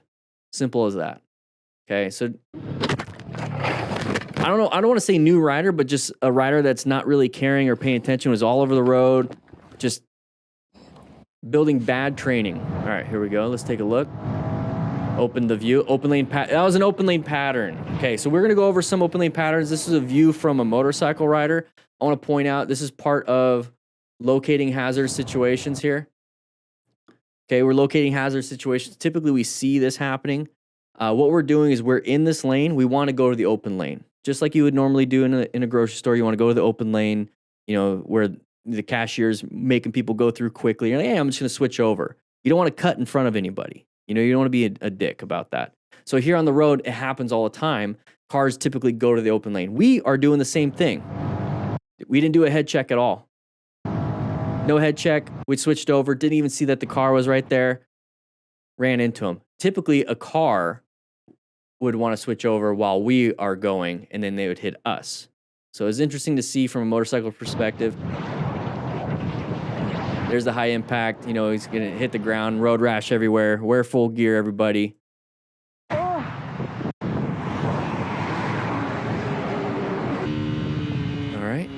Got some corners up ahead. It's a sharper right turn corner. We're going all over the road once again. Low side. So that's what typically happens in corners, that we low side because we're going too fast and leaning too far. Traction on our tires can't handle it. Maybe we hit some gravel, whatever it is we have no control over. We lose control and slide. So part of being a smart rider is acquiring and using personal protective equipment. So just in case you do fail, let's say it was none of your fault, whatever it is, or it was your fault, it doesn't really matter. Wear full gear so that you have some armor impact protection, and then you have some road rash protection. That was an open lane pattern. Who's at fault? Write in the comments, who do you think's at fault? I wonder if they're going to show the same thing again. Luckily, just ended a valuable lesson for. So we're going to pass on a double yellow.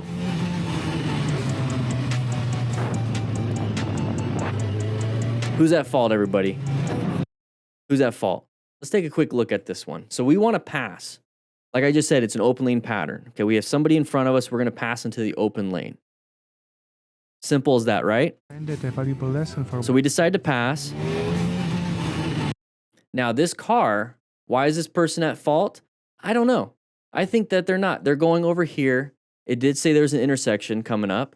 They want to turn left. You can do that if you're going to an intersection. You guys see the intersection sign? Luckily, just ended a valuable lesson for both sides. So remember when I was saying that we're locating hazardous situations, intersections, and corners? Let the signs let you know that there's an intersection coming up. It might not be the best opportunity to pass somebody. So we're passing somebody when there's an intersection. We can't see that person up ahead, so we have a line of sight issue. Now we see this, we speed up. Now what do? So we got ourselves in this situation. It is what it is. Okay, it is what it is. Maybe you would have done this in the exact same scenario. Maybe you did this and it was purely okay. It was like a slotted, it was a dashed line. It wasn't solid, double yellow, all that stuff. It is what it is. Somebody's coming out. What are the 3 things we can do? Swerve, accelerate, or brake. What did they do? They swerved.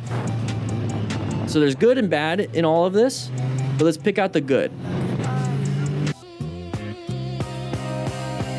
Oh, geez, not wearing gear. Oh, multiple impacts. Okay, so what happened? What the heck? That's a body. There's a couple bodies. So 2 motorcycles, maybe a third. Looks like there's a third motorcycle up ahead. We impacted, so it's 3 people at least. 4, 5. Okay, so we're in a group ride, right? And you think maybe one person's going to crash, you can be able to help them out and rescue them, right? You're the only one with medical training. This is you. You just got into a crash. You're the only one with medical training, but you're the one injured too, and there's 4 other people that you need to take care of. Well, at first you take care of yourself. You have to ensure your own safety. That's number 1. And you have to stop any major bleeds for you. If you're not bleeding, you're doing fine, and you're safe, now you can start checking on everyone else. Wouldn't it be nice in a group ride that all of you guys have this medical training?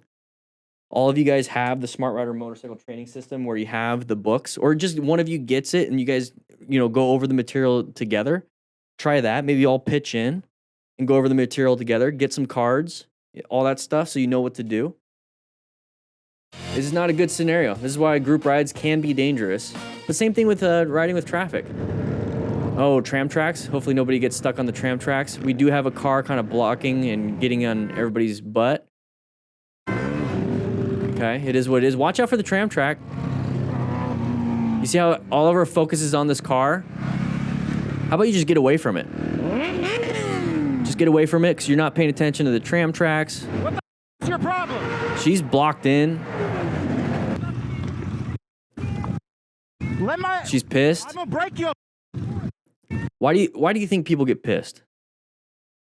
They start to think like they have to survive. They have to start like, hey, something bad's gonna happen to me. Usually anger is a motivating emotion to do something, usually to like get yourself out of danger. So she probably feels in danger. So how can you solve this problem without doing this? How can you solve this problem? Let her go. Just let her leave so she's no longer in this dangerous feeling. Just let her go. You'll have no issues. Provide the antidote to the problem. Let her, I got it all on camera. So let her, I got it all on camera. She did not hit anybody. She did not do anything. Your anger got the best of you. You hit the mirror. You did damage to the vehicle. You're the one that's going to get in trouble. She did not do anything. She's only saying that. She's not saying, I'm going to hit you. I'm not going to do anything. That's called assault when you actually threaten somebody. Battery is when you actually do something. So he actually did assault and battery. He said, I'm going to damage you. I'm going to hurt you. And he did it. Okay, guys, control your emotions on that. Letter, I got it all on camera. Open lane pattern right there. You guys see that? Got it all on camera. So right here, this is what I'm talking about. Now, the car should have seen this guy. Car should have seen that guy. Didn't see that guy. Or just chose to ignore him. But it's the open lane where we have a big stack of cars. He wants to go over. This guy's probably causing some issues. There's probably a little bit of road rage or something going on here. And that's why they swerved out pretty hard. But that is pretty much what open lane pattern is. See how they can almost hit you? They want to get into the open area. So watch out for that. Don't stay side by side. Don't stay in the blind spots. Don't do this. Okay, bye.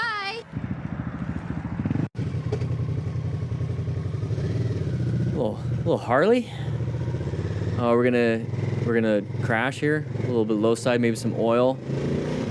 Oh, there it is. Why did that happen? Could have been a road surface hazard, or maybe the simple fact that we're accelerating hard in a very sharp turn on concrete. Too much throttle. So guys, practice the drills. Part of the Smart Rider training system, you not only get the rescue booklet, but you get 24 drills. Practice the drills so you don't do that stupid stuff. All right, speed wobbles. Let me see. Are we gonna get those? Yep, there it is. A little power wheelie. Still, the rider somehow managed to walk. What's on the other side? We don't know. Oh, lots of traffic coming up. What are we gonna do? What are we gonna do? What are we gonna do?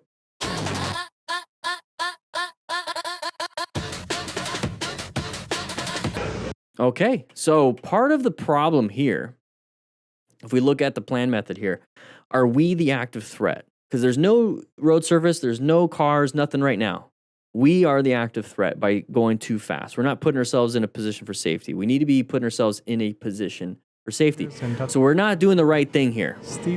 We're doing something really stupid. And now we're in a bad spot where we can't slow down enough. We can't stop in time. We're not going to be able to do anything. So what are the three things we can do? We put ourselves in this situation. Don't do that. But at the end of the day, when you're on a motorcycle and you're about to crash and you're going to have a close call, what are three things we can do? Swerve, accelerate, and brake. We have to find that escape path. Okay? So what are we going to do? He found an escape path. I want to point out right here, this is as much room as you need for an escape path. That's it. So don't panic and be like, I need to stop. You can go through a little gap like this for your escape path. Same thing right here. You can just, this little bit of room is an escape path. So don't feel like, oh, I'm not going to be able to make it. I'm not going to be able to make it. You can. Keep those knees in. Exactly. Oh, rear-ended. Concerned about that leg. Oh, we lost our exhaust. You'll hear it, you'll feel it. I like the Offspring, but we can't listen to that. It's copyrighted music, so here we go. Oh, going a little too fast around the corner. Slipping and sliding everywhere. So speed is a factor here. So maybe if we lower our speed, we're not going to have these issues.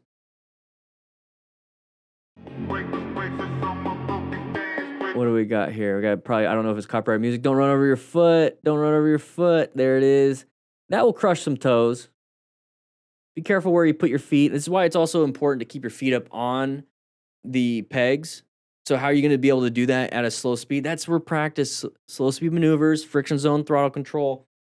Practice everything inside here. The Smart Rider drills. Check it out. Link in the description. Digital print. And you can actually get one with all the cones. You only need 10 cones or 5 tennis balls cut in half. Practice in a parking lot so you can keep your feet up. And she doesn't know. She's not going to know. Like, she's not going to feel that. All right, so here we go. We're going 45. We weren't speeding like that. The flow of traffic. What do we got here? Anybody behind us? No, that's an open lane pattern. Anybody want to switch over? Decides to change lanes in another intersection, nearly hits you. Okay, perfect. That's perfectly fine. It is what it is. They did not want to go. Let's see. Is that going to be an exit only lane? Yeah. So they changed their mind. Maybe they were looking at the GPS and it's actually the next exit they were supposed to be taking. But this is an open lane pattern. You notice how there's 3 of them in this video alone. And corners, we've seen a bunch of corner crashes. You're starting to understand intersections, rider behavior, driver behavior, like what's going to cause the crash, what's going to cause the issue for you. So if you don't do those things, you're going to be perfectly fine. So right here, we have that open lane pattern. That person does not want to be in that lane for whatever reason. There is an open lane right in front of you. Do not ride side by side with them. Ride staggered like you're in a group ride, but with other cars. So even if you're not doing group rides with other motorcycles, you're doing group rides with other cars when you're riding on the road by yourself. Same thing with driving. So you see how we're getting closer and closer to the blind spot? What I do is that I wait until after the intersection because that's a decision point. I wait until after the intersection to get side by side or to move. And if I need to, I'm going to position myself off a little bit over here to the left. So if they do come over, I have a very easy, nice swerve to the next lane versus right here where I have to do a big swerve to the next lane. Smaller movements, easier. I prep ahead of time. Just like if when you're getting ready for school as a little kid, or even for me when I was as an adult firefighting, I put all my uniform and my clothes out the night before. I just put it out the night before, so then the next morning, all I have to do is I already have everything prepped and ready, done, put it on, out the door. It's the same thing when you're out here riding. Get yourself in a better position, prepped, before you have to do the thing, and it's just a quick switch. Don't wait. That's when panic and anxiety comes up. Okay? Don't pass on the right. We're going too fast. Don't pass on the right. Because people will turn right randomly. They don't anticipate you being there. All right, nice and easy. One sec, what was that speed? We're going 100 kilometers an hour. Does that, for those of you that don't live in America, right? Is that saying that that's what you're supposed to be doing? You're supposed to be doing 50 kilometers an hour? Or is that like the recommended for the turn? Because that makes sense when you're going too fast for the turn. Now you're over here.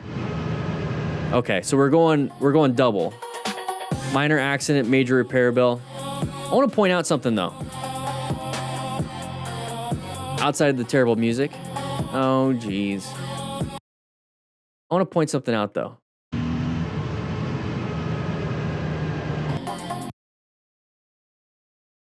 If you're going to be practicing your wheelies or anything like that, this is the good spot. So that was the speed limit, 50? Okay, perfect. See? It was going double the speed limit, went wide. This is the perfect area to practice your slow speed maneuvers or your wheelies. There's no traffic. You're lowering your risk.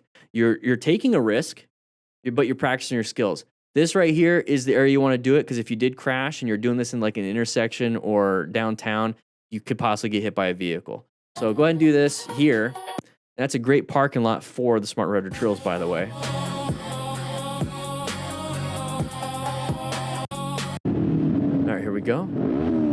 Okay, passing on the right, that wasn't smart. He wants to go over and probably turn right or get around everybody. That was an open lane pattern, kind of the same thing. Look ahead. You don't know if anybody's gonna open their doors on their cars that are parked. Don't stay side by side. Let it go. Non-issue. Non-issue. Non-issue. Get a little angry. Yeah, we're gonna move on. Don't really care about that. All right, so lane filtering because all the vehicles are stopped. This is perfectly fine. We're going pretty chill, about 24. Oh, he saw it. He saw it in the mirrors. So go ahead and let him over. This guy has some good situational awareness. I'm assuming the guy up ahead is gonna be the one that crashes. So, how do we rescue? How do we rescue?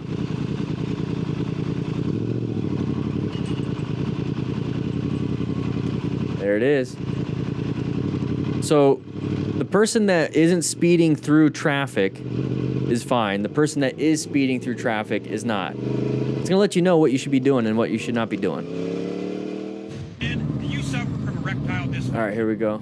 If you do, I got just what you Pay attention. Got very lucky. Got very lucky. You notice how he's just not paying attention, looking around. I got just what you need. Taking Viagra. So what's the thing that we should be doing? All right, come on. You run this, and your erection will last longer than 4 hours. All it took was 1 second. All right. I mean, how far do you really travel in 1 second, right? Okay, so we had a vehicle pull out. So we're going in a sharp turn, made it through. While it was around the corner, we caught up to the car. So good job with the progressive braking. Good job with the progressive braking around that turn. Okay, so practice your braking. All right, what does that say? So probably speed wobbles. So hitting a bump or something. What is this, little e-bike? Oh, tiny little bike. So what happened? Take a look at this right here. Of course he crashed, but why did he crash? You saw him kind of flip up a little bit. So they teach you in the MSF, and this is something that you should probably practice, and this is where I like to practice. I don't have a 2x4 or, you know, a 2x6 that the MSF uses. Okay, they throw a little 2x4 on the ground, you go over it, you practice like lifting your butt up and blipping the throttle.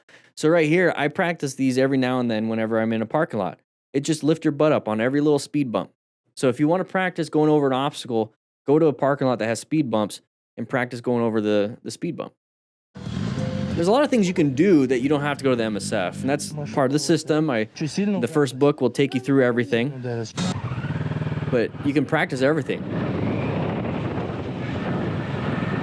Here we go, going around the corner. Nice and easy. They switched over to double lane, not a big deal. We were staggered. You notice how when they went over, we didn't get even sideswiped because we were riding staggered. Not a big deal, move on. Very good. All right, look at the road. Oh, somebody crashed. They crashed coming around. I was about to use my hand, but they crashed probably coming around this way too fast and made it on the side of the road. So once again, when we see somebody on the side of the road and there's no police or fire or anybody helping, this is our opportunity to help out. So when we see that, you're like, oh crap, immediately tell yourself, remain calm. Okay, first I need to ensure my own safety. I'm not gonna do a U-turn right here because I don't know if there's any cars coming around this corner. So I'm gonna go around the corner. I'm gonna take a quick look and do a nice, easy U-turn. If you can't do a U-turn inside of this is roughly 20 to 24 feet. If you can't do a U-turn like that and you have to do a 3-point turn on your motorcycle, you need to be practicing. Once again, 24 drills, you're gonna be doing like a couple dozen U-turns in the first couple drills. Then you're gonna be practicing your left hand and right hand figure eights, all this other stuff, so that you can actually do that. So part of the whole system is to get you now do the U-turn nice and easy.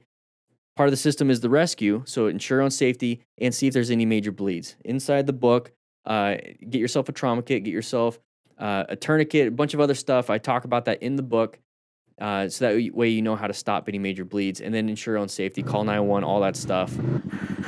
There you go. So he did a U-turn. It's good just to check. You heard?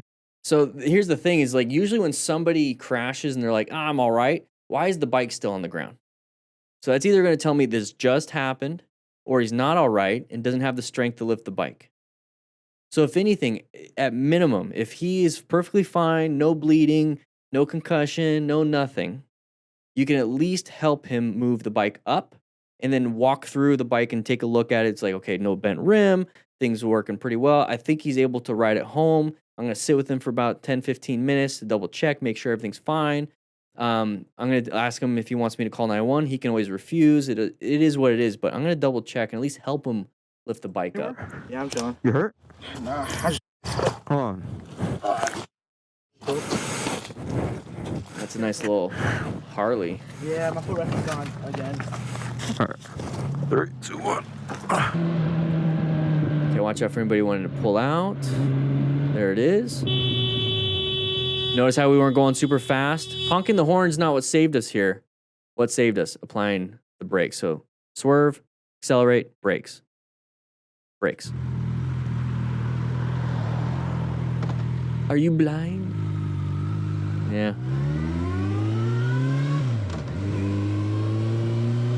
Just moved on. Nice and chill. I was riding normally, heading to the motorcycle temple in, okay? Suddenly I know something very strange. This vehicle is swerving left and right. Stay away from them. Stay away from them if they're gonna be doing left and right. Might be drunk, diabetic episode, might be having a medical emergency, terrible driver, blind, whatever it is. I don't wanna be side by side or in front of them. And I'm gonna make sure I have a good space cushion. Because in case they apply the brakes hard, I'm able to stop in time.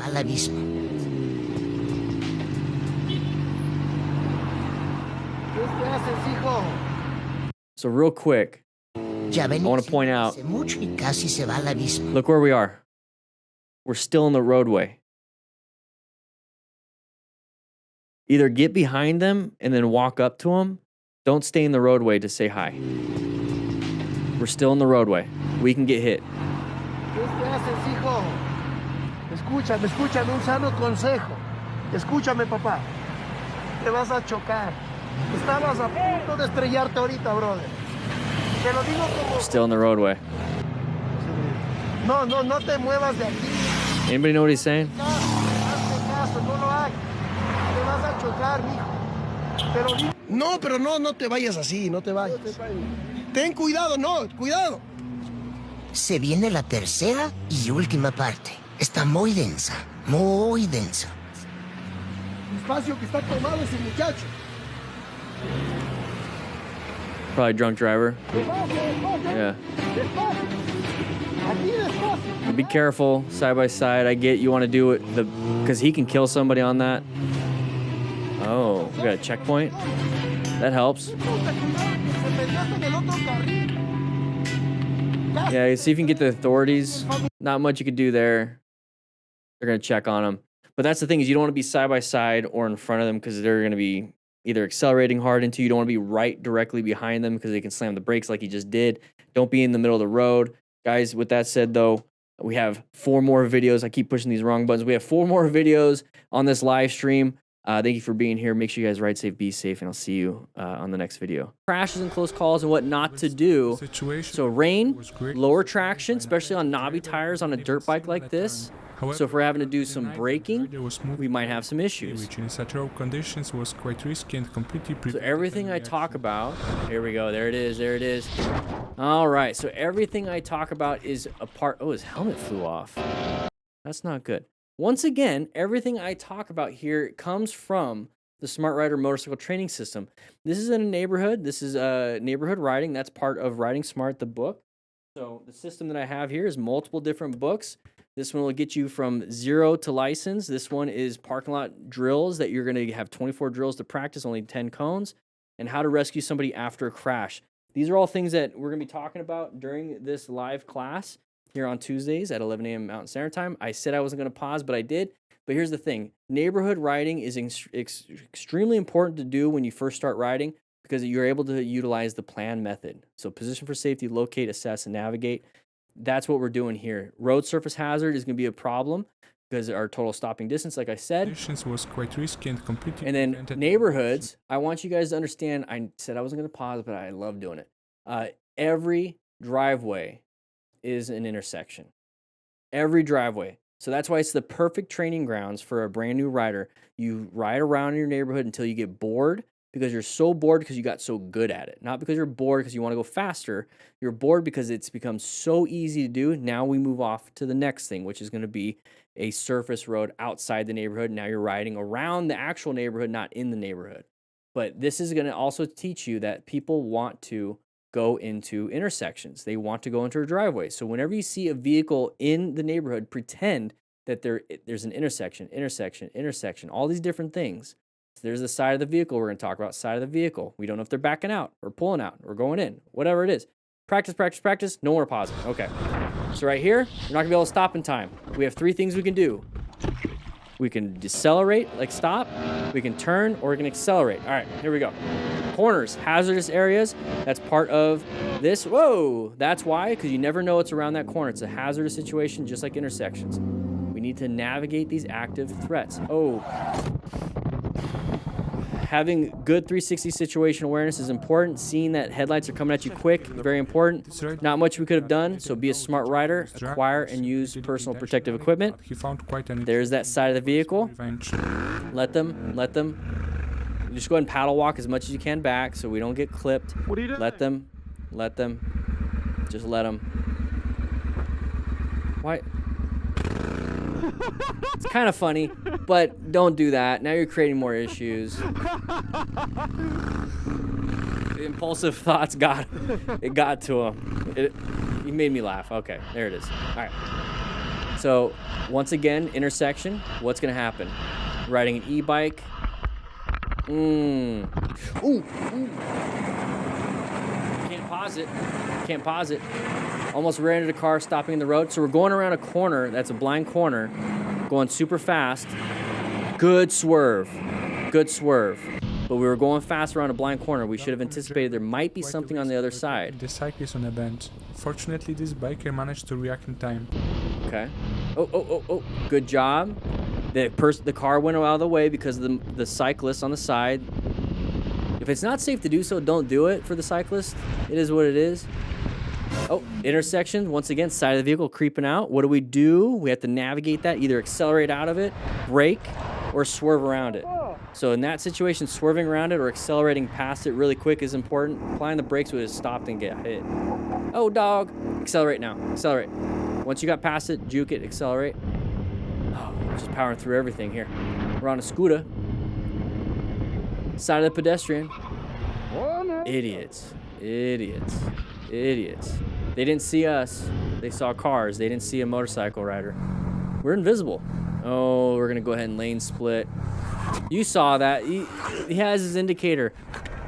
You got to apply the brakes. Too confident in lane splitting. Ooh. On the other hand, the driver didn't. Radius ulna. He squeezed it because he's got pain. Hopefully, there's not a fracture there, but probably like a hairline minimum. So he put his hand down, snap. Maybe road rash. That could be the why. That's why you wear full gear, everybody. So if you're getting back into riding, get full gear. If you're just now starting to ride, get full gear. There's a minimum gear list and a gear guide on my website and in the book. In the book, I show you what to get, why to get it. He's not even wearing a helmet.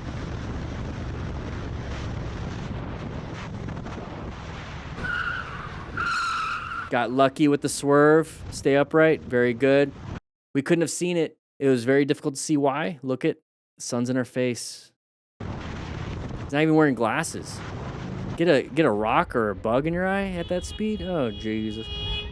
Ooh, good swerve. Lifted leg up last second. That was a good swerve. Side of the vehicle. Once again, we're seeing all the same patterns. So if you're a brand new rider, pay attention. There's the side of the vehicle coming out. Swerve out of the way. 3 things we can do. Swerve, accelerate, or brake. It's the only thing that's going to save you. No honking the horn, rev bombing, punching mirrors is not going to save you. Situation where for some just not doing anything is not going to save you. He fails to notice the rider and adds his slow speed. Oh, nothing you could have done there. Nothing you could have done there. Jump off the bike.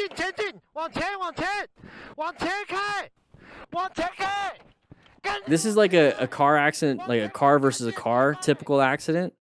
It just happens to be scarier because we're on a motorcycle. We don't have a cage. We don't have anything to protect us.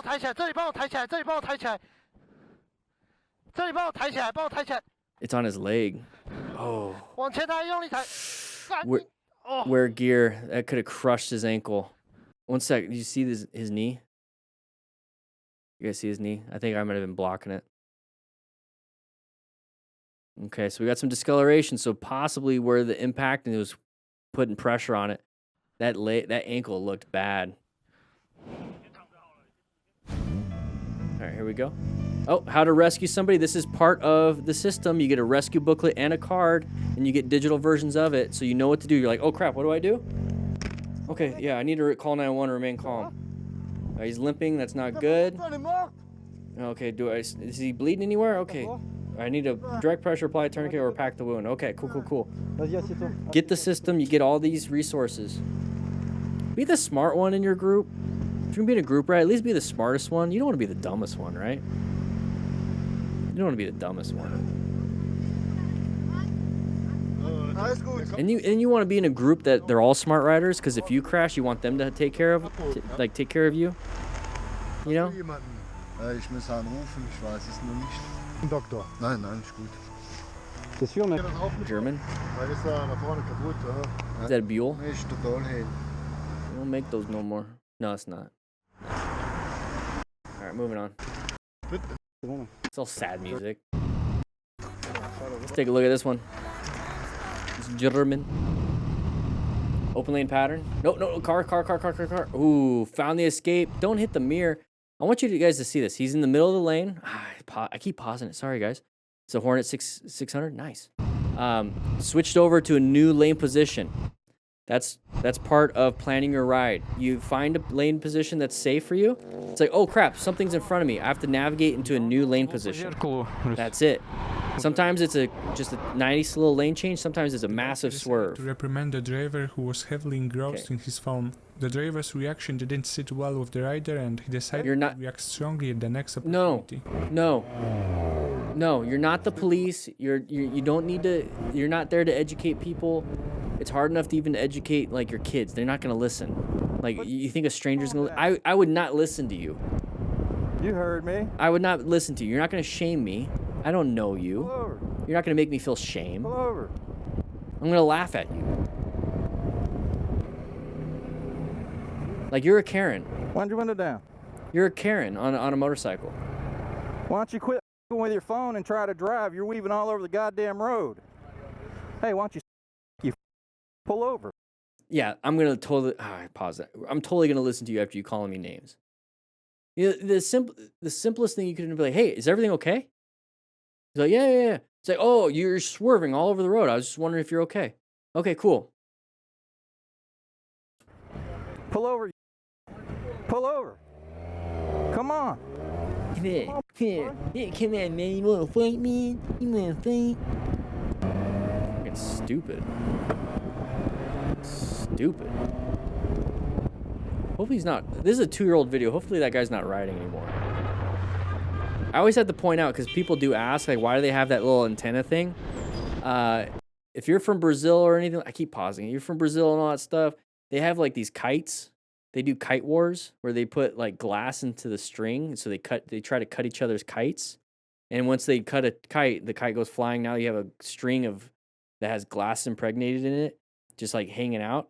And so they have these things to catch the string versus your neck catching the string. All right, here we go. Side of the vehicle.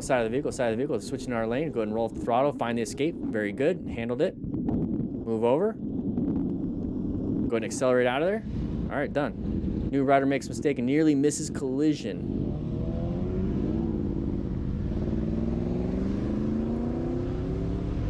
Okay. So dramatic. Should we rescue? I don't know. Watch tonight. Channel 3. What's gonna happen? Oh, good job doing hazards. So that's an important thing, is having somebody down that way to be doing this. Like slowing traffic down. So it's really cool that car driver did their brights, flash their brights. Because you don't want somebody coming around this corner and it's getting darker. They're not gonna be able to see you. Just in case something happens. Oh my gosh. Oh! Did you see that?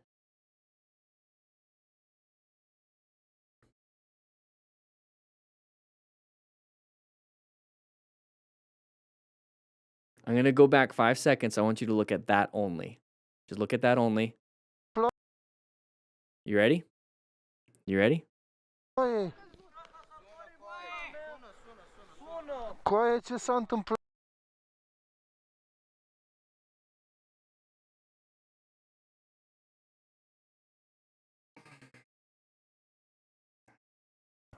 said I wasn't going to pause, but we're pausing it.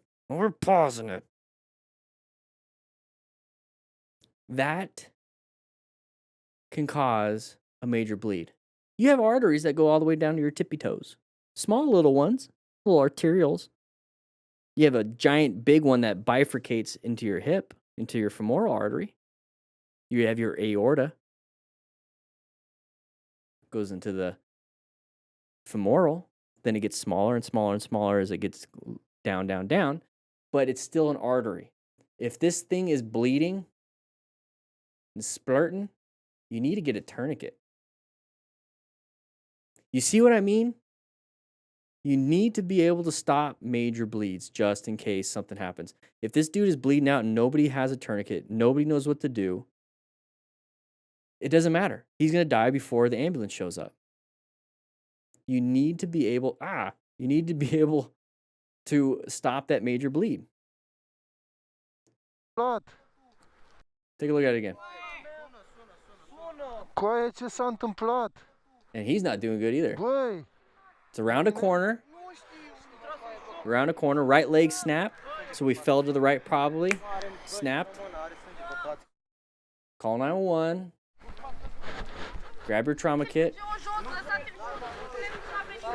That person's not doing good either. Probably a broken back.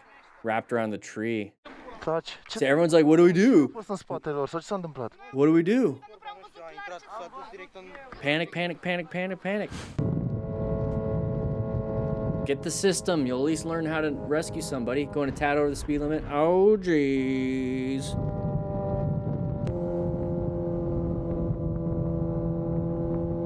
Yeah, they're getting out of the way because there's lights behind them and they see it. You know what you're doing. Yeah, as soon as you see that, you pull over. You don't want to get another charge of being like... Yeah, you don't want another charge of being in pursuit. Let's kill it. Obviously, if you can't hear my sirens, whatever you got going on is way too loud. Yes, sir. No. No, that's a dumb thing to say. No. I've been in an ambulance and I'm going 35, and people can't hear the sirens because their cars are insulated. And then once you get to, here's the thing though, this might be the case. Once you get to a certain speed, sirens, the noise of it does not reach the vehicle. So we turn off sirens when we get on the highway. Like it's not going to reach the person unless you're right on them. And so then now we're having wind going through the helmet. Yeah. And maybe earplugs.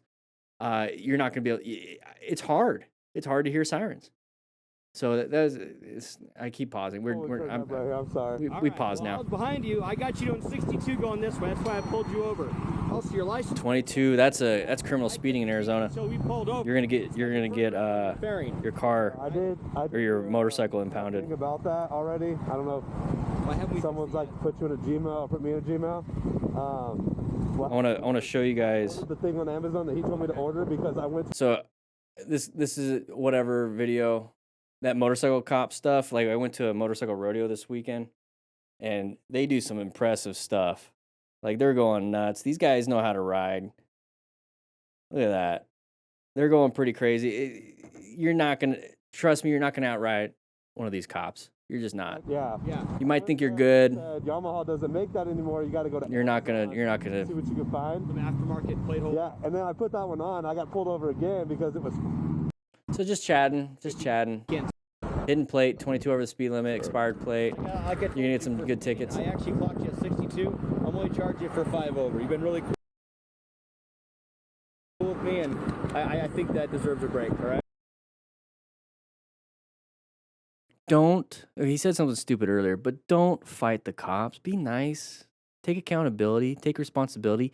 Maybe they don't expect it. Maybe they will be nice back. Maybe. That's the only chance you get is a maybe. You can't expect, hey, I was nice to you, give me a break. That's not always the case.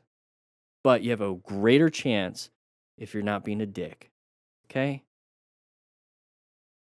Greater chance. So you might be able to get that. That was criminal speeding, impounding your bike, like massive tickets and fines. Hey, I'm going to get you 5 over. You were going 22 over. I'll give you 5 over.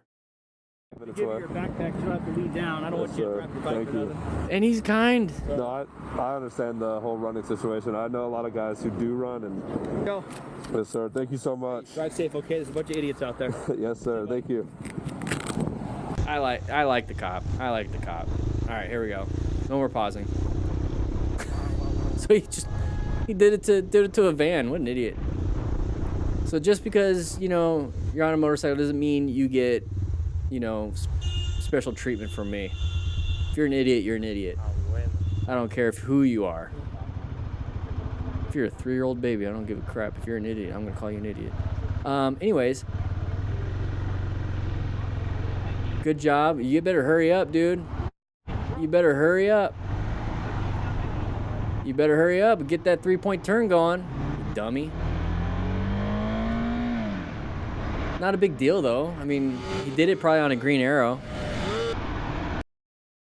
Oh my gosh. So don't be an idiot like a lot of these people. Learn how to rescue somebody after a crash, so get the whole system. But with that said, hope you guys ride safe, be safe. I'll see you guys on the next live stream.